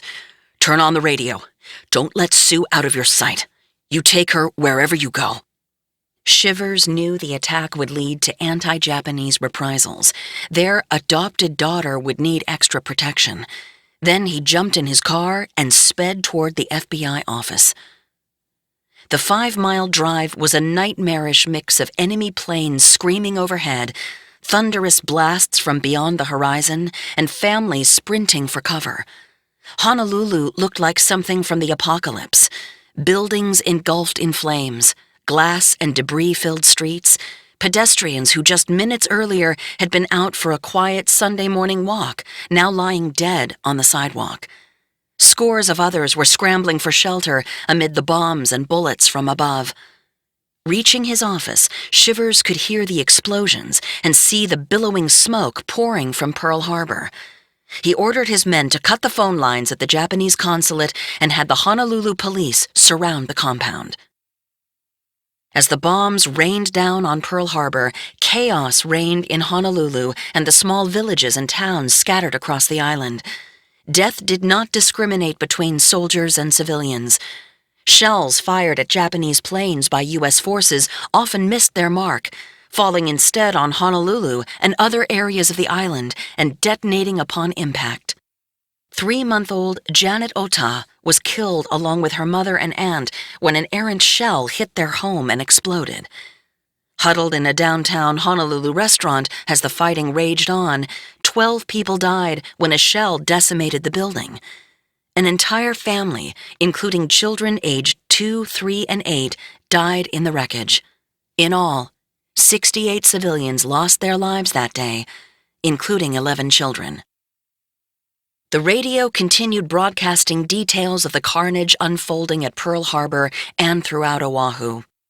When Otto and Hans finally arrived home, Friedel was crying and pacing nervously as they listened to the radio and watched the planes buzz by outside their window. News coming from the radio painted an awful picture, and matched what we were seeing outside our window, my dad remembered, at the time still innocent of the role his parents had played in the attack. Even Shivers wasn't immune. His house was in a dangerous spot, just outside of Diamond Head, near a large anti-aircraft battery. It would be a prime target for the Japanese fighters. But that morning, he had told his wife to hunker down there. With a sense of rising panic, he sent an agent to the house to find Corinne and Sue and get them to a safer place. The agent managed to reach the house and brought them to a shelter in the Manoa Valley, northeast of Honolulu and farther away from any potential shelling. He felt they would be safe there. They weren't. When Sue and Corinne walked through the shelter's doors, they found frantic security officials issuing weapons to the white men huddled there with orders to kill any Jap in sight. Hours ago, Sue had been an ordinary Japanese-American college student. Now, to some, she was the enemy. Corinne faced a dilemma. Outside, the attack raged on. Inside, Sue faced the possibility of vigilantes. Corinne couldn't find a phone in the shelter, and the FBI agent had left as soon as he dropped the women off. There was no way for Corinne to contact her husband. She found a place to sit and kept Sue close, her face buried in Corinne's chest. Shivers sent an agent to check on them a short time later, worried because he was unable to reach his wife on the phone. The agent reported back that things were spiraling out of control there, with vigilante groups walking the neighborhood in search of Japanese. Sue especially was in danger. Shivers ordered the agent to get Corinne and Sue out of there. The agent hustled them into a car and drove them to a secluded home in the mountains, where they would be safe for the time being. Following a relentless 90-minute attack, the last of the Japanese pilots guided their planes back to the carriers. The silence was deafening. Thick black smoke rose from every corner of the island. The Pacific Fleet was in shambles, and 2,403 men, women, and children were dead, with another 1,178 suffering from injuries. The USS Arizona lay at the bottom of Pearl Harbor, doomed to become the lasting symbol of the attack. 4 battleships were beneath the waters of the Pacific, and 4 more were badly damaged. 13 other ships in the harbor had taken a heavy beating. All but 50 of the 400 fighter planes in Hawaii had been destroyed or knocked out of commission. As fires raged throughout Pearl Harbor, local police and the FBI stormed the Japanese consulate building in Honolulu. Smelling smoke as they entered, officers forced their way into a rear room, surprising 3 consular staff, including Vice Consul Okuda and Yoshikawa, grouped around a small fire where the agents could see top-secret documents burning in the flames. Several safes stood open as staff continued to quickly throw their contents into the fire. Agents immediately arrested Okuda and the others, and after putting out the fire, they picked through the ashes. They discovered a file of telegrams to and from Tokyo and a codebook. The pages were turned over to the Navy for decoding. One of those wires, buried in the stack, detailed the signaling system devised by Otto. That same telegram had been captured by a U.S. Army intercept station at Fort Hunt in Virginia 4 days before and put into a pile with other intercepted communications at the top-secret encryption unit in Washington for decoding. It would sit there as the assault on Pearl Harbor raged on and would not be looked at again until the day after the bombing. With the attack over, Otto and Friedel took Hans and Eberhard to a Red Cross station in town, hoping to blend into the chaos and be sheltered from authorities. When they arrived, the scene was grim. Only a teenager, my dad was sickened by the constant stream of people flooding the makeshift medical clinic, brought in with open wounds and horrible burns. It was a scene permanently etched into his memory even 60 years later. I wondered how Otto and Friedel had viewed the events of the day. The carnage at Pearl, the chaotic scene at the Red Cross station. Here was the fruit of their labor. Dead and wounded Americans, their neighbors. Were they pleased? Did they think an Axis victory and further glories from the Reich and from Tokyo were now closer to being realized? I wondered if they felt any remorse at all. When it got dark, Friedel hustled Hans and Eberhard into the car, and Otto drove them all home. There was now no place to hide. Martial law was declared within hours, and Shivers and the Honolulu police were confronted by a panicked population. At 4:00 p.m., the special agent received a flash order. President Roosevelt was authorizing him to arrest and detain all Japanese, German, and Italian nationals on the enemy aliens list. Shivers, Honolulu Police Captain John Burns, and an Army intelligence staffer, Colonel George Bicknell, now had to decide whom to bring in. With no protocol in place for this sort of thing, they improvised. Standing in Shivers's office, they flipped through index cards of suspects. If 2 of them voted yes, the suspect would be apprehended. If only 1 voted yes, the suspect remained free. Arrests began immediately. Hundreds of Japanese civilians, along with scores of Germans and Italians, were rounded up with little or no explanation as to why they were being taken from their homes. As night fell, the military ordered a mandatory blackout in case the Japanese mounted another attack, and the island slipped into silent darkness. That evening, police twice broadcast bulletins that another round of attacks was underway. Rumors of poisoned water supplies, Japanese paratrooper landings on the North Shore, and troop landings on the southwest beaches of Oahu kept everyone on edge. Soldiers at Barber's Point, just outside Pearl Harbor, mistook a school of fish for an enemy submarine and unleashed a barrage of gunfire on clumps of seaweed, the percussion reverberating throughout the otherwise silent island. 18. Captured. Friedel's screams pierced the darkness of the Kewins' home shortly after midnight. It startled Eberhard, asleep in his room, and he pulled back the covers and jumped out of bed. "I ran into the living room," my father told me about that night, "and there was a man with a gun." In the post-attack chaos, the FBI worked around the clock with the Army Corps of Intelligence Police and other agencies to round up suspects on the watch list, and one of Shivers's first targets was the Kewins. When he reached his office late Sunday morning, he'd ordered the family be brought in. But the order had fallen through the cracks, lost in the confusion of the day. When Army intelligence discovered the mistake, it was almost midnight. The only people left in the Dillingham building were a bone-tired agent named Ernest Halford and his partner, who had already spent Sunday rounding up scores of Japanese citizens military officials deemed an imminent threat. Halford pushed up from his desk, strapped on his .45, and walked out to the car with his partner. It was hard to breathe, the air still thick with smoke, and he picked his way through the debris-filled streets, eerily quiet now, and made his way across the narrow lanes of the Poly Highway in sheer blackness. He had taped over the car's headlights as was ordered, part of the mandatory blackout, a tiny slit in the tape allowing only a modicum of light through. A trip that should have taken an hour took almost 2, until the men finally wound their way up the dirt driveway of the Kewins Kalama property. The family was awakened by a pounding at the door. Halford stood on the stoop, waiting in the dark. Seconds passed. It was taking too long. He banged again. When Otto and Friedel finally opened the door, Halford immediately pushed inside and ordered them into the living room. Friedel began screaming when she was told they were going to be detained. Just then, Eberhard came out of his room, Hans in tow.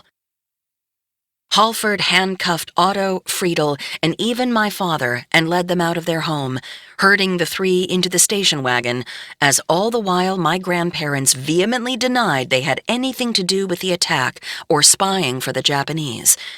And despite Friedel's hysterical cries, Hans was not permitted to go with his family. Considered to be no threat, he was left behind with the live-in servants. Shivers wanted Otto and Friedel in custody. Eberhard was taken as a precaution so that the FBI could puzzle out what he knew or if he was involved. He was only 15, but Shivers wasn't taking any chances. As Friedel was led from the house, authorities found $5,000 hidden on her, haphazardly taped to her body. A search of the house revealed the high-powered binoculars Friedel had purchased, along with a scrapbook of military clippings in a locked metal cabinet, detailing newspaper stories about the military comings and goings on the island, with headlines such as, "Expansion of Hawaii Air Defenses Rushed," and "Expansion to add 3,000 forces here." Also found were stacks of photos that Otto had taken, including several of Hickam Field showing the number of planes on hand, as well as a radio that could be converted into a shortwave transmitter with a 75-mile range. An address book was also found with some interesting contacts, such as a Dr. Eckhart, with a Berlin address at Kulturfilm. Sources later revealed that Kulturfilm was recognized as a notorious German camouflaged firm engaged in sending people to foreign countries to make films, presumably for espionage purposes. They also found an entry for someone named Plunius, with an address as Ruschling Steelworks, Tokyo office. Informants pegged Plunius as a German diplomat who formerly worked out of the German consulate in Guatemala. It was another Kewin contact in a string of contacts from the steelworks the FBI had identified as a Japanese shell company used to pay the family. With the Kewins safely in his station wagon, Halford and his partner headed up the road to Ruth's Lanakai beach house. Answering a knock at the door, her husband Jacob was confronted by the 2 agents asking for his wife. Once Ruth appeared, they handcuffed her and put her in the car with the rest of her family. Moore didn't protest his wife's innocence or come to her defense. In fact, quite the opposite. He muttered to Halford that, for a long time, he had been suspicious that his wife was up to something, although exactly what he did not know, and was relieved she was being picked up. With the family now all crammed into the sedan, Halford started the trek back over the Poly, but not before finding an interesting bit of evidence. Sewn into Ruth's living room curtains was $2,000 in $100 bills that the FBI later traced to the $14,000 Yoshikawa payment in October. I pictured my father, still just a kid, pressed between his parents, trying to process what was going on as the car slowly made its way through the darkness. He had no idea why the FBI had swooped in during the night, forced them from their home, and were now driving them to God knows where. And what would happen once they got there? Once again, he had been taken away from his normal life because of the deeds of his parents. I couldn't imagine what had been racing through his head. Halford brought the Kewens to the immigration station in Honolulu, which had been quickly transformed into a detention center.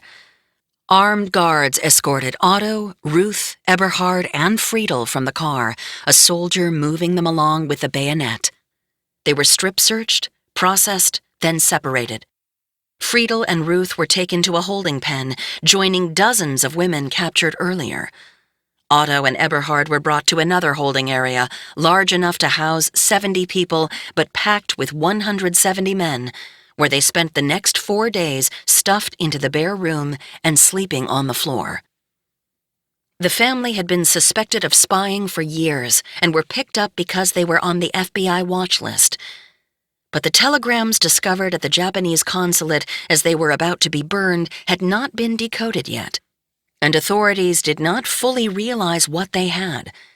After 3 days of work, they were finally decoded. One of them detailed the signaling system devised by Otto and mentioned a dormer window in Kalama. Shivers sent agents back to Kalama and Lanakai to search for any properties that had a dormer. He knew the Kewens had one, but maybe there were others.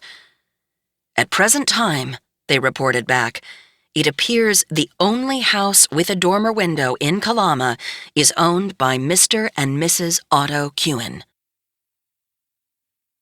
Kensington, Maryland. By the end of 2010, my quest was faltering. It had been almost 10 years since I had done any real investigating. I'd made no calls, looked up no names of potential German relatives, embarked on no new research.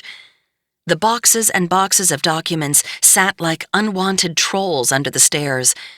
A busy life had led me away from archives, FBI reports, and internet searches. My oldest son had already left for his freshman year at the University of South Carolina. My younger son was closing in on the end of high school, and my daughter was in middle school. The years had been spent working and shepherding the kids to their various sports and activities. Frankly, I hadn't even thought about Pearl Harbor for some time. Part of me had always wanted to abandon the search anyway. Worn down by the brutal things I'd come across, all connected to my family, I'd quietly given up. But one afternoon, as I walked through our front door after picking up my daughter from school, the phone rang. "May I speak with Christine Schaponi?" the voice said quietly. "This is Chris," I answered. "Who's calling?" "My name is Peter Wolfgang Becker," he said. "I'm a friend of your Aunt Ruth." "Oh, hi, Peter," I said, unsure what he wanted. "I'm calling to let you know that your Aunt Ruth died this morning." I froze. I had just talked to her a month earlier. She'd been such a force, even at 95 years old, that I somehow never imagined she could die. My final connection to a living, breathing human being who could tell me the story of the family had been severed. Peter was a family friend of Ruth and her husband Hans. He let me know that he was a professor at the University of South Carolina and had a box of personal items Ruth wanted me to have. I let him know we would be visiting our son shortly and could pick up the box then. I thought about Ruth. She was such an enigmatic figure. It was tough to reconcile the woman I had come to know with the tales of her scandalous affairs with Nazi henchmen and femme fatale-style espionage pursuits. After all these years, I felt I still didn't really know her at all, at least the real Ruth. And now I never would. It took several moments before I realized tears had been rolling down my cheeks. A few months later, Mark and I drove to South Carolina. Our son was at the university, and after taking him to dinner, I drove to Peter's home in Columbia. We had a cup of tea and began sharing our memories of Ruth. He told me that during her final months, she became very nervous, afraid authorities were watching her. He chalked it up to her advanced age, but I knew there was more to it. "Do you know much about her past?" I asked him. "She told me all about moving to New York from Germany so many years ago, and marrying Hans," he said. "Anything before that? Her childhood or teen years?" "Not really," he answered. "Mostly stories about their rather quiet life in New York City." I shook my head and smiled for a second. Ruth had kept it all a secret from him, too. For the next few minutes, I told him about all the research I had done, the family's connection to Pearl Harbor and the Nazis. Peter was floored, sitting quietly as he tried to process it all. Eventually, he brought out the box of her belongings.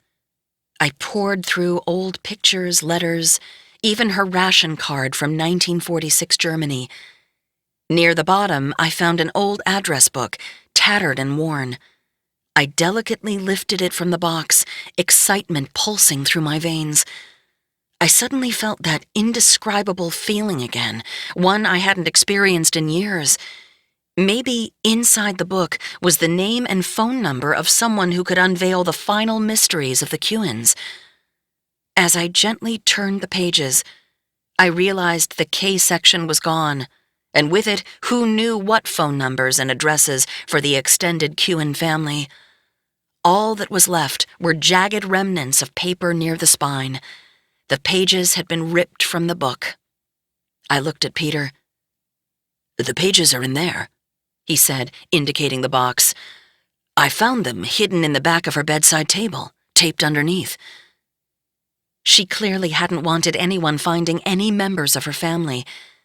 After all those years, Ruth had still lived in fear. I packed everything back up and thanked Peter, who promised to let me know if he found anything else, or could help guide me toward any family members. When we got back home a few days later, I went through the box again, more carefully this time. Ruth had never talked about her past, but in a way that was very much the family style, she had left me a jumble of mysterious clues. The itch that had reappeared when Peter handed me the pages from the address book now returned in full force.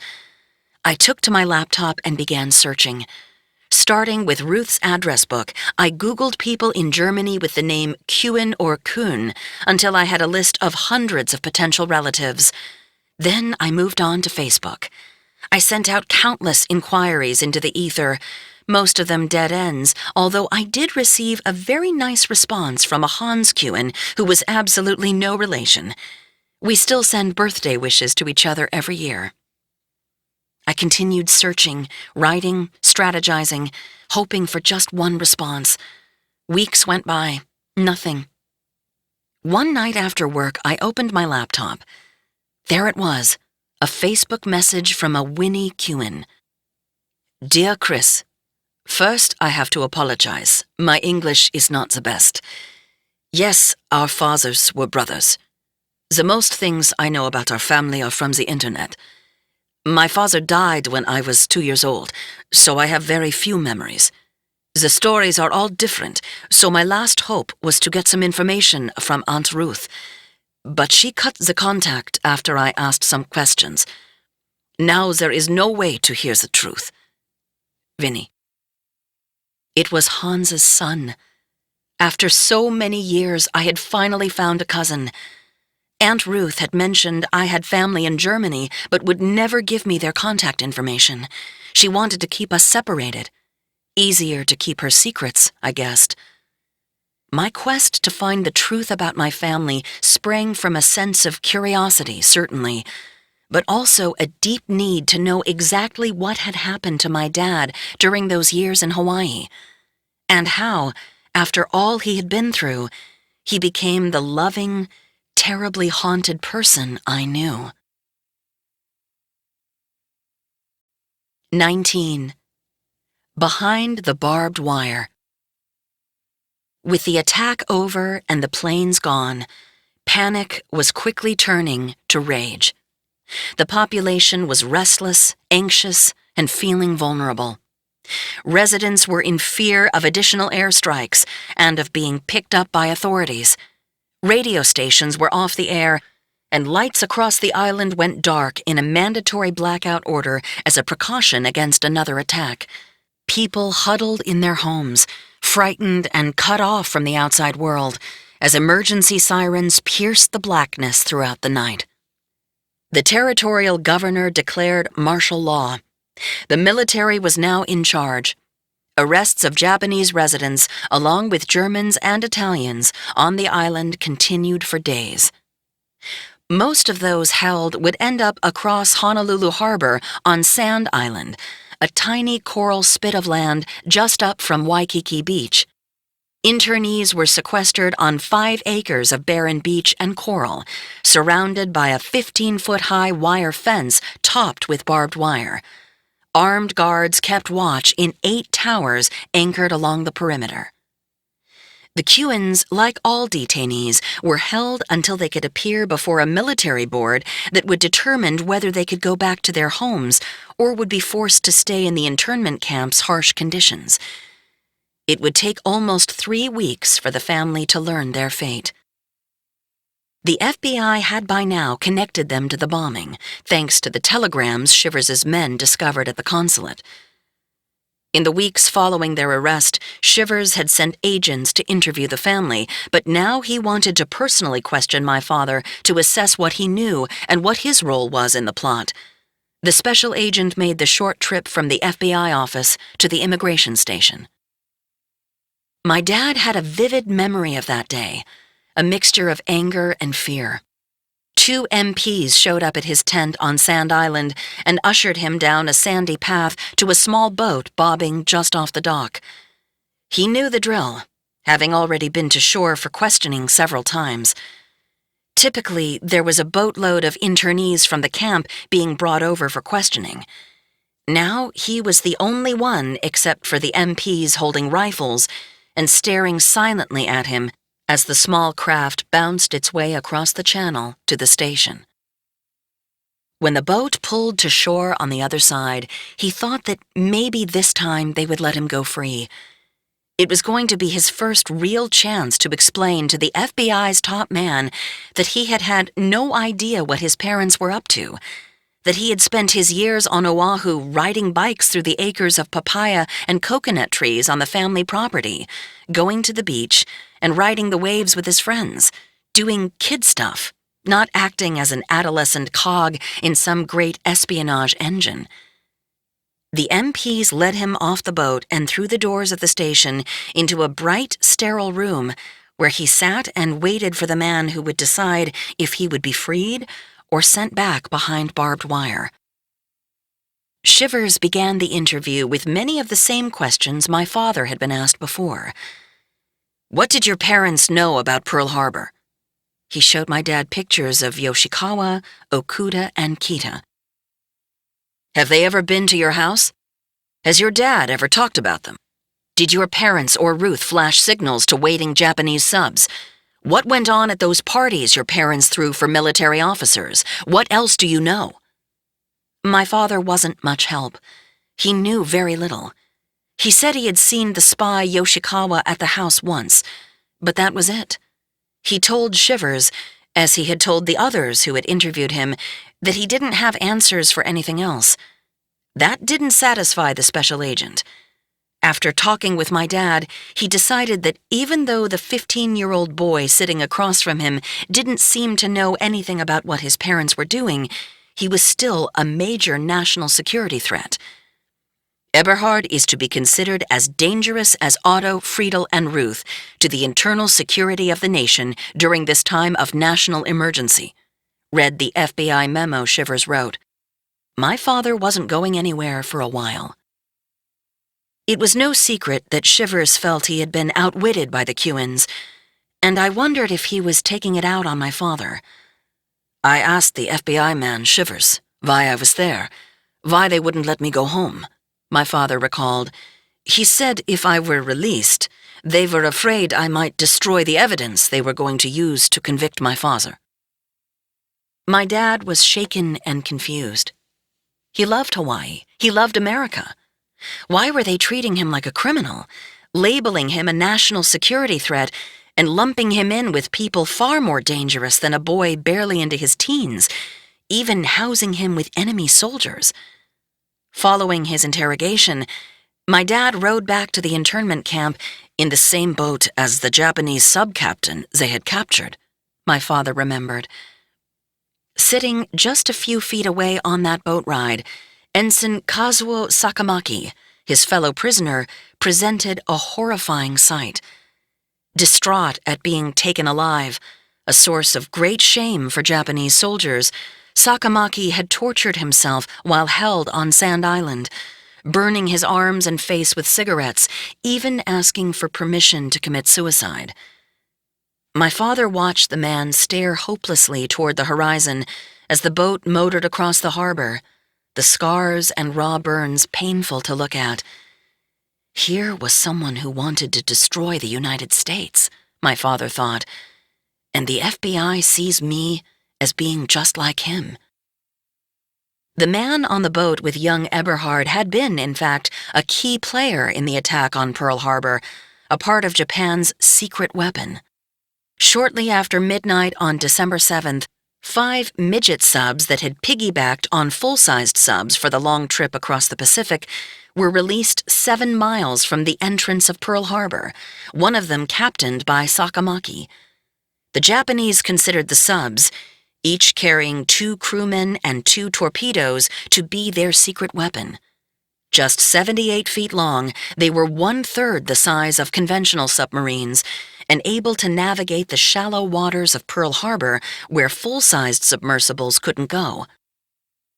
Sakamaki and the other crewmen on the subs knew it was a suicide mission. They planned to carry out attacks with no expectation of surviving, a point driven home by the sword and pistol each man was provided with so they would not be taken alive. "None of us was a volunteer," Sakamaki later explained. "We had all been ordered to our assignment. We were supposed to feel highly honored." Their mission?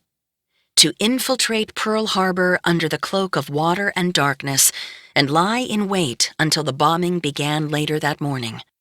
In the chaos, they were to fire their torpedoes at any targets not taken out from above. But Sakamaki's sub did not make it into the harbor as planned.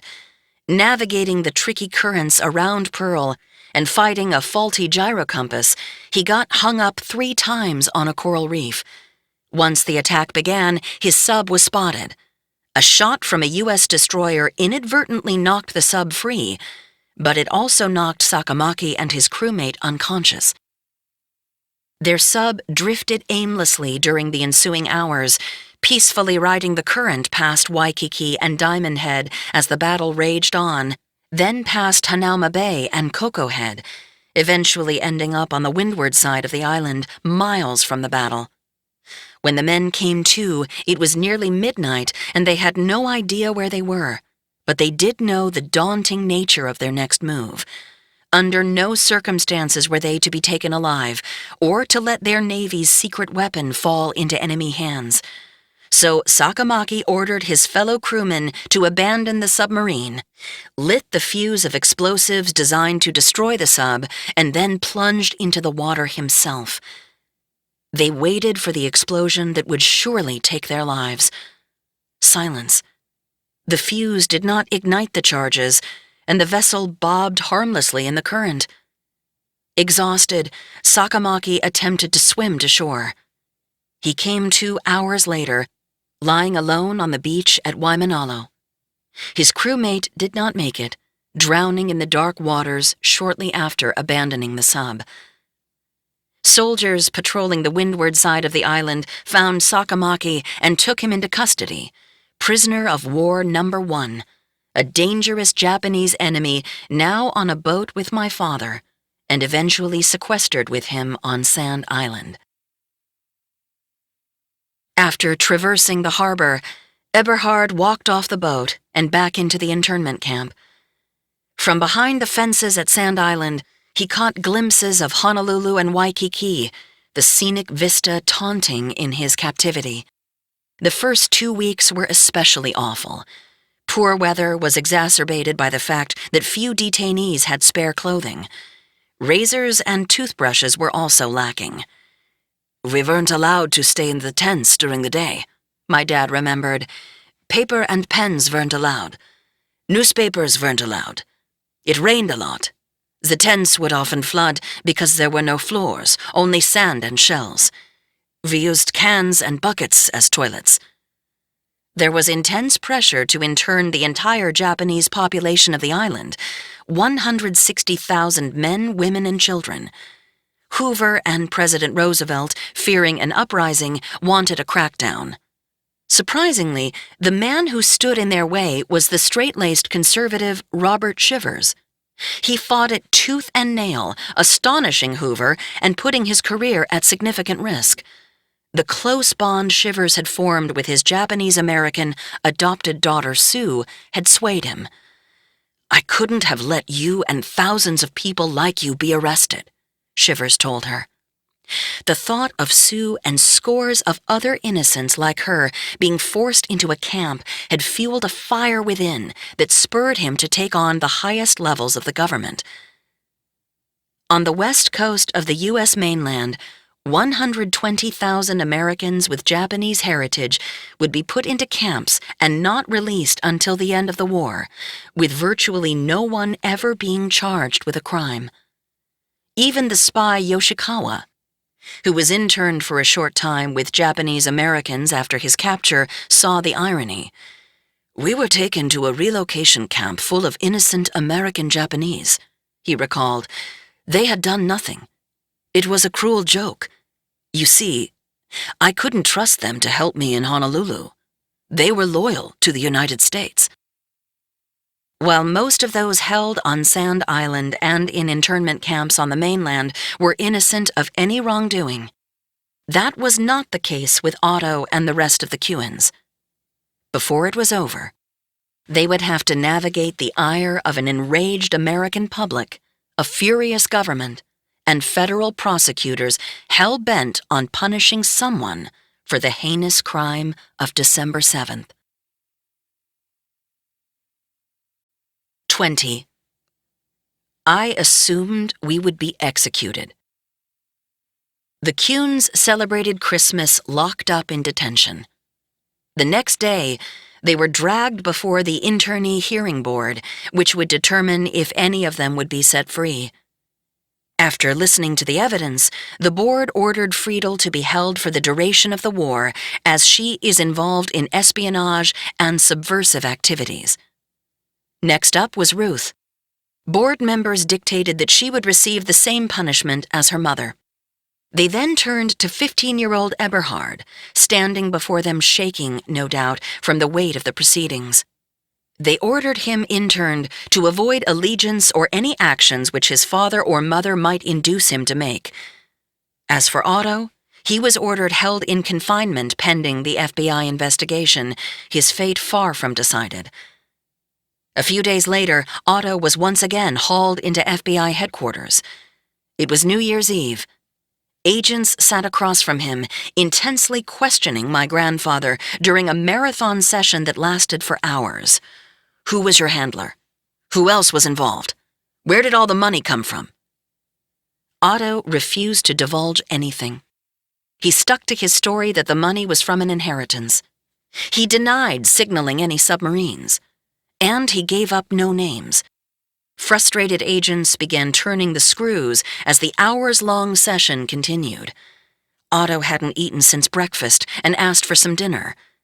Agents promised him some food if he started talking, but he refused, and no food was brought.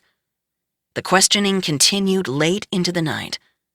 Eventually, with little information forthcoming, he was taken back to his cell, exhausted. Early the next morning, still weary and drained from the day before, Otto was rousted from his bed and brought back for another round of interrogation. Shivers and his agents had been interviewing dozens of people over the previous weeks, and this day happened to include Kimi Dua, the receptionist at the Japanese consulate. Bureau investigators described her as being slightly above the average intelligence for a Japanese girl of her class, and she impressed them as being entirely frank and cooperative in answering questions. During the interview, she mentioned that a man she did not know had come to the consulate several times the month before the attack, describing him as a haole. Sometimes this man, the consul general, and the vice consul were locked in the consul general's private office, she told them. On the theory that the mysterious haole might have been Cuan, Due was taken to a stenographer's room and placed at a desk. Otto was brought to the door while an agent struck up a conversation with him. Due immediately recognized him and quickly put a sheet of carbon paper over her face to keep from being recognized, clearly afraid. Asked how she knew it was the same man, she responded, "By the shape of his head and his Jewish appearance." Evidence in the spying case against Otto had been piling up, but Shivers wanted a confession to make their case airtight. However, Otto wasn't talking. During the heated questioning from agents, Otto sat in a wooden chair as hour after hour passed. He was thirsty. Agents ignored his requests for water. The morning stretched into lunchtime. They refused to feed him. As the afternoon hours passed into evening, Otto was weakening. Slowly, he began to offer up some details, mostly about his time in Berlin, even boasting that he was so high in the Nazi Party that he was once considered for the position of chief of the German Gestapo under Heinrich Himmler. He held fast, however, to his claim that he had no involvement with the Japanese, denying any contact and any spying. But the agents kept pushing. "Your house is the only one with a dormer, like the one mentioned in the Japanese signal plan. Why would you need high-powered binoculars? Why did your wife have $5,000 hidden on her when arrested? Explain the frequent trips to Japan. Why were you scouting Pearl Harbor just before the attack?" It was now late into the night. Otto was suffering from exhaustion. There was no way out. Finally, he cracked, "Just write down what you want me to sign." They had him. The agents spent the next several hours listening to Otto recount his involvement in the attack on Pearl Harbor, his meetings with Japanese officials, the signaling plan, the money. He admitted to all of it. When the agents had everything they needed, Otto was brought back to his cell, collapsing on the cot. The confession was typed up immediately, and the agents wasted no time returning to Otto's cell and handing it to him to sign. "They woke me up shortly after midnight," Otto remembered. "I read it with my eyes, but not with my sense. I did not care anymore." And in the darkness of his cell, he signed. Otto eventually penned 2 different confessions, the first on January 1st and another 2 days later, that filled out the story of his involvement and included his admission that he had been in contact with Japan and was paid to spy on Pearl Harbor. Ruth was also brought in for questioning. Agents grilled her for hours, too, but she would only profess the innocence of her mother and father. They finally resigned themselves to the fact that no pertinent information could be obtained through her. Unlike her father, Ruth wouldn't fold under the intense pressure of the FBI. But Shivers wanted more. On the same day Otto signed his final confession, Friedel was dragged to the FBI offices, where she was pressed by Shivers and his lieutenants to confess her involvement. Agents were trying to bait her into a confession, or at the very least to get her to flip on Otto, using their information on his past infidelities to push her.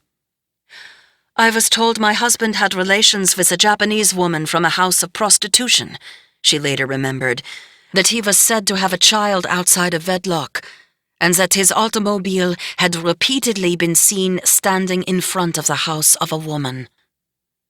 But Friedel was having none of it and refused to believe their stories. She wasn't a pushover like Otto. She wouldn't crack. Frustrated, Shivers' agents continued to come at her. Explain all the trips to Japan.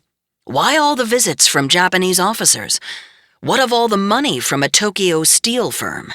How is Ruth involved? How can you defend your two-timing husband? Friedel finally had enough.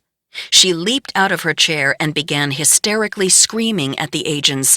"The FBI agent went so far as to grasp me by the wrist in order to make me sit down," she remembered.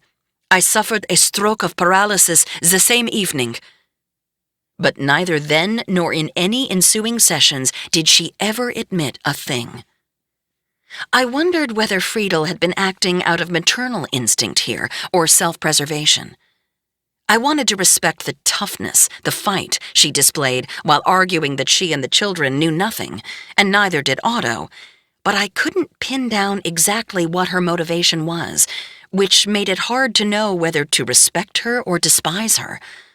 Whatever she did know, Shivers would never be able to pry it out of her. Otto, on the other hand, had made a full confession and sat in his cell for 2 weeks, unsure of his fate. But on January 16th, 1942, military police showed up at his cell, handcuffed him, and put him into a car.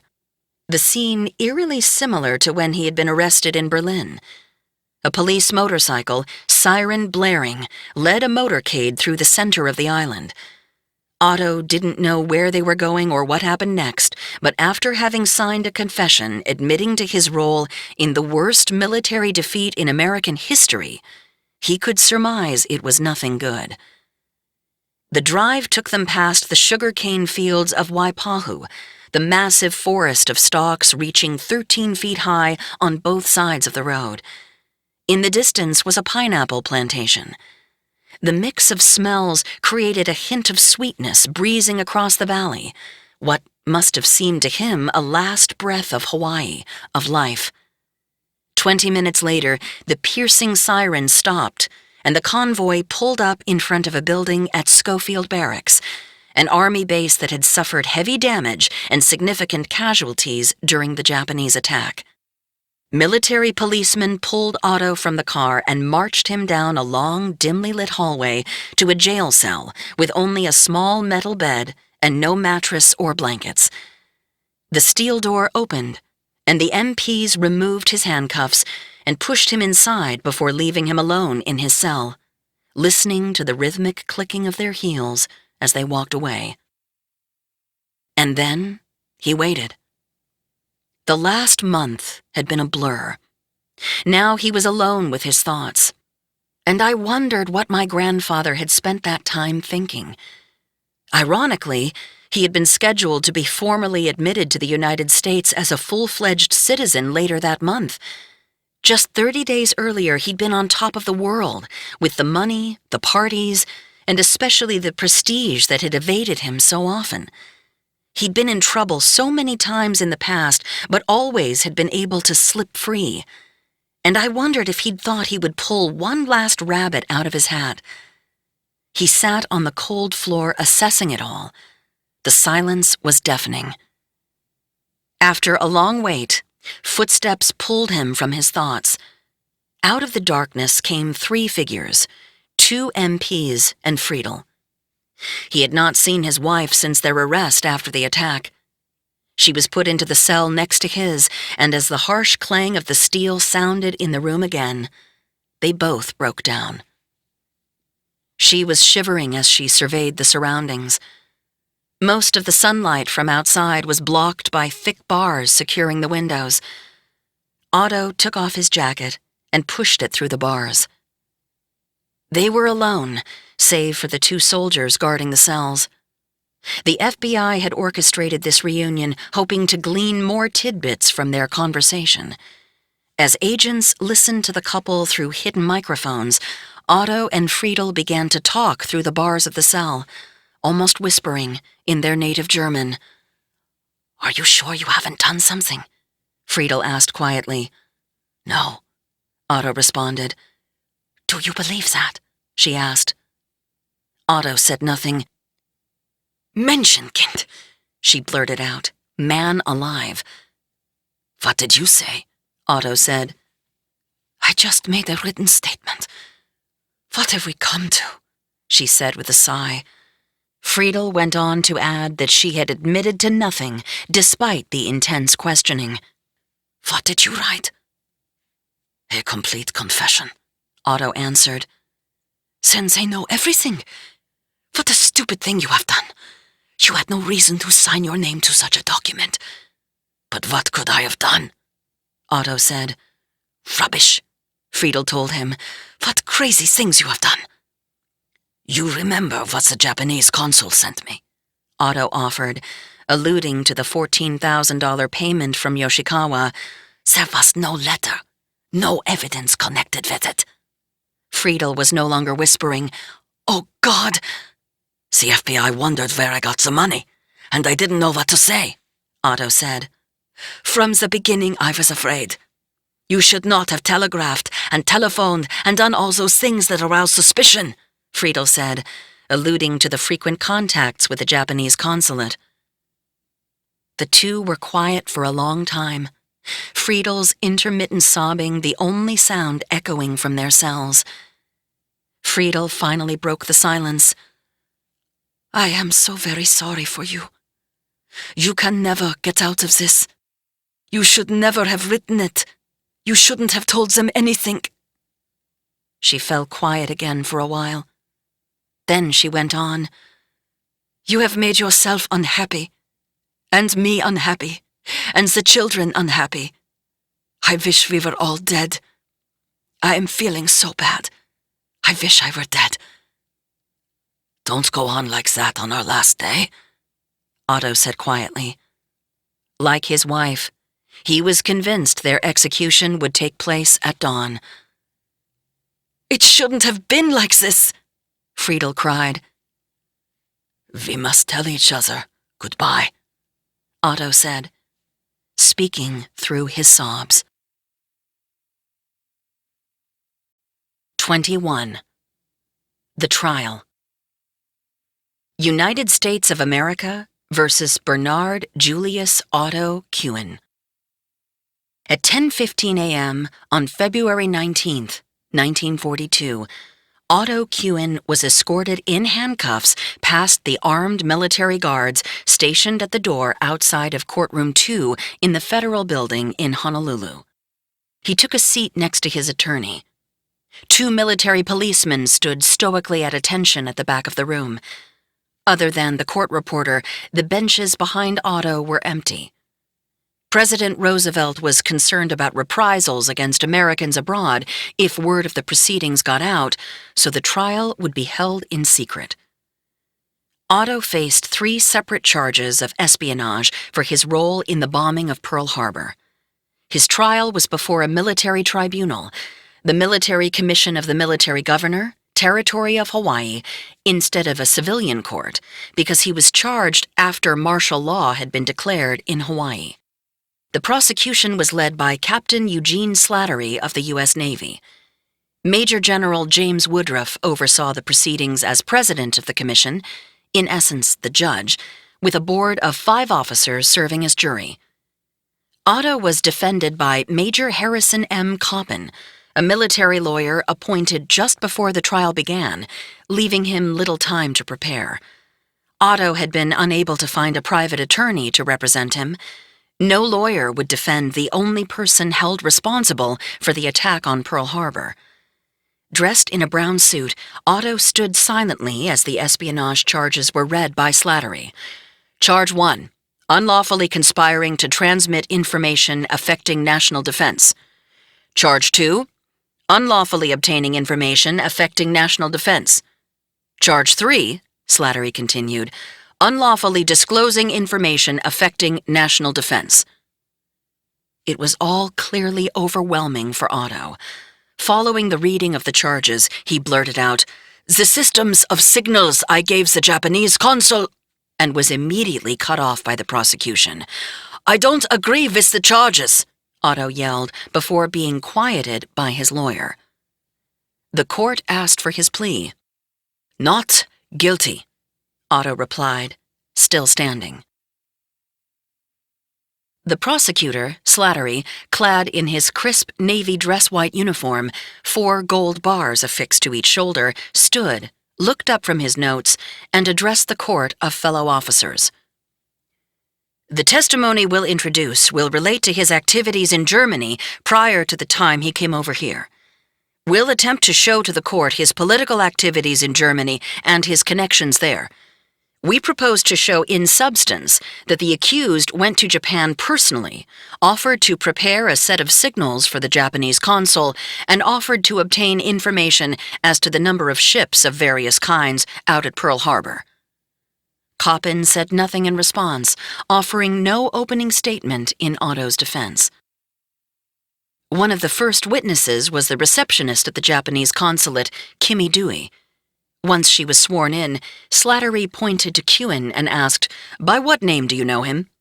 "I don't know his full name," she answered. "What part of his name do you know?" "Otto, that's all."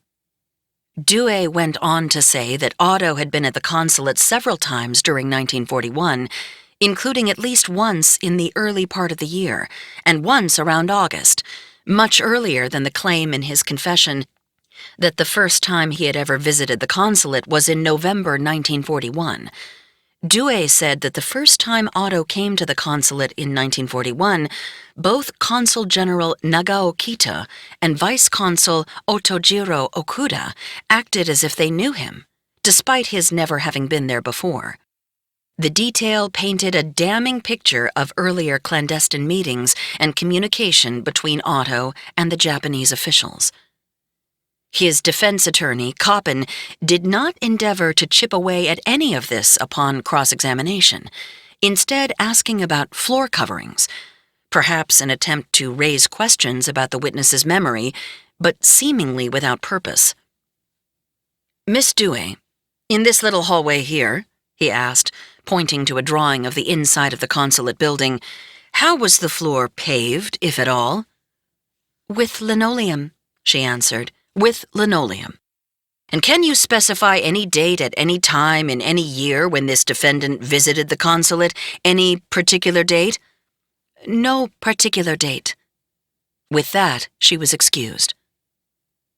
FBI Special Agent J. Sterling Adams was called next.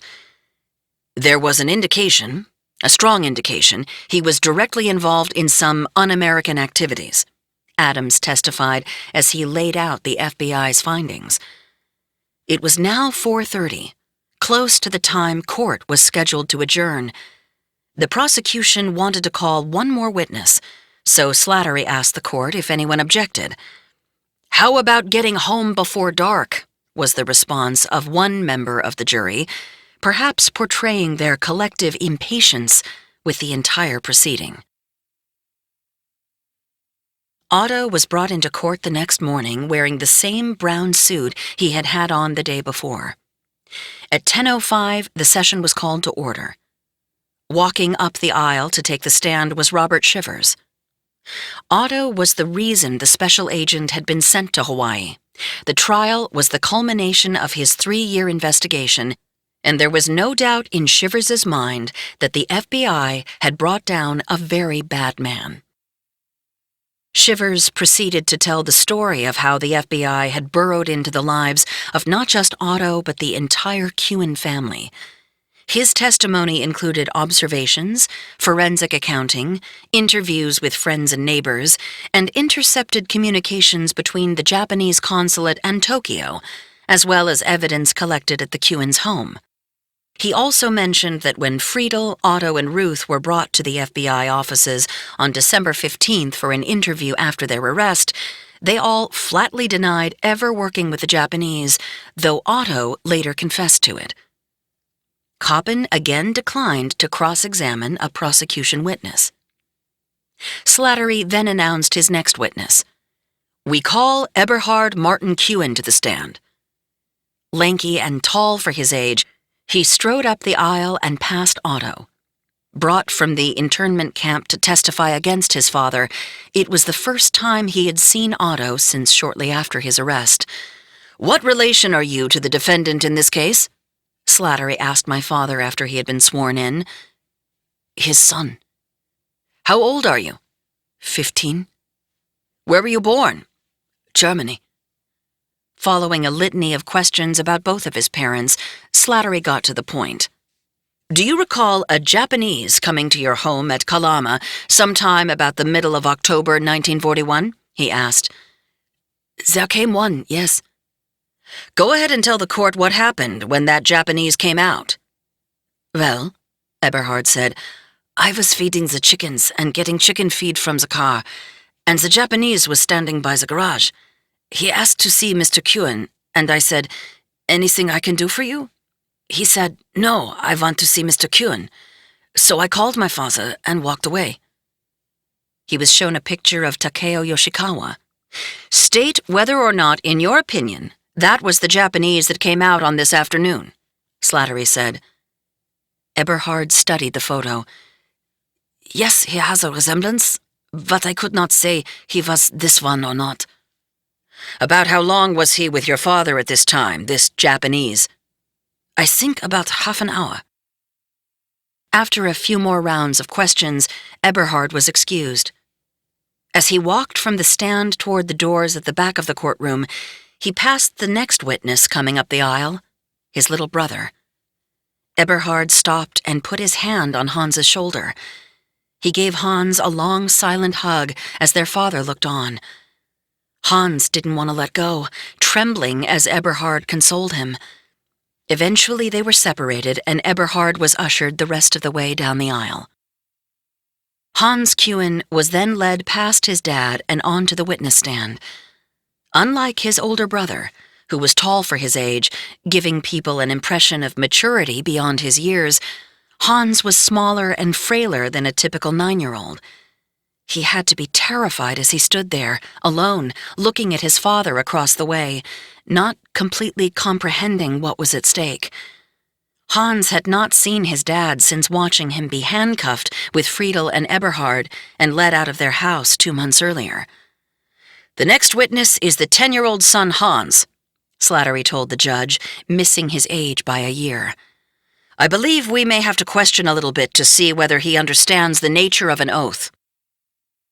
Slattery then walked up to Hans, still standing and almost certainly looking lost in the witness stand, built to accommodate adults. Take a chair there, if you wish. You understand when I tell you to tell the truth. Do you know what that means? Yes, Hans offered meekly. You understand you might be punished if you do not tell the truth. Do you understand that? Yes. Satisfied, Slattery then had Hans sworn in and began the questioning. How old are you? He asked. 9. What grade are you in? 3rd. What is your name? Hans Kuhn. Is your daddy here? He continued, pointing to Otto. Yes. What is your mother's name? Mrs. Kuhn. What is her first name? Friedel? Yes. Do you know how to spell her name? No. Eventually, Slattery got to the main point the prosecution wanted to make with Hans. Do you remember the fact that you and your daddy took a trip out near Pearl Harbor sometime in October or November of last year? We took a trip, but I don't know when it was, Hans replied. On some of the roads around the harbor, it was possible to see the vessels berthed there. A drive down Kamehameha Highway offered unobstructed views of ships at Pearl Harbor. Hans testified that he and his dad had driven around Pearl Harbor but never actually went in. When you were out riding with your daddy that day, did you see a lot of ships? We didn't see many, but we saw some, he offered. But you were down by the seashore, so you did see some ships? Yes, we were pretty near. Slattery ended his questions there, turning and walking over to the table on their side of the courtroom. The defense attorney, Major Koppen, got up from his seat next to Otto and walked over to Hans. His questions came out rapid fire. Do you know where Pearl Harbor is? No. Do you know where Pearl City is? No. Did anybody tell you before you came in here what to say? No. Koppen returned to his seat next to Otto. Now done, Hans got up from his seat and walked past his dad, then down the aisle and out of the courtroom, unsure if he would ever see his father again. Court was adjourned for the day at 12:45. Otto was taken back to his cell, flanked by 2 MPs, left only with the memory of watching his 2 sons testify against him with his life on the line. 22. The verdict. The final day of the trial started late. Otto sat behind the wooden table in a mostly empty courtroom for 20 minutes, waiting on the people who would decide his fate. Finally, they arrived, dressed in their formal military attire, and took their seats. The first prosecution witness was a Navy officer who testified that Pearl Harbor had indeed been attacked by the Japanese. Another witness from the Japanese consulate relayed that Otto had been visiting their offices for years, and that he was allowed to walk right into Consul General Kita's office without being stopped at the reception desk, one of only 2 haoles who had that privilege. And with that, the prosecution rested its case. During the course of the 3-day trial, Otto's counsel, Harrison Coppin, the Army major assigned to the defense, had offered very little resistance to the wealth of evidence against his client. He cross-examined only a handful of witnesses, and when he did, his questions were perfunctory. He had not once objected to any witness statements, the evidence presented, or any of the court's procedures. The defense he mustered for Otto followed suit. 2 family friends were called to testify that Otto was basically a good guy. The final witness was a cashier at the Kewen's bank, who testified he had had no interactions with Otto, but had provided the FBI with information on the Kewen accounts. It was an odd witness to call for the defense. When the cashier was done, Coppin turned toward the commission members. "Well," he said, "that's all the witnesses the defense has." And then, having called only 3 people to combat the volumes of evidence brought up in the trial, the defense rested its case. It was 10:45 in the morning. There was only one person left to speak, Otto Kewen, who was anxious to make a statement to the commission. "I always tells the truth, and I propose to tells the truth," he began. "I'd like to take the stand and make a statement under oath." At 11:05 he was sworn in, his own last hope, and faced the commission. "I would like to make first a general statement respecting the charges against me, and then I would like to point out some special things." He admitted giving the Japanese consulate the signals, but said he never intended to use them, and that the plan was so complicated it could never be practically used. The reports on ship counts he gave were purely fictional, he claimed, cobbled together from reading newspaper reports, and he said he lied to Okuda and Kita about having a shortwave radio. He didn't own one. Otto did admit that he had taken a trip out near Pearl Harbor on November 28th with "my little boy Hans," but not to look at the ships. It had been, he said, to look at 2 houses he wanted to buy. The court asked him about the signal system he had concocted in the little shed in his backyard. "Did you deliver that plan to Mr. Okuda of the Japanese consulate in Honolulu?" "Yes, sir," he replied. Copies of the telegrams detailing the signal system sent to Tokyo from the Consul General in Honolulu had been discovered during the December 7th FBI raid on the consulate. It was another damning piece of evidence connecting the Japanese, Otto, and Pearl Harbor. What made the wires even more intriguing was that they had been sent from public telegraph offices in Honolulu, as the consulate was not set up to send its own messages. When the Japanese consulate needed to send top-secret classified information to Tokyo, a staff member brought the coded message down to the local telegraph office and stood in line like everyone else, waiting their turn at the counter. The fee was paid, the message was sent, and everyone went about their day, with no fear the message would be purloined by American officials. Speaking to the court, Otto made a final plea. "I know I am, in a certain sense, guilty," he said. "I know I never should have done what I did. The thing is, I should have reported immediately to the United States authorities when I heard the Japanese were trying to contact me.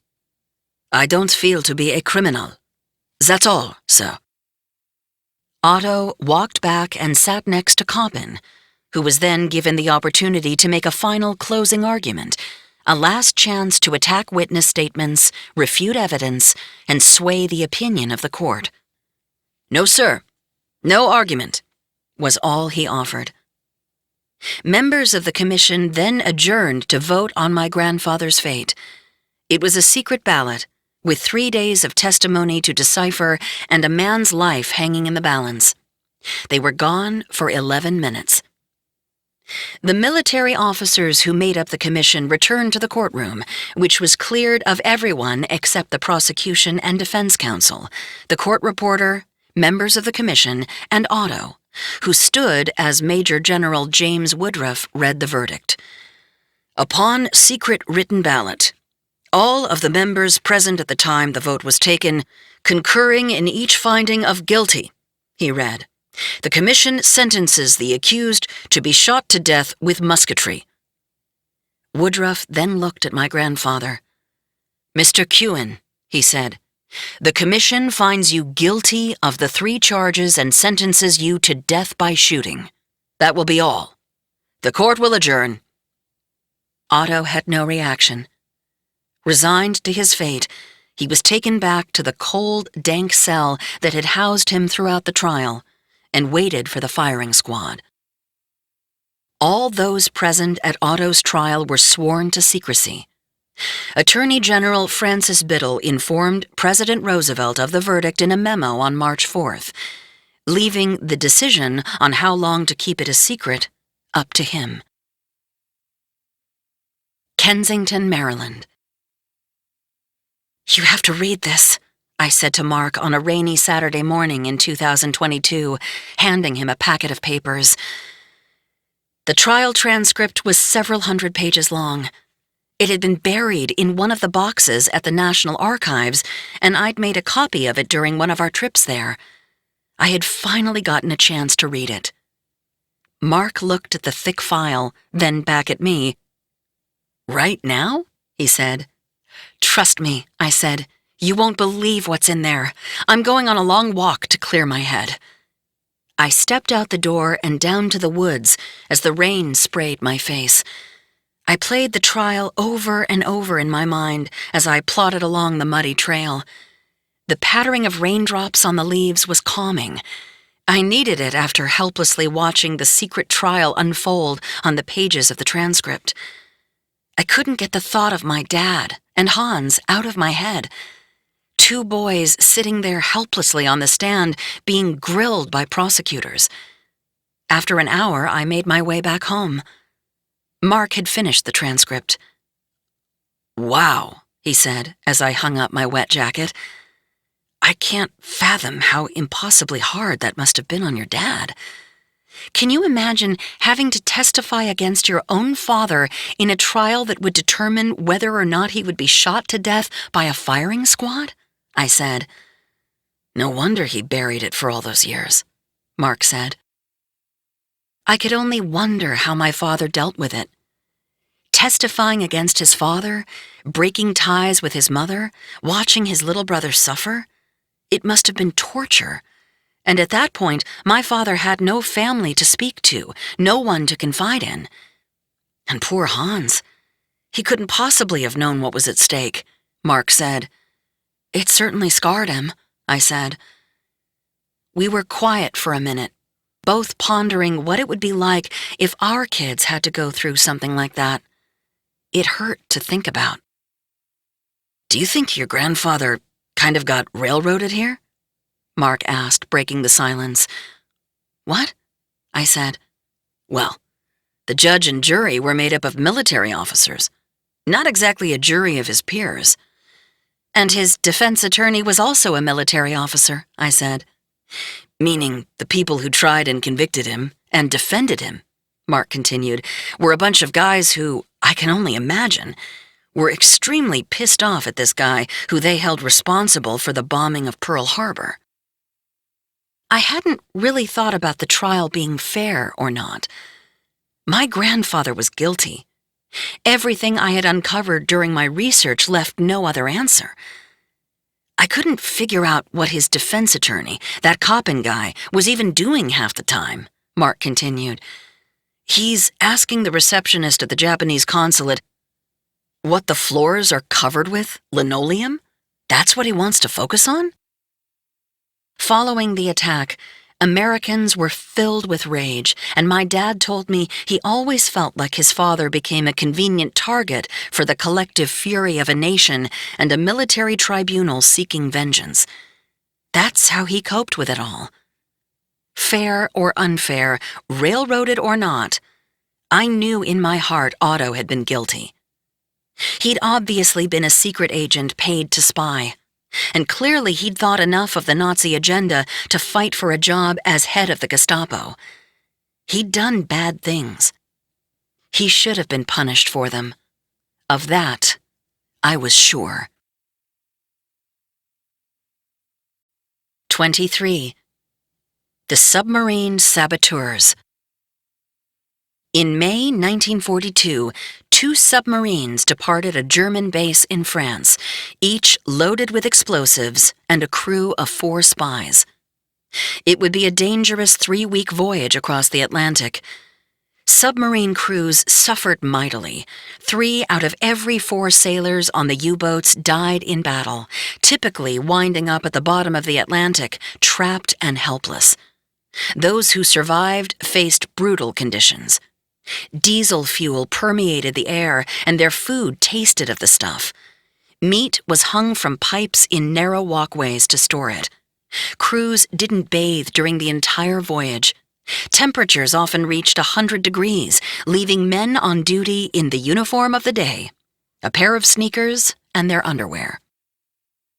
The first sub landed in New York, on Long Island, shortly after midnight on June 13, 1942, at present-day Atlantic Beach Avenue in the Hamptons. The second arrived on the East Coast 4 days later, along the quiet and sparsely populated shore at Ponte Vedra Beach in Florida, just outside of Jacksonville. These German spies would help shape the destiny of my grandfather. Their mission was to create chaos, blow up several high-profile locations in the United States, including the Hellgate Bridge in New York City, hydroelectric plants at Niagara Falls, and several aluminum and magnesium plants essential to the American war effort. Each group of 4 men arrived wearing their military uniforms to ensure treatment as prisoners of war rather than spies if they were caught while coming ashore. The difference was important. Captured soldiers can be jailed as prisoners of war, but typically are released back to their country at the end of the fighting. Spies who are captured face far greater punishment, including execution. A late spring fog had rolled in on the Hamptons when the first group landed. A moonless night gave the saboteurs added cover as they disembarked from the submarine a few hundred yards from the beach. Climbing from their cramped quarters through a narrow hatch, they loaded onto 2 small rafts and paddled to shore, bringing only a change of clothes, 4 crates of explosives, and wads of cash. The German spies were bankrolled with an amount equivalent to almost $4 million today to fund their efforts. Reaching shallow water, group leader George Dash hopped out of the raft, peeled off his wet German uniform, and put on a pair of drab pants, a sweater, and tennis shoes. Dash was intimately familiar with the area, having lived there for almost 20 years, working as a waiter at the Sea Spray Inn in East Hampton and the Irving Hotel in Southampton before returning to his native Germany in 1941. Just down the way, walking the foggy beach, was Coast Guard seaman Jack Cullen, making his nightly 2-mile patrol. He later reported the fog was so thick I couldn't see my shoes, but through the mist he spotted something near the shoreline. It looked like the outline of a man. As Cullen drew closer, 3 dark silhouettes emerged from behind the figure. Cullen walked toward the group, expecting nothing more than some teenagers out past the wartime curfew. Dash started moving toward Cullen to keep him away from the others, who were still struggling to get their crates out of the water and hide their cash. "Who are you?" Cullen called out. "We're fishermen from Southampton. Our boats run aground," Dash yelled to him with only a hint of a German accent. "Well, come on up to the Coast Guard station and wait for daybreak there," Cullen offered. He noticed that behind Dash the other men were dragging what looked to be a large bag out of the water, raising his suspicion. "I don't think so," Dash told him. "We don't have a fishing license, and we don't have any ID. I don't want to get into any trouble," Unaware of what was going on in front of him, one of the men called out to Dash from the water, in German. Dash immediately turned and quieted him, speaking back in German. Cullen looked at the man in the water, then back at Dash. The secret agent realized the jig was up and dropped all pretense. The saboteurs had standing orders to kill anyone they found at the beach. Cullen, armed with only a flare, was quickly coming to terms with having stumbled onto more than he could handle. How old are you? Dash asked. 21? Do you have a father? Yes. Do you have a mother? Yes. Look, I wouldn't want to kill you. Forget about this, and I'll give you some money, and you can go have a good time. He held out $100. Cullen shook his head. Dash reached into his pocket and pulled out more wet bills, offering them to the young Coast Guard. Take this $300. About $6,000 today. The young seaman quickly calculated this was his best chance to escape, probably his last. He took the money and slowly backed up several yards until reaching the dunes. Then he turned and ran. He sprinted back through the mounds of sand and the sea oats to the guard station half a mile away. Hyperventilating, he needed a minute to catch his breath before explaining what he had seen. 10 minutes later, he was back with armed reinforcements. The saboteurs were gone. Cullen and the others were only able to find a pack of German cigarettes in the sand. A later, more extensive search turned up several boxes of explosives buried in the dunes and 4 dripping wet German naval uniforms. The Germans were on the move, walking to the Amagansett train station. Once they arrived, they hid until hopping the early train into Manhattan. They separated when they got to Penn Station and continued their mission. 4 days later, the second group of spies landed on a desolate stretch of beach in northern Florida without incident. They changed out of their German naval uniforms, buried their explosives in the dunes under a night sky, and got onto a bus into Jacksonville. Dash, by then, had had time to reassess the mission. The fact that they had almost been captured before the assignment had even begun gave him second thoughts. Fearing it hopeless, he decided to surrender. Slipping away from the others, he managed to hop on a train to Washington, where he immediately turned himself in to the FBI. Hoping for leniency, he helped the Bureau locate the 7 remaining saboteurs, and they were quickly captured. Officials at the highest levels of the government were startled by the fact that our shores had been breached by German spies. News of the war landing on our doorstep, they feared, would undoubtedly cause widespread panic. Hoping to keep it a secret, President Roosevelt ordered the saboteurs tried in a secret military tribunal instead of a civilian court. His rationale? The incursion had taken place during wartime. The trial began immediately, but while the proceedings moved forward, the Supreme Court took up the issue of whether the tribunal had jurisdiction, assessing whether the president had overstepped his authority. On July 31st, the court ruled that a military tribunal was appropriate in this case, as the United States was currently at war with Germany. While now no longer a secret, the tribunal continued. 4 days later, all 8 of the men were sentenced to death as spies, but Dash and one other spy who had helped bring the plot to the attention of the FBI had their sentences commuted by Roosevelt to long prison terms. Less than a week after the sentence was handed down, one by one, each of the remaining 6 was strapped into an electric chair and executed. The case would profoundly affect the fate of my grandfather, currently being held at Fort Shafter in Hawaii, awaiting his own execution. Ponte Vedra Beach, Florida. It was an odd coincidence that some of the spies had landed in Ponte Vedra Beach, just a few miles south of Jacksonville, where I grew up. And in 2002, Mark and I moved our family to Ponte Vedra, our house only a mile from the landing spot. Just about every day I drove past a sign commemorating the small town's brush with infamy, completely unaware of my connection, often on my way to visit my father. We had moved him into an assisted living facility a year earlier. His health was starting to deteriorate, along with his memory, part of the reason for our move, to be close to him. "Well, hello there," he called out from his chair when I arrived at his room for our weekly visit. He struggled to stand, and I helped him up and gave him a hug. Even hunched over, he still towered over me. We sat him in the wheelchair he used most of the time now and went to lunch. Through the clanging of plates and silverware, he asked about his grandkids. I filled him in on their adventures. It was the same conversation we'd had the week prior. He had forgotten. Perhaps distant memories would be more durable. We hadn't spoken in depth about Hawaii for years. As we dug into the meatloaf and gravy, I brought it up again. "Dad," I asked, "what was it like growing up on Oahu?" He paused for a moment.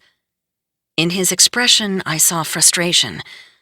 Something was there, something he knew he should be able to recall, but he couldn't get it out. "Oh, it was great," he said finally, without further comment. "And do you remember anything about Pearl Harbor?" "Terrible tragedy," he said before looking down at his plate and spearing another bite with his fork. "Do you remember anything about your dad and Pearl Harbor?" I asked gently. He put his glass of tea down and thought about the question for a moment. "My dad died in Germany. Cancer." "And Pearl Harbor?" I asked, hoping maybe there was still something he could add about his father's connection. "Terrible tragedy," he said, then took another drink of his tea. He could no longer conjure up a single recollection of Otto's involvement, or even of his own time spent in the internment camp. It was gone. We moved on to other things, and I let the subject fade into the background again, possibly forever this time. I wanted him to enjoy his last years without the pain of remembering. I did wonder, though, did my father hate what his family became? Did he hate them? Becoming more and more aware of the direct link between his family and the atrocities committed by a Nazi regime they had loved, it had to be impossible for him to reconcile his love for his family members with what they had done. And he never really did, choosing to bury the memory rather than have it haunt him for the rest of his life. It brought me back to the stories he'd often told, the ones about the lost toddler. He's the baby boy, I thought. He's the boy who was left by his family on the side of the road, waiting all those years for someone to come and tell him it was all right. I watched him quietly take another sip from his drink. I was alone with his past. 24. Arrangements will be made for an early execution. News of my grandfather's conviction and sentence of death by firing squad had reached the desk of President Roosevelt on March 4, 1942. Almost immediately, doubts had arisen in the Justice Department about the validity of the death sentence he had been given. The key question was whether the military commission that sentenced him had proper jurisdiction, since Otto's spying and arrest had occurred before President Roosevelt declared war on Japan and before martial law was declared in Hawaii. If the Justice Department ruled that the military had no jurisdiction and that the case should now be retried in civilian court, the maximum sentence could not, by law, include the death penalty. But anything short of Otto's execution was considered unacceptable punishment to many involved in the case. Thus the push for a military tribunal, which had the authority to mete out a death penalty punishment. It was a complicated legal quandary. Hoover and the FBI were pressing Attorney General Francis Biddle to make a decision quickly so they could move forward with the execution quickly. Shivers had been intimately involved in the case, and he had a good feel for the attitude of the people in Hawaii, which closely followed the mood on the mainland. He had written to Hoover before the trial began, "It is my belief that if Otto Kuhn is tried before a military commission, a sentence of death will be meted out. There is no question but what a public prosecution of Kuhn and public dissemination of the evidence would have a good, wholesome effect on the public morale." The pressure to execute my grandfather without further delay continued to grow. On April 6th, the military governor of Hawaii, Lieutenant General Delos Emmons, ordered the provost marshal at Fort Shafter, where Otto was being held, to carry out forthwith the sentence adjudged in said case by causing the said Bernard Julius Otto Kuhn to be shot to death with musketry at Fort Shafter, territory of Hawaii. But Biddle put the order on hold. His office needed more time to assess the legal ramifications of the case.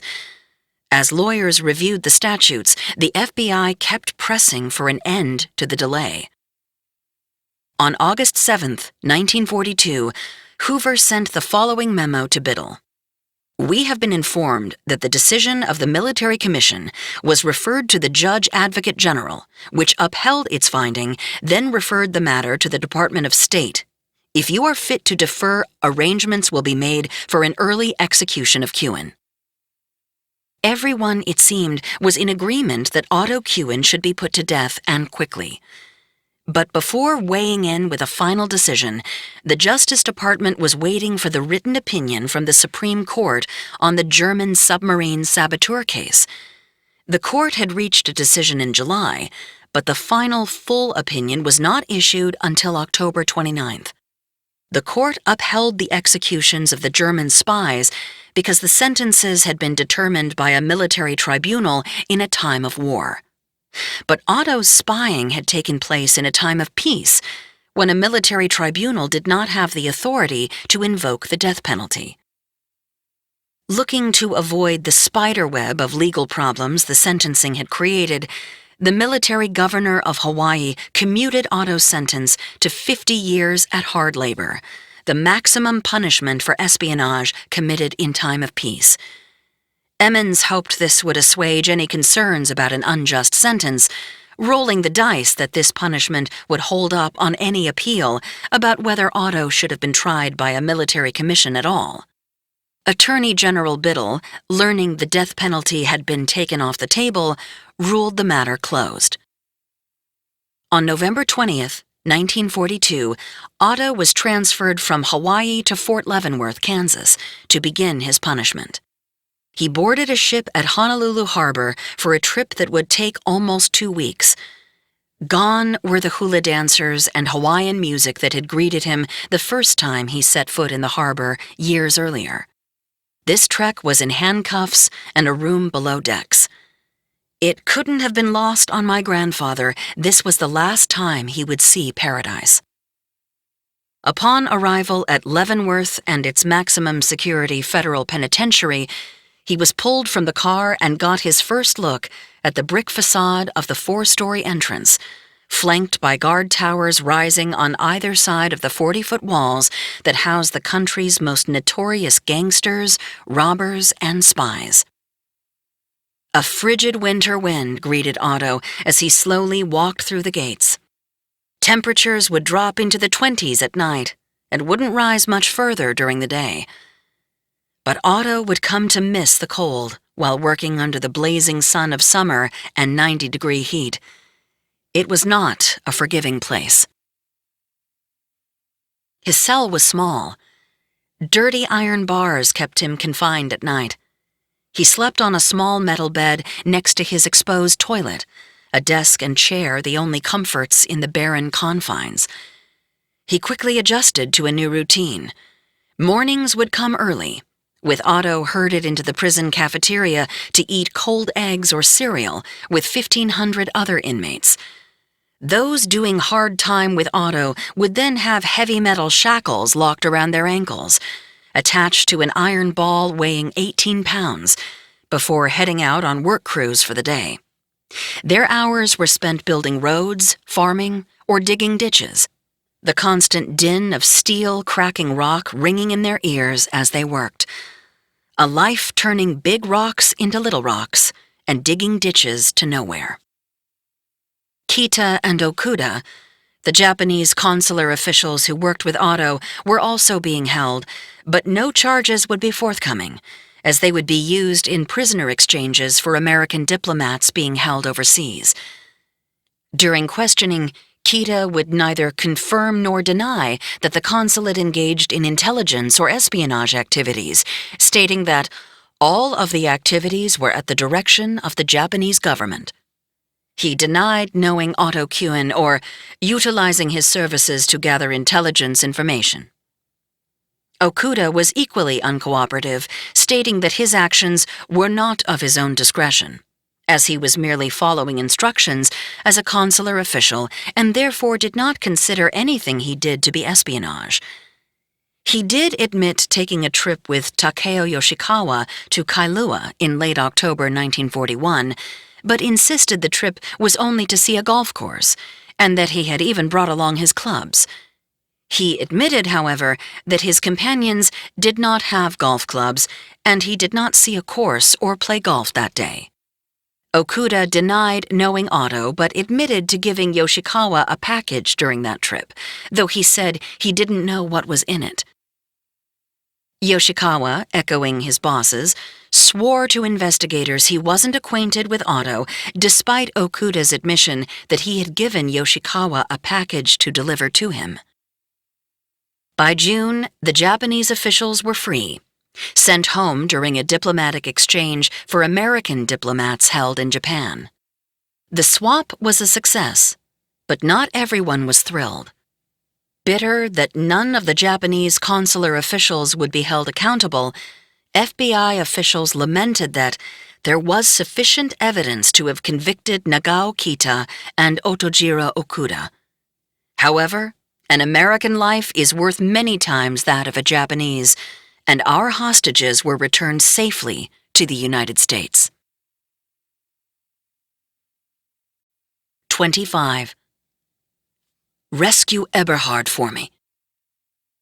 My father celebrated his 16th birthday on the wrong side of the barbed wire fences of Sand Island, marking the day with strangers, almost all of them adults. There was no cake, no presents, no blowing out of candles, only the sight of armed guards in the towers that surrounded the prison, and the monotony of daily life in internment.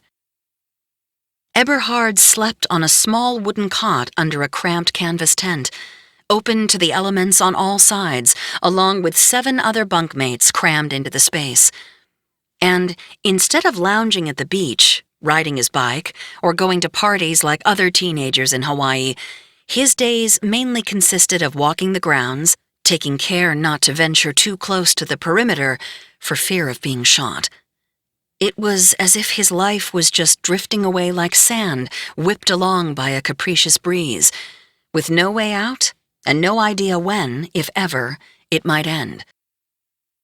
Shivers came several times to talk to Eberhard, trying to glean how much he knew about his father's involvement in espionage, or if he was actually involved himself. Their conversations eventually convinced Shivers the boy he had once been sure shared the family secrets was, in fact, an innocent kid. Finally, in April 1942, my father was released after being held at Sand Island for 5 months. But he was still listed as an enemy alien and still on probation. The first thing I did when I was let out of the camp was travel back across the island, my father remembered, back home to look at our house. It was a sad sight. All of the chickens were dead. No one had bothered to take care of them. They just died, helpless. And the FBI had taken a lot of our things. Much like his father returning from the First World War 20 years earlier, my dad returned from prison without a home, a mother, or a father. War had blighted both their lives in turn. I had asked him about his time at the internment camp during one of our weekly phone calls back before dementia had really taken hold. Sometimes I would catch him on a good day, when he could offer a little more detail on some of his past. When I was let out and lived with a foster family, I couldn't travel without permission, he told me once. I had just turned 16 and hadn't done anything, but they listed me as an enemy of the United States. Every time I traveled anywhere outside of the Honolulu district, I needed a letter granting permission from local law enforcement. I could hear the sadness in his voice, and the other end of the line grew silent. And then the conversation was over. Any further details had slipped away. It wasn't much, but I was excited about this new information he had given me. I went back to the basement and pulled out some documents I had requested years earlier from the University of Hawaii archives. They contained several letters from the Honolulu police giving my father permission to travel across the island, and a letter from the military governor dated July 20th, 1943, finally releasing him from parole. The file also detailed exactly what happened to him after his release. He stayed with family friends until November, then landed at the home of the pastor at their Lutheran church, Galen Weaver. The Weavers took a great interest in my father, treating him like their own son and forging a lifelong bond. He spent the summer following his sophomore year in high school working at a cement plant in Waimanalo. But he rarely visited his mother at the internment camp. Mr. Weaver would encourage me to go visit her on Sundays, he remembered. She wanted me to stay at the camp with her permanently, and I didn't want to, so there was always friction. I would purposely miss the bus so I didn't have to go. Even Shivers, despite initially labeling Eberhard an enemy alien, had grown sympathetic to my father's plight. I asked the FBI man, Shivers, did I have to go and live with my mother in the internment camp? He said, no, you're 16. We can't make you go. It must have been extremely difficult for someone that young to process it all.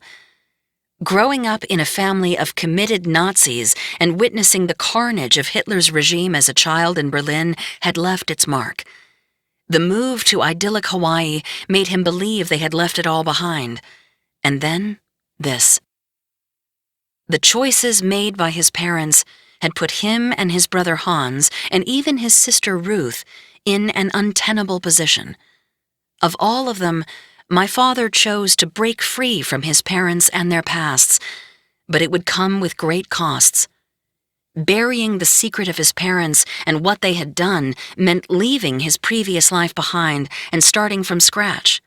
An impossible decision for a teenager and one that would haunt him for the rest of his life. By September 1942, Friedel had been on Sand Island for the better part of a year, and for months had pleaded to be allowed to see her youngest child, Hans. Finally, he was permitted to visit, and when she saw him, she was shocked. "The condition of my 10-year-old son was indescribable," Friedel would recall. "The skin was entirely off 5 toes. The wounds were covered only in brown rags." Hans had been born with a condition called pemphigus vulgaris, an autoimmune disease that produces blisters on the skin, frequently causing layers to peel off to the touch. He often wore gloves or bandages on his hands as protection, and his doctors called him a medical marvel because they knew of no other cases of a child surviving the disease past the age of 2. During the brief visit, Friedel tried to help her son as best she could. "I showed the officers the terrible wounds," she said, "bandaged my child as best I could, then had to let him go away from me again in that way." Hans was being cared for by friends of the family, a couple whom Otto and Friedel used to play bridge with every week, but he was clearly suffering. Friedel suspected he was being abused by the family's 17-year-old son, but had no evidence to support her claim. Soon after, Hans confided in her during one of his visits. "He told me his terrible suffering," Friedel would immediately tell authorities. The boy had for months homosexually abused my sick son and had done things to him that I cannot repeat here. He even attempted to kill my child, for he frequently laid him on a surfboard and then left him, who could not swim, to get to the shore alone, or placed a rope around his neck and held him under water in the swimming pool at home. He threatened my son that if he told anything, they would both go to jail, but first he would beat him until he was half dead. Friedel was nearly hysterical with worry, and the Honolulu police were called in to investigate. No charges were filed, but Hans was placed in the care of other family friends until Friedel eventually convinced authorities to let her son live with her at the internment camp. But life at Sand Island was difficult, and the skin disease became harder and harder to manage. Bandages were not always easy to come by, and the boy's blistered hands and feet were often wrapped only in rags. By early 1943, military officials had become concerned that Sand Island's location put detainees at risk if the Japanese launched another attack, and so they decided to close the camp. Friedel and Hans were sent to the mainland, but Ruth was forced to stay behind, transferred to a facility at Honolulu Gulch, a few miles from Pearl Harbor, nicknamed Hell Valley for the hot, buggy conditions internees endured. Authorities weren't done with her yet. Friedel and Hans landed in another internment camp, this one in rural Texas. The massive camp at Crystal City was nothing like the relatively small confines of Sand Island. 3,000 German, Italian, and Japanese internees were housed in small cottages and one-room shanties in the sprawling 290-acre camp. There were schools and food stores scattered throughout the makeshift city, and the facilities even included a sumo wrestling ring and German beer garden. Ruth would later say, "You could hardly notice there was a fence around you." It wasn't freedom, but it was certainly better than conditions on the coral spit at Sand Island. Friedel was convinced the Nazis had brokered her move out of Hawaii, part of a plan to get her and the family back to the fatherland. "I talked with a representative from the Swiss legation," she wrote in a letter to Otto. A neutral third party, the Swiss fielded numerous requests from both sides during the war. "I was very surprised when he told me that Germany had requested that Frau Kuhn has to be sent to the mainland. As soon as I was on the mainland, a cable came with 3 blank questions. Where is Kuhn? How many years did he get? And what has he done? Now Germany asked this last question, what have you done? To have it in black and white that Otto proclaimed his innocence, and then our Germany will act. It will take time, my Otto, but the FBI cannot get away with it." Friedel was certain the Third Reich would prevail in the war and eventually rescue the family. Her belief in the Nazi cause had never really waned during her time in Oahu. She dreamed of sailing back to the fatherland and living out the rest of her years there. But the dream came with a caveat.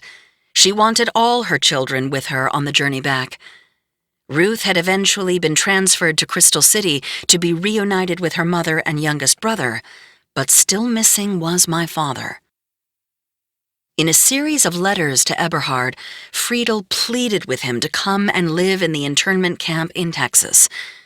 But he refused, telling her, not for the first time, that he had no desire to rejoin the family. Friedel became so distraught that Ruth sent Eberhard, then a senior in high school, a final, heartfelt plea on Christmas Eve, 1943. "You will be wondering why I have not written to you yet. Until now, I needed all my time to take care of Mutti and Hansel. Mutti is on the end of her strength, and my help or the doctor's care won't do much good until her mind is settled inasmuch as having you over here. I beg you, Elechin, for your mother's life, to come at once. You must obey your parents' wishes, even if you don't understand their orders. I do not want to have you responsible if anything should happen to her. This is a very fine camp in which I know you will be very happy. We live in a little bungalow and do our own housekeeping and hardly realize that there is a fence around us. Please answer me at once when you arrive, for Mother's sake. Papa also requested your immediate transfer and is very hurt about your attitude. Awaiting your answer. Ruth. Kensington, Maryland. The letter to my father seemed so desperate, and all the more striking as it came from the normally cool-headed Ruth. Had Friedel really been on the verge of a complete life-ending breakdown? I wondered how the letter must have affected my dad, and if he'd ever felt the need to respond, or if he'd felt guilty for refusing his mother's wishes. By now, I had been researching the family for more than 20 years and didn't believe there was anything left to find. Ruth had burned most of the Kewen history half a century ago, and the few German relatives I had found knew even less than I did. Out of the blue, I received a call from my sister Ingram. "Chrissy," she said, "you're not going to believe what I found in the attic." She was in the midst of a move and clearing out her house in Florida. "I found one of Dad's old boxes, filled with pictures and letters," she said. I was surprised and excited. An entire box of Dad's history had been sitting right under our noses. I made a trip to Florida to find out what was inside. When I arrived, Ingram brought out the box, and we gently removed an ancient photo album containing pictures of relatives I didn't recognize. My dad had saved a number of letters from Friedel and Hans written in the 1940s begging him to come home to Germany. I pulled out a letter from Dad to Ruth. It was a response to the letter she had sent him on Christmas Eve of 1943. "You, Mutti, Hans, and Papa can and probably will go back to Germany. I can't. My education was in America, and my formative years have been in this country. You and Hans will always be German. I never again. I believe the Nazis to be in the wrong, and the Jap imperialists are just as bad, if not worse. I know that America has its faults, but nothing that can't be cured." I read the letter slowly. I couldn't help but picture my dad as a 17-year-old boy sitting at his desk composing this painful note. All alone and forced to make a gut-wrenching choice and then live with the consequences for the next 60 years. He was just a child, a confused kid forced to grow up too fast and decide where his deepest loyalties lay.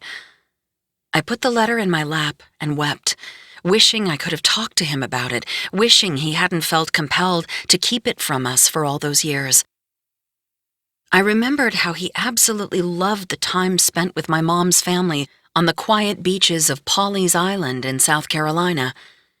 We would vacation at my grandmother's house for 2 weeks every year, the elegantly shabby cottage serving as the hub for scores of aunts, uncles, nieces, and nephews who would come and go, the slam of the front porch screen door announcing another arrival or departure.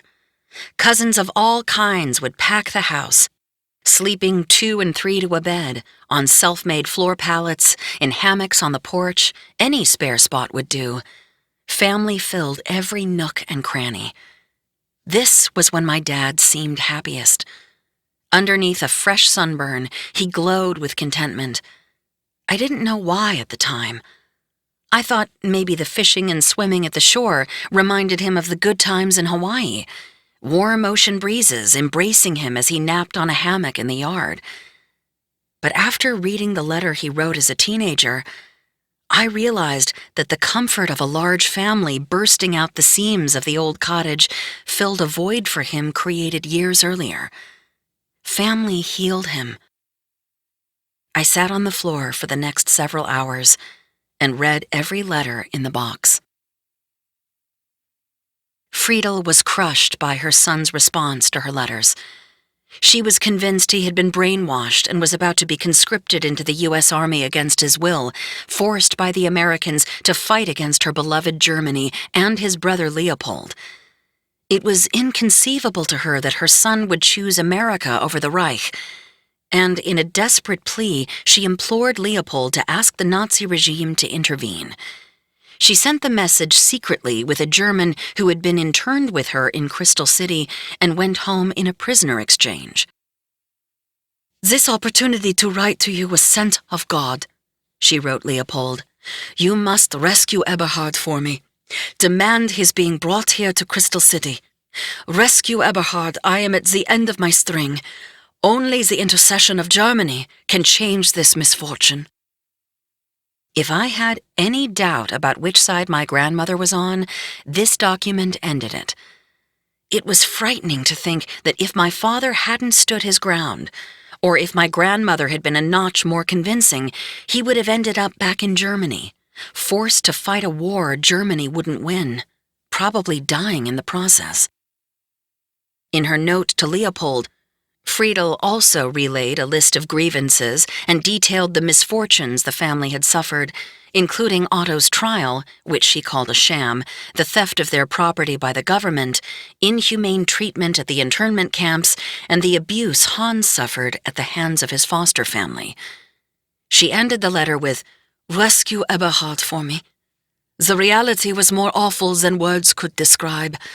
God protect you and our beloved Germany. Don't forget us and bring us all back."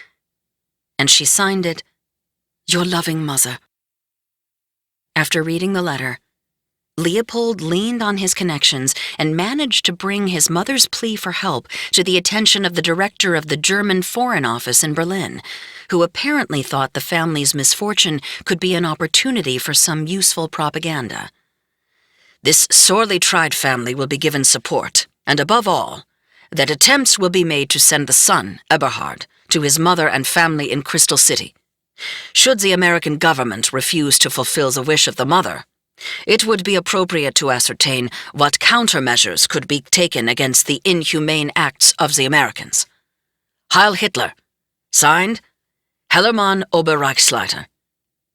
The Nazis, astoundingly, apparently saw themselves leading the charge against human rights abuses abroad. They were threatening something, who knows what, if Eberhard was not returned. I knew the basics of my father's story, that he had stayed in America and made a life here. But I had no idea that Friedel and her Nazi connections had fought to bring him back into the fold. It was terrifying to read that the Nazis had been concocting some sort of plan to rescue him. Ruth hadn't left Hawaii for Crystal City with Friedel and Hans in March 1943, remaining behind in the detention facility at Honolulu Gulch for a few months more. At that point, she had not seen her husband, who was still living on Oahu since being forced into the internment camp. Her arrest and the magnitude of the subsequent accusations about her involvement in the Pearl Harbor attack had come as quite a surprise to her spouse, J. Carson Moore. In 1943, he filed for divorce, citing cruel treatment and alleging that Ruth, currently being held in an internment camp on Sand Island, was a German agent and had failed to disclose at the time of the marriage in April 1941 that her family were Nazis. The divorce proceedings were explosive. In court, Moore publicly stated that the Kuhns were secret agents, and that Otto Kuhn had been convicted of espionage for aiding the Japanese in the attack on Pearl Harbor. Moore also claimed under oath that the beauty shop the family owned was only a blind for gathering military information for the Germans. Up until that moment, Otto's crimes and conviction had been kept a secret by the government. The story was revealed to the public for the first time during the divorce hearing. It was crazy to think that if Ruth had gotten married to Dr. Homburg, or perhaps landed with someone more forgiving than her current spouse, this divorce hearing would never have happened. And that leaves the very real possibility that the story would never have gotten out, hidden away forever in the FBI's classified files. But the judge was unswayed by the revelation, however sensational. "This court is not concerned whether Mrs. Moore has been un-American or connected with Nazi influences," he ruled. The divorce was denied, and Ruth was sent back to the internment camp. But information revealed in the divorce trial sent the government scrambling to put out a press release detailing the investigation and verdict in the case, spinning the facts to put American military and law enforcement in the best light, despite the failures at Pearl Harbor. On June 15, 1943, the story hit the papers. "Nazis admit helping Japs," read one headline after the story was released, and there were hundreds more like it on newsstands across the country. "Nazi spies' signals aided Japanese," roared the headline in the Washington Post. "Nazi agent linked to Pearl Harbor," read the New York Times front page. "Nazi spies aided Japs at Pearl Harbor," read another, the dour expressions in the mugshots of Otto and Friedel staring back at the reader with captions under each of their pictures. Friedel Kewen, helped betray U.S. Bernard Kewen, snake in the grass. The headlines conveyed the collective rage of a nation, still reeling from the violent sneak attack. Now, finally, they had names and faces at which to direct their outrage. Members of my family, evil literally personified. Ruth, still serving her time in Oahu, was eventually transferred to Texas, where she rejoined Friedel and Hans. Moore filed for divorce again a few years later, claiming desertion, and this time the divorce was granted. In January 1944, Friedel wrote a letter from the internment camp in Texas to Otto at Leavenworth with an announcement. She had made the decision to return to the fatherland with Hans and Ruth whenever they were released, leaving him in America, alone, to serve out his 50-year sentence. "I hope from the bottom of my heart that you will agree with my decision. It will be for the benefit for all of us. I know that Germany will do the best for his people. We can't be together, darling. I can't see Eberhard, and so it does not make any difference how many miles are between us. I do not have to make any words how I feel, that I have to leave Eberhard here behind for the time being. No matter, my dear husband, what the future will bring. I feel that my separation now will bring us together sooner in the long run. I go rested with the assurance that you are strong within yourself to carry on. Now chin up, Otto, and fight the battle. I know it will not be easy. Be loved, kissed, and embraced by all of us. Your Friedel, who is waiting for you." Their marriage would be the final casualty of their mission to Hawaii. Otto responded in a letter in March. "You can't help me here. Therefore, again, please do what you think is best for you and the children. Aloha from the bottom of my heart. My thoughts will always be with you and my only darling daughter, and my Hanselmann, who is so very, very dear to me. Give Leopold and his family my love, and Eberhard. I miss so much about him. I will miss contact with all of you. With all of my love, your Otto." The family's plight was still of interest to the Nazis.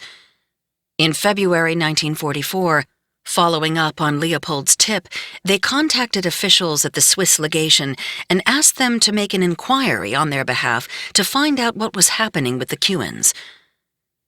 A heavily redacted FBI memo to the State Department reported, "This is the first intimation the Bureau has had of interest in the Kewens on the part of the Germans." The Bureau later found the Nazis had also made 2 earlier inquiries through the Swiss, asking in December 1942 some routine questions about the family's whereabouts, and then shortly afterward, "Why is Otto at Leavenworth?" As Friedel waited for her return to the fatherland, she did not give up trying to talk Eberhard into joining her. But she learned to her horror that instead he was planning to enlist in the U.S. Army when he graduated from high school. My father wasn't going to join the Nazis. He was going to fight them. Eberhard was still a German, technically, but in his heart he was an American. The words in his heartfelt letter to Ruth a few months earlier were forged from deep inside. "You and Hans will always be German. I never again. I believe the Nazis to be in the wrong. It didn't matter to him that he was signing up to fight in the bloodiest war in U.S. history, a death sentence for 400,000 American soldiers. He felt the pull of his adoptive country, and fighting is what red-blooded Americans did after the attack on Pearl Harbor. So, in 1944, my dad graduated from Punahou High School, became a U.S. citizen, and immediately enlisted in the Army, hell-bent on fighting America's enemies. 26. Nowhere to go. In December 1944, Friedel got the news she was waiting for. Along with Hans and Ruth, she was being sent home to Germany in exchange for captured and wounded Americans being held there and in Japan and Italy. Perhaps the pressure applied by the German government had worked. The Reich wanted its spies back. Herded with others from the Crystal City internment camp, mother, daughter, and son took a 30-hour train trip to Jersey City and on January 7, 1945, walked up the gangplank of the MS Gripsholm with other German and Japanese civilians and POWs who had been held in internment camps in the United States. As the ship slowly made its way down the Hudson River and out onto the Atlantic, Friedel had a final view of the city that had been her entry point almost 10 years earlier. But as the mainland slowly faded from sight, no one was there to wave goodbye. She would never see Eberhard again. Arriving in Marseille, Friedel, Hans, and Ruth were just hours from home. But there was a problem. The Germans had agreed to exchange 875 prisoners, but the list of Allied prisoners they intended to free included only 713. No one could leave Marseille until an agreement could be reached between the warring parties. After considerable diplomatic wrangling, Germany agreed to immediately hand over 46 additional captives held in the notorious Bergen-Belsen concentration camp, and release 300 more from the camp in the near future. One of the 60,000 prisoners there was Anne Frank, who would die in the horrific conditions before any more inmates were released. With the diplomatic stalemate broken, Friedel, Hans, and Ruth were loaded with the others onto one of 2 trains bound for Montreux, Switzerland.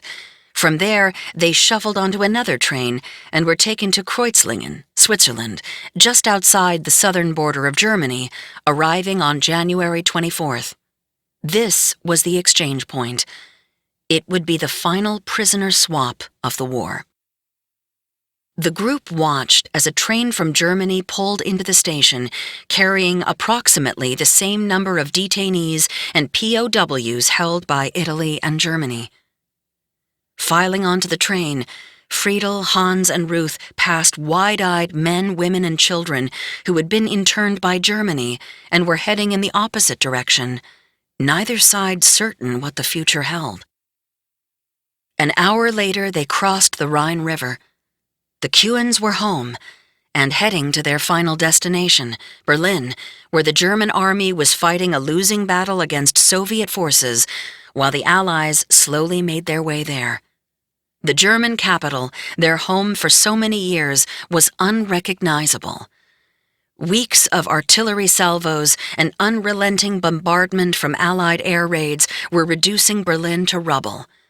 The area was pockmarked with steel pillboxes, cratered streets, and mountains of broken glass, brick, and other debris. Buildings shattered from the unrelenting attacks formed a grotesque skyline through the dust and smoky haze. Their travel documents listed Leopold's house at 10 Laubenheimer Strasse in Berlin as their final destination.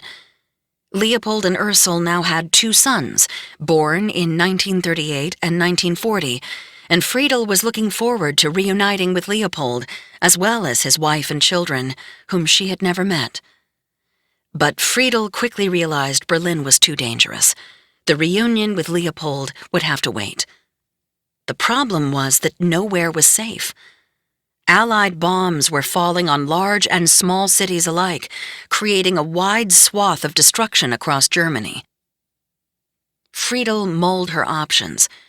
Her hometown, Hamburg in the north, had been destroyed by a week-long bombing attack so furious the entire city erupted into flames. Frankfurt was under siege. People in Munich, in the south, were no better off than those in Berlin.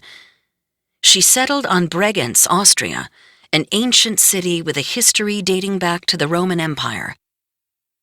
Eluding the constant Allied barrages from above, Hans, Ruth, and Friedel arrived in Bregenz and found it unscathed.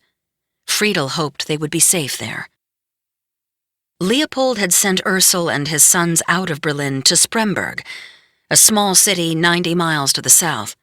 It was far from safe, but at least it avoided the onslaught facing Berlin. Soviet troops had spent the last few weeks gathering about 35 miles outside Berlin. Civilians in the city continued to function as normally as possible, despite more than 1 million Red Army soldiers and 6,200 tanks amassed outside the city limits, numbers that kept growing even while Nazi flags flew defiantly from battered buildings. Walls throughout the city were hastily scrawled with appeals penned by Goebbels such as, "Every German will defend his capital," and posters glued to lampposts implored the last remaining residents of the city to fight to the death. Leopold was forbidden from leaving Berlin, assigned by Goebbels to defend the last vestige of the Nazi Empire. He wrote to Ursel on February 18, 1945, shortly before the final siege of the capital. My dearest wife, it is Sunday evening. I arrived right now at my workplace after the air raid for my night shift. Friedel, Hans, and Ruth are living right now in Bregenz, Ostmark, Austria. I don't know how long the situation will work out because they cannot stay long over there. I am thinking how I get you back from Spremberg, because I can barely handle to know that you are all times in a permanently dangerous situation, and I have the following idea. Mother came without financial income to Germany, and I have now to support her. It is for me just impossible to help 3 households financially. It is in this moment the best when you all move together and have just one household. I can see some difficulties because I know you, and Mother I know too. It will not at all times be easy. The main point is that you are in a decent way out of Spremberg. Leopold went on to tell her he would pull some strings to get her permission to travel with the boys by train to an apartment in a small town in South Germany, which he felt would be safer since it was farther from Berlin. But she had to move quickly. Now you must pack everything immediately, and what you cannot take with you. Nail in cases so nothing will be stolen. I hope the Ivan, Nazi slang for a Russian soldier, does not cross our plans. I cannot help you at all because I cannot leave Berlin. But I know you are strong, and leaving Spremberg would give you wings. Keep me in your heart and kiss our children from me. I send you a big hug in my thoughts, and I hope to hold you in my arms soon. Your loving Leopold. About the same time, Leopold's brother Eberhard was going through basic training at Fort Bliss in Texas. His hatred of the Nazis had been forged slowly over the previous decade, and he knew that soon he and the other men in his unit, most of them teenagers like himself, would be sent to fight them. But unlike the others, this meant the very real possibility he would be going to war against his own brother. In March, his unit received its orders. They would be sent to the front. The final Allied push into Berlin began on April 16, 1945, as well over 1 million Soviet soldiers and a sea of tanks began their march toward the capital. 4 days later, sequestered deep beneath the streets of Berlin in the Führer bunker, Hitler was awakened to reports that the Russians had reached the outskirts of the city. Later that day, the princes of the Third Reich gathered in the bunker's tiny, dimly lit parlor for a party. It was Hitler's birthday. They celebrated for the last time among the naked light bulbs and putrid smell of human waste. The next day, Leopold listened as radios and loudspeakers broadcast Goebbels's final speech, delivered from the depths of the bunker beneath Berlin as artillery fire ripped through the city. "On the walls of our city, the Mongol storm must and will break. It goes without saying I will stay in Berlin with my staff. My wife and children as well are here and will stay here." Within hours of the speech, the Red Army began raining mortar shells on the city in a non-stop onslaught that would last for days. By the time Allied troops reached the city center on April 30th, only 10,000 German soldiers were left, and only a fraction of those were actual soldiers. The rest a mix of policemen, schoolboys, and elderly men previously deemed too old or sickly to fight. Leopold was among this final ragtag resistance, ordered by Goebbels to stay and fight a battle they couldn't win. 50 feet below the streets of Berlin, the Führer had his dog, Blondie, poisoned with cyanide to test its effectiveness. The dog was soon dead. Hitler and Eva Braun, whom he had married the night before in the bunker, then retreated to his room and shut the door. Braun downed a cyanide pill. Adolf Hitler, in his final act, shot himself in the head. Per his instructions, his body, along with that of Braun and his dog, was carried out through the bunker emergency exit by Joseph Goebbels and a few others who were left. Soldiers poured gasoline on their bodies and set them on fire. The corpses burned for 2.5 hours as bombs continued to demolish the city. The next day, Goebbels had an SS dentist inject his 6 children, 5 girls and 1 boy, ages 4 to 12, with morphine. His wife Magda put a cyanide capsule into each child's mouth and forced it down their throats. Magda and Goebbels then walked out of the bunker to the sound of gunfire from the nearby skirmishes and killed themselves. On May 2nd, the fight for the city was over. The Germans surrendered. In Munich, Berlin, Frankfurt, and every town across the region, women, children, and old men far outnumbered the able-bodied men after 6 brutal years of fighting. Battered families pulling wooden carts loaded with small children and all their belongings searched for a safe haven, while queues of exhausted women stood outside food shops for scraps and water next to starving refugees begging in the streets. Friedel, Ruth, and Hans faced the same life-or-death challenges as they negotiated their way back to Leopold and Ursel. They eventually reached a small town in southern Germany, directed there by Leopold, where they met up with Ursel and her 2 children. Friedel had seen 2 of her own children through 2 internment camps, a trip across the mine-laden Atlantic, severe bombing raids from Allied planes, and a dangerous trek to this safe haven. For the first time in years, she could take a breath. Ursel was uneasy, though. She hadn't heard from her husband in weeks. The war was over, Berlin had fallen, but where was Leopold? Eventually, they would get their answer. During the final battle for the German capital, Leopold was badly injured in an explosion. He died the day after the Nazis surrendered. Goebbels's edict requiring his small staff of propagandists to stay and defend the front line had sealed Leopold's fate. Photos from a few months later captured a post-war reunion with Ursel and other Kuhn relatives in an idyllic country setting. An old farmhouse served as the backdrop as Friedel, Ruth, and Hans posed with Ursel and her 2 sons, their arms interlocked, projecting a unified front. As I stared at the black and white photo, it seemed an odd intersection for the family. On one side was young Hans, smiling through the pain, looking past the camera and off into the distance, and Ruth, hair coiffed and dressed like the pretty young debutante she'd once been. On the other side was Ursel, now a widow, slightly washed out in the ancient photo, forcing a brave smile as she clutched the sons she and Leopold had brought into the world during the Nazis' rise. And in the middle, looking very much the part of a matriarch, was Friedel. Destiny had inflicted its wrath on them all. Their agony suffered in very different ways for very different reasons. The constant to it all was Friedel. My grandmother had led Leopold toward a Nazi dream that would leave him dead and his wife alone to raise 2 sons. Friedel had brought Ruth into the lurid world of high-stakes espionage with great hopes but disastrous results. The others in the photo had also suffered terribly at Friedel's whims. The people not in the picture said as much as the people who were.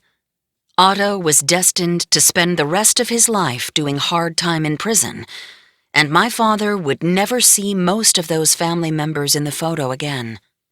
And as Friedel mourned the death of Leopold, another son was fighting for his life on an island in the Pacific in one of the most brutal confrontations of World War II. The struggle in Europe had ended, but the war was far from over. On April 1st, 1945, Easter Sunday, 60,000 American troops landed on the beach in Okinawa, and for 3 months would endure a horrific struggle to capture the island in what became the bloodiest battle of the war in the Pacific. Soldiers fought at close quarters in life-or-death hand-to-hand combat, spilling blood in the caves, trenches, and bunkers that dotted the bombed-out landscape as torrential downpours flooded the lands. Among them, somewhere, was 19-year-old Eberhard Kuhn. My father would spend the next 82 days fighting next to his fellow soldiers, all of them coated in dirt and mud, almost indistinguishable from one another, and facing a Japanese army that would never surrender, intent on battling to the death, because they knew that if Okinawa fell, their homeland was next. Wave after wave of kamikaze pilots buzzed overhead. Eberhard watched as their planes angled suddenly downward toward American warships positioned just offshore and detonated in succession. 355 of them hitting their targets at 500 miles per hour during a single 5-hour period alone. The explosions and gunfire were constant. Okinawa became a tragic bookend to the attack on Pearl Harbor. The apocalyptic scene, the stench, and the unburied corpses caused thousands of soldiers to crack. One survivor recalled, "The most torturous nightmares have haunted me for many, many years. The dream is always the same, going back up the line during the bloody, muddy month of May." If my father had ever allowed himself to talk about that time, I'm sure he would have confessed the same thing. But he never spoke much about it, except to say how lucky he was to have survived, while 12,000 comrades were killed. He was at Okinawa, at least in part, to atone for the sins of his father and mother. If Otto and Friedel had their way, he would have been in Berlin, fighting for the Reich alongside his brother. But he chose the country he'd come to love, despite being branded an enemy alien and held in an internment camp. I found a letter he had sent while in Okinawa to a friend in Hawaii. It was written late in June 1945, just after the Japanese on the island had surrendered. He wrote of ordinary things. Breakfast was awful, the constant rain was a nuisance, farm animals roamed the dirt roads. There was no mention of the fighting and atrocities, only the faces of villagers he had met, the innocents. He had blocked out the horrors, compartmentalized them, and locked them away, a pattern he would continue throughout his life when dealing with his past. As I read it, I felt like I'd discovered the origin of his curious, maddening telegram-style explanations I would come to know so well, the writing style of a person who had to hide his past in order to survive. 27. The Reckoning. 3 years after the war ended, My father was a college student in Indiana, spending the summer in New Jersey. Okinawa was behind him, but now he was in the Army Reserves. When the phone rang that day in 1948, the hoarse voice on the end of the line was familiar, but more fragile and haggard than Eberhard remembered. It was Otto, who had tracked him down to tell him he had been released from prison. It was a shocking call. My father had all but written off his father. He knew where Otto was for all those years, Leavenworth, but he chose not to go. And now he was confused. How had his father been allowed to go free? Otto explained that after the war in Europe ended in 1945, he wrote a letter from his cell to the Adjutant General of the War Department, asking to have his case reopened. He was unaware that his son Leopold had been killed in the final fighting of the war just 5 days before his request. In the letter, he stated his trial had been a sham and that he had been made a scapegoat for the attack on Pearl Harbor. Most of his witnesses had refused to testify or did not show, he said, and his lawyer was incompetent.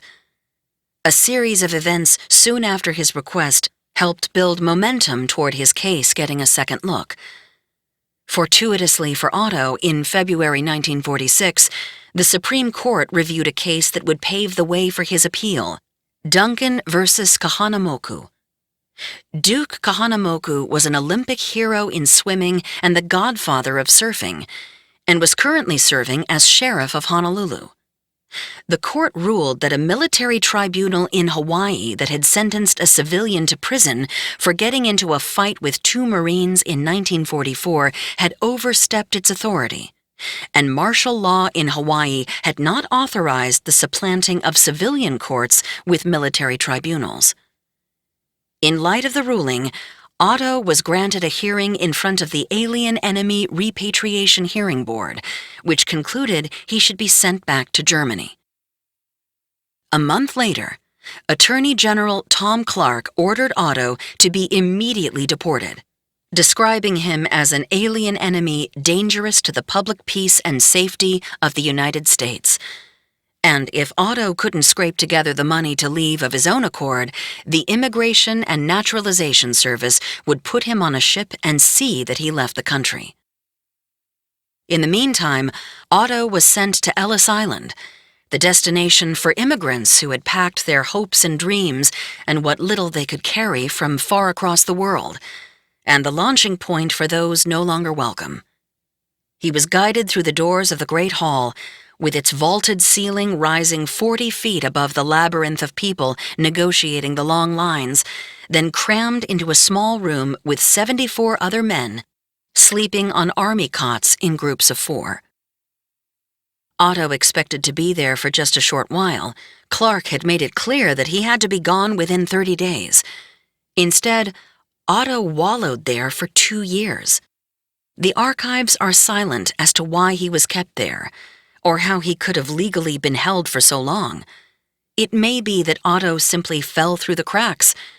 But finally, on July 29, 1948, Otto's case was again put in front of Attorney General Clark, who ordered his immediate parole. Otto walked out the doors of the Ellis Island facility on a muggy summer day with only the clothes on his back and remnants of the $3 a week he was paid working the grounds of the lockup. After facing certain death at the hands of a firing squad, and then the uncertainty of his release from Ellis Island, he breathed the air as a free man for the first time in 7 years.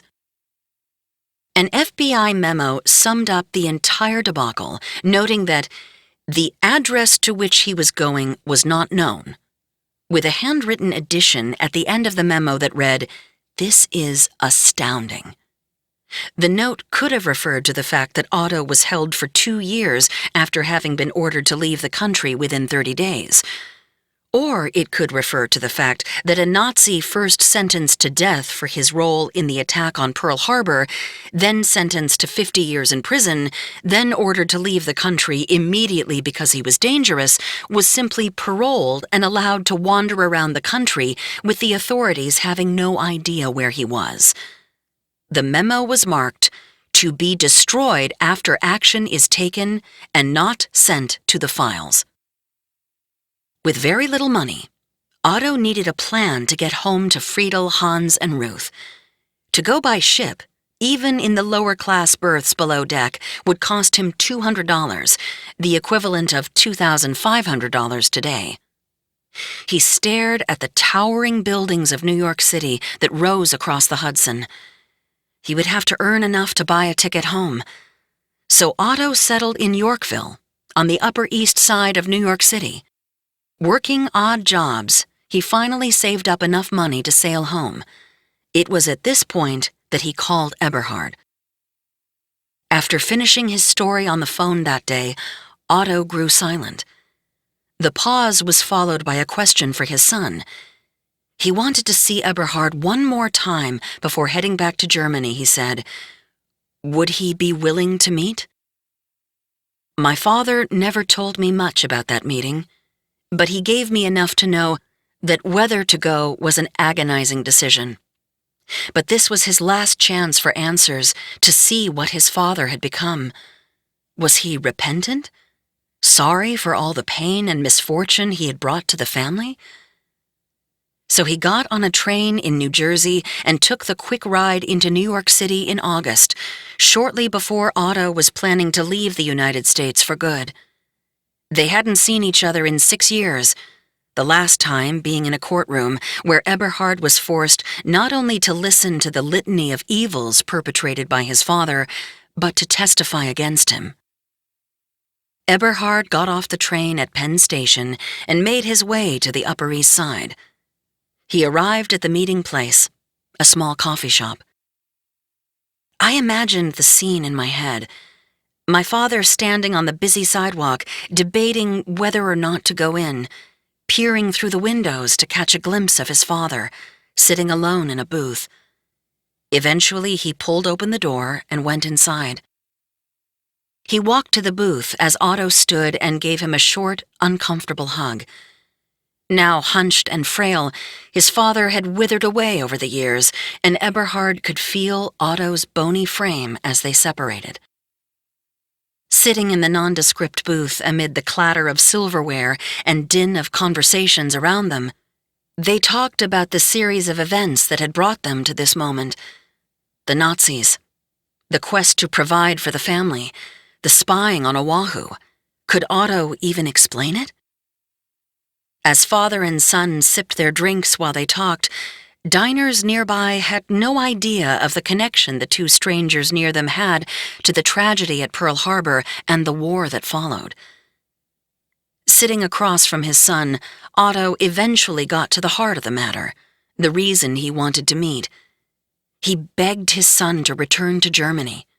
Friedel missed him terribly, he said, and the family was going to rebuild its future there. To do so without their child would be painful. His son's answer was firm, his voice edged in anger. You brought me to this country, made me appreciate this country, and now you want me to leave? No!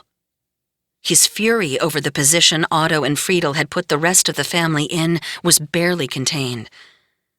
Watching how Hans had suffered, his own time in the internment camp while labeled an enemy alien, the wounds ran deep. He no longer considered himself a German or even, in a way, a Kuhn. He'd separated himself from a lifetime of turmoil and pain at the hands of his parents.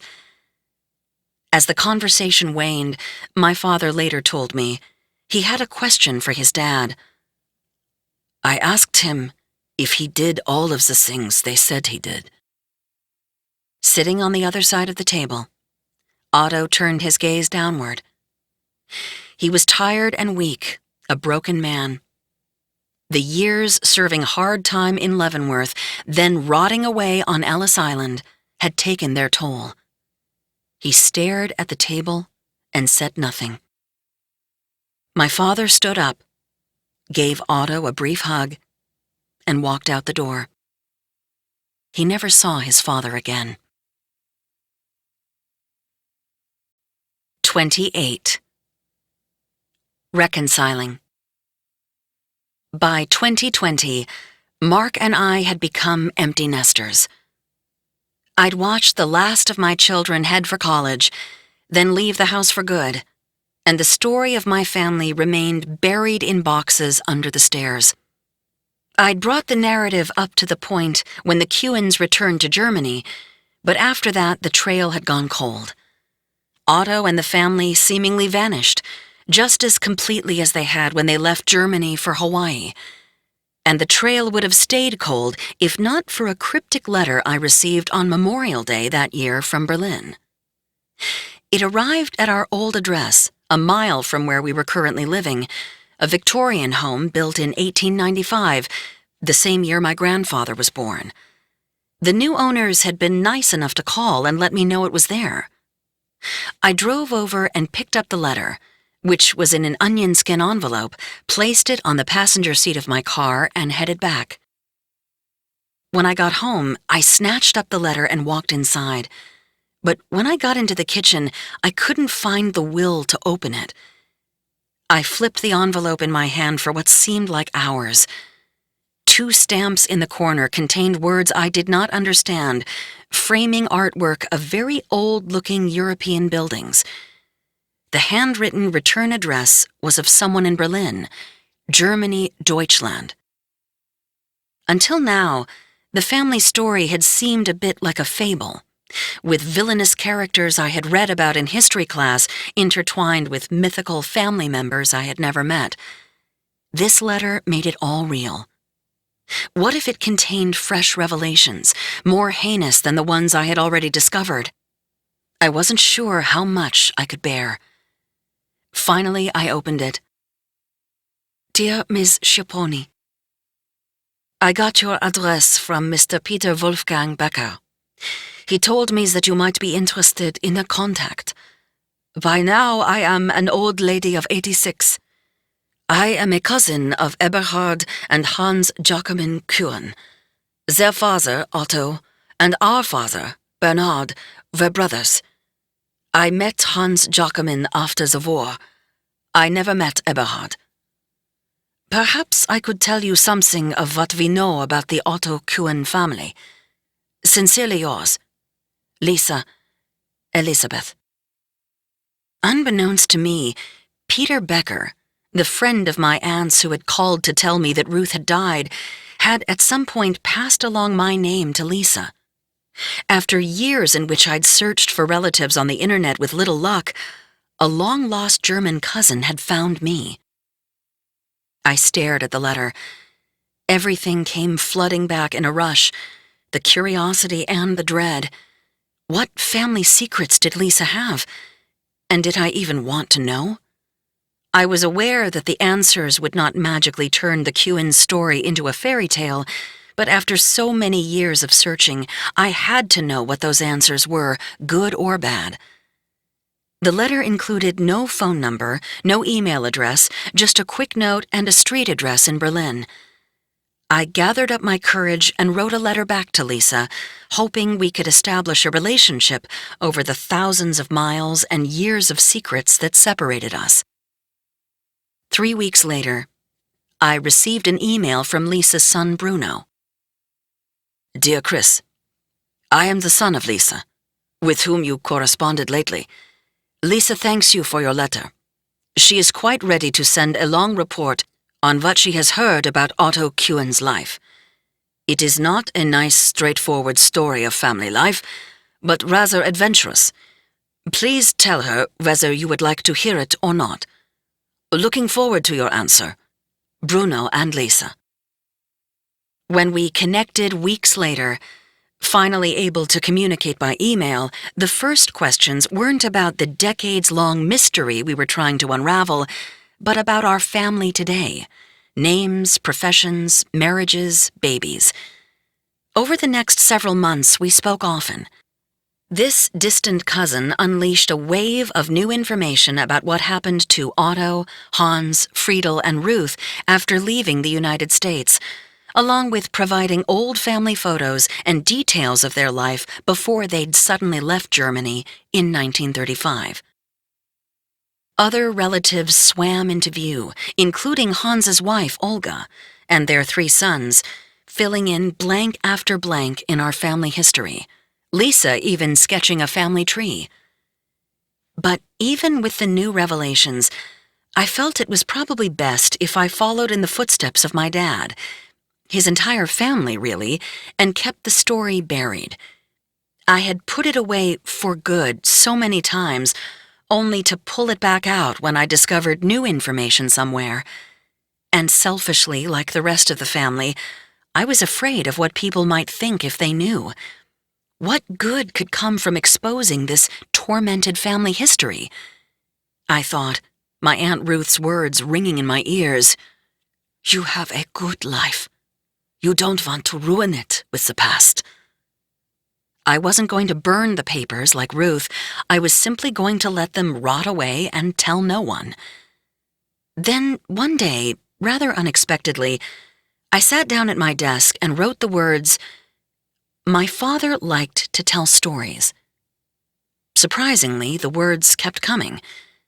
Before I was finished, the stories of Ruth burning the family papers, Otto spying, Leopold's dark Nazi past, and my father's lifelong attempt to keep it all from us had poured from me onto the computer screen after being bottled up for 30 years. I typed for several hours before stopping, quite literally out of breath after hammering out dozens of pages. It was incomplete, but it was a start. I now knew I needed to finish the story, not in hopes of crafting some great novel, but for myself. And I knew where I needed to go. Almost 60 years after Ruth made her trek, I retraced her journey, boarding a plane to Germany to reconnect with a family whose ties had been severed all those years ago. We were all tremendously excited to share the information we had individually discovered. All of us were searching for the truth of our past, and, unknowingly, each other. They wanted me to see all the pictures, letters, and documents they had stored away, items that weren't to be found in any FBI files. And, more importantly, to finally meet in person. So, in December 2023, I flew to Frankfurt with my sister to track down the final pieces of the story, and to meet relatives hidden away for a lifetime. Waiting in baggage claim, I was nervous. What would these long-lost relatives be like? Would I look like them? I found my bag and walked toward the exit. On the other side of the doors stood Leopold's grandson Knut and his wife Andrea. They greeted me with a handmade welcome sign and an enormous bear hug. It felt like I had known them forever. We spent the day in Frankfurt. I met their daughter Nadia and Knut's sister Karen. The next day, we drove to Stuttgart to meet Hans's side of the family.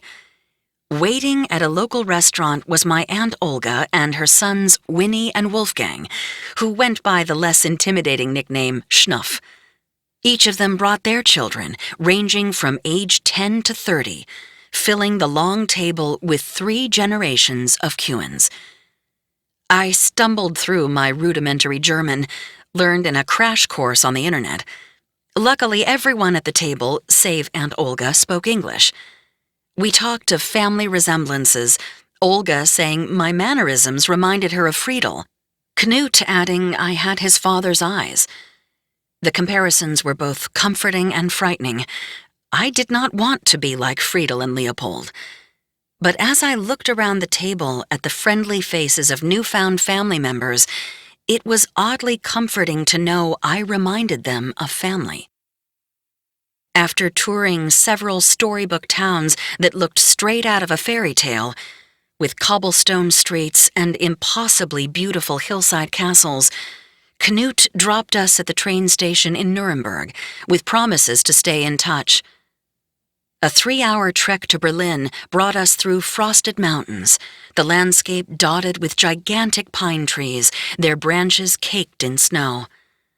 I found myself wondering if this was the same postcard vista my grandfather had stared out at so many years before, the butcher of Prague, Reinhard Heydrich, seated beside him. The train screeched to a stop at the Hauptbahnhof station.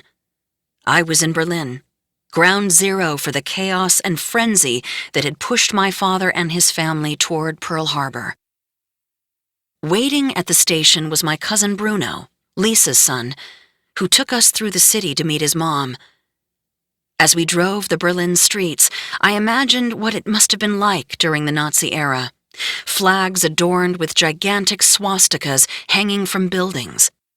A sea of SA brown shirts marching the streets with torches. We passed the remnants of the Berlin Wall, once a 96-mile-long blockade that ran through the center of the city, now a stretch of concrete covering less than a mile and spattered with colorful designs. We pulled up to a large apartment building Lisa had lived in her entire life. The property was originally owned by Otto's Tante Martha, who had passed it down to Lisa's father, Bernhard. They had me set up in a guest suite. I would later find out it was the same apartment Otto and Bernhard stayed in when they returned home following World War I. The next day, we visited the flat in Berlin where my dad grew up, the white palatial building that was the last place the family lived before their hurried move to Hawaii. It was there that Otto and the others had all fallen under the spell of Adolf Hitler. There was a park across from the building where I imagined my father playing as a boy with his younger brother, Hans. Poor Hans. Of all the Kuhns, he'd suffered the most from Otto and Friedel's dreams of grandeur. Throughout the years, his legend had grown. He was branded a child spy in the 1975 edition of the People's Almanac and in dozens of other publications, the story detailing how Otto would bring Hans to Pearl Harbor dressed as a cute little sailor, with the express purpose of getting invited onto Navy ships, with the child trained to remember all the important details about the ships he toured. The account was nonsense. He hadn't taken part in any of the spying, but the stories ate away at him. Returning to Germany at age 12 with Friedel and Ruth, they were so poor that he often subsisted on meals of milk soup. Physical and emotional abuse while in the care of his foster family, along with the toll that living in the rugged conditions of the internment camp took on him, landed Hans in the hospital several times at a young age. He was left permanently unable to straighten his fingers on one hand and fought emotional demons that he later tried to calm with alcohol. "My children have suffered enough to drive them insane," Friedel once wrote to authorities. Hans attempted suicide on several occasions over the years to try to end his pain.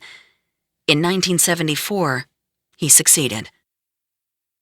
After lingering at the former Kuhn homestead, we drove to the small apartment where Leopold had lived with Ursel and their 2 sons.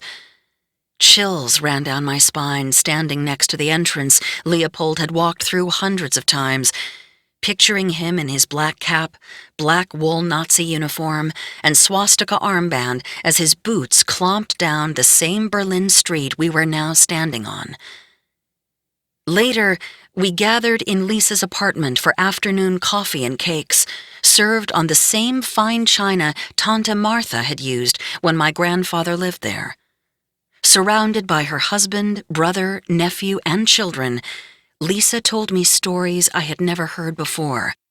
"Reinhard Heydrich had once made a play for my cousin," Lisa told us, only to be rebuffed. She talked about her time in the Hitler Youth, the same Bund Deutscher Mädel Ruth had been a part of. She pulled out an old album filled with pictures of Otto as a young sailor, Friedel posing with Leopold and Ruth as teenagers, and my father as a toddler. I put these with the photographs Knut had given me earlier, black and white pictures with edges eaten away by the years, showing Leopold in his Nazi stormtrooper uniform, wearing a smooth, round gladiator helmet strapped tight under his chin, a baton hanging from his left hip. After several hours, our group thinned down to just Lisa and me. "We are very excited for you to tell the story," she said. "You come back to visit for my 90th birthday next year." She squeezed my hand, and I gave her a hug goodbye. Flying home from Germany the next day, I pulled out some of the pictures I had collected.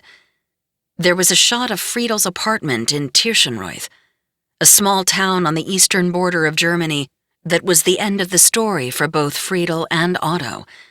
Not surprisingly, their long dream of reunion in the homeland hadn't been a happy one.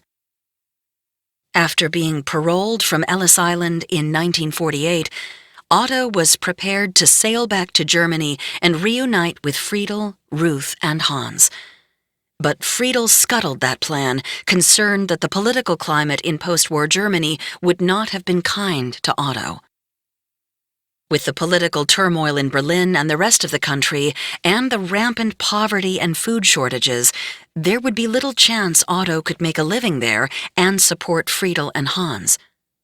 He was a former Nazi, sentenced to death for the bombing of Pearl Harbor. He would have a tough go of it in the Allied-controlled areas of the country if they found out who he was. On December 3, 1948, after scraping up enough funds to finally leave the United States, Otto boarded the USS Uruguay and departed for Buenos Aires. He would stay there over the next several years, working an array of odd jobs and sending what he could to help support Friedel and Hans, who were living in a cramped two-bedroom tenement apartment in Tirschenreuth, struggling to make ends meet. As the family fought just to find enough food to eat, the remnants of their extravagant lifestyle in Hawaii were being unceremoniously sold at an auction so large it made the local newspapers. "Auctioned treasures of Kewin include antiques, tools of spy," read the headline in the Honolulu Star-Bulletin in 1945. Items included antique Chinese vases, fine silverware, diamonds, pearls, and Persian and Chinese rugs. It raised an impressive $14,746, $250,000 today, that was seized by the government as ill-gotten gains from their spying. In the ensuing years, Friedel and Hans sent a flurry of pictures and heartfelt notes to my dad, imploring him to come home. Friedel had never stopped believing that Eberhard would eventually find his way back to Germany. My father never returned. In 1955, Otto became ill. He boarded a ship and made the long ocean journey from Buenos Aires back to his homeland, finally reunited with the family after almost 15 years. But the long-dreamed-of reunion was hardly the stuff of dreams. Otto found Friedel and Hans living in a small apartment, subsisting on German welfare checks. It was a long way from the days of his childhood, living in castles, or from their time in Hawaii, with money flowing like water. Otto died of cancer shortly after returning home. The Honolulu Star-Bulletin sent a reporter to Tirschenreuth in the summer of 1962 to do a story on Friedel, the formerly accused spy. It did not paint a pretty picture of the matriarch whose family had once owned 3 properties on Oahu, had traveled first class on voyages abroad, and in their 6 years in Hawaii had blown through a sum of money that today would be the equivalent of well over $1 million. "She is a broken woman of 70, living on a German old age pension of $30 a month," the reporter wrote. Sinewy and chain-smoking, she spoke in her small 2-bedroom apartment, paint flaking off the walls. "A lot of nonsense has been written about us Kewins," Friedel told the reporter. "Don't believe it." Despite the years of tragedy that had befallen the family, much of it at her own hands, Friedel was still defiant, conspiratorial, unwilling to take the blame for any of it. She still claimed that my father had been forcibly kept in America against his will. "They even pressed him into the army. I have not seen my son since those days in Hawaii." Friedel spent a lot of time trying to locate him after she returned to Germany. "I know that Oma Grandma Kewin desperately searched for Eberhard," recalled Olga, who was married to Hans and living in Tirschenreuth at the time. "And I think Aunt Ruth knew exactly where you and your father lived at the time. Why didn't she tell her mother? Olga and Friedel were very close, or at least as close as you could get to Friedel. Even though I was married to her son, when she found out that my father worked for an American company in Würzburg, Olga told me, she was worried the FBI would put me on to her. It took a long time to gain her trust. Her life was dominated by constant fear that the FBI would one day show up at her door again and arrest her. Friedel lived out her remaining years terrified that an American agent would once again knock on her door and take her away. In February 1964, she died of cancer. Ruth flew alone from New York to help bury Friedel, landing in Munich in midwinter after a 9-hour flight. She rented a car and drove 3 hours to Tirschenreuth, meeting Hans at the tenement apartment he had shared with his mom for many years. When Grandma Kuhn died, Ruth was the first to arrive in Tirschenreuth, Olga recalled. She had rented a car that same evening and drove straight to the apartment. The whole wall unit was full of files, documents, and photo albums, cleared out. Everything was driven into a field during the night and burned there. That gave me a lot to think about. Olga had been married to Hans for many years, and they had 3 children together, but he never said a word about his childhood in Hawaii. It seems that everyone involved agreed not to say anything about that time, Olga told me. Ruth had moved back to the United States in 1949, married a man 10 years her senior, and worked for years as a nanny, and later at several high-end department stores, catering to rich women and their husbands. During the last few years of her life, Ruth had become increasingly paranoid that the FBI was watching her, much like Friedel. "They're watching me," Ruth would often say to anyone who would listen. "Did you see them?" I'd sometimes thought of following Ruth's lead, hauling out to the backyard all the files and photos and transcripts I'd collected over half a lifetime, piling them up and burning them. A bonfire to make the past disappear. In a way, the tragic family history would only be real if I told it. Maybe it would be better to follow Aunt Ruth's example and erase the pain and the guilt. Ruth nearly succeeded in her quest to disappear our family history. She spent the last decades of her life in a senior community. Her friends and neighbors would never know that their quiet elderly acquaintance had been dubbed one of the most mysterious and successful spies in the annals of espionage.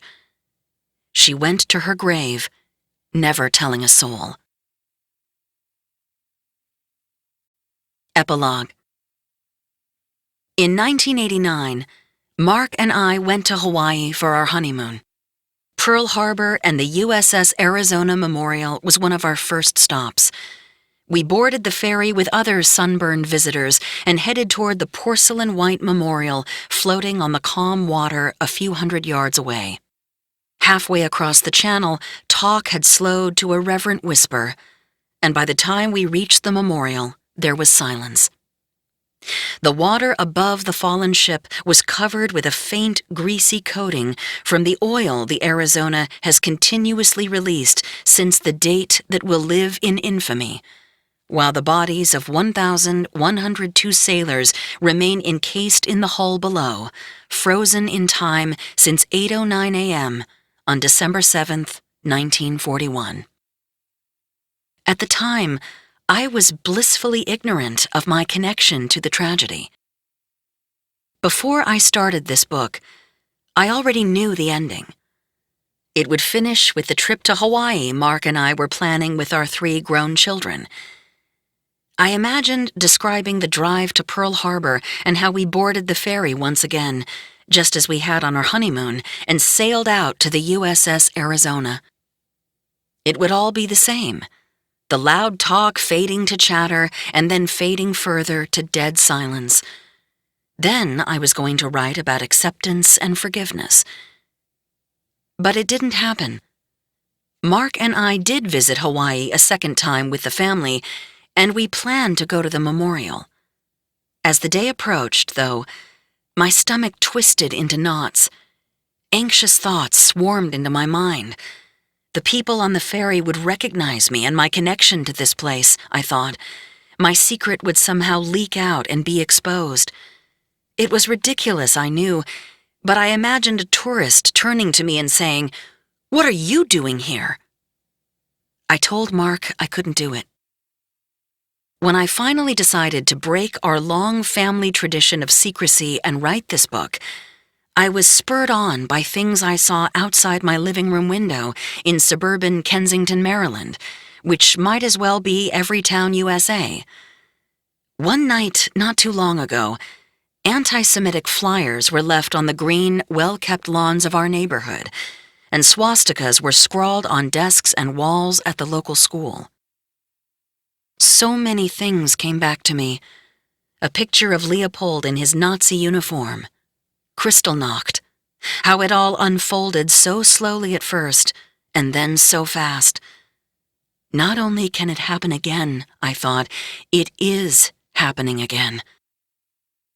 I still wake up in the middle of the night with an overwhelming sense of dread, knowing that my family played a key role in the tragedy at Pearl Harbor, and that there is nothing I can do to change that. We all have family secrets, don't we? Connected to acts in our bloodline from long ago.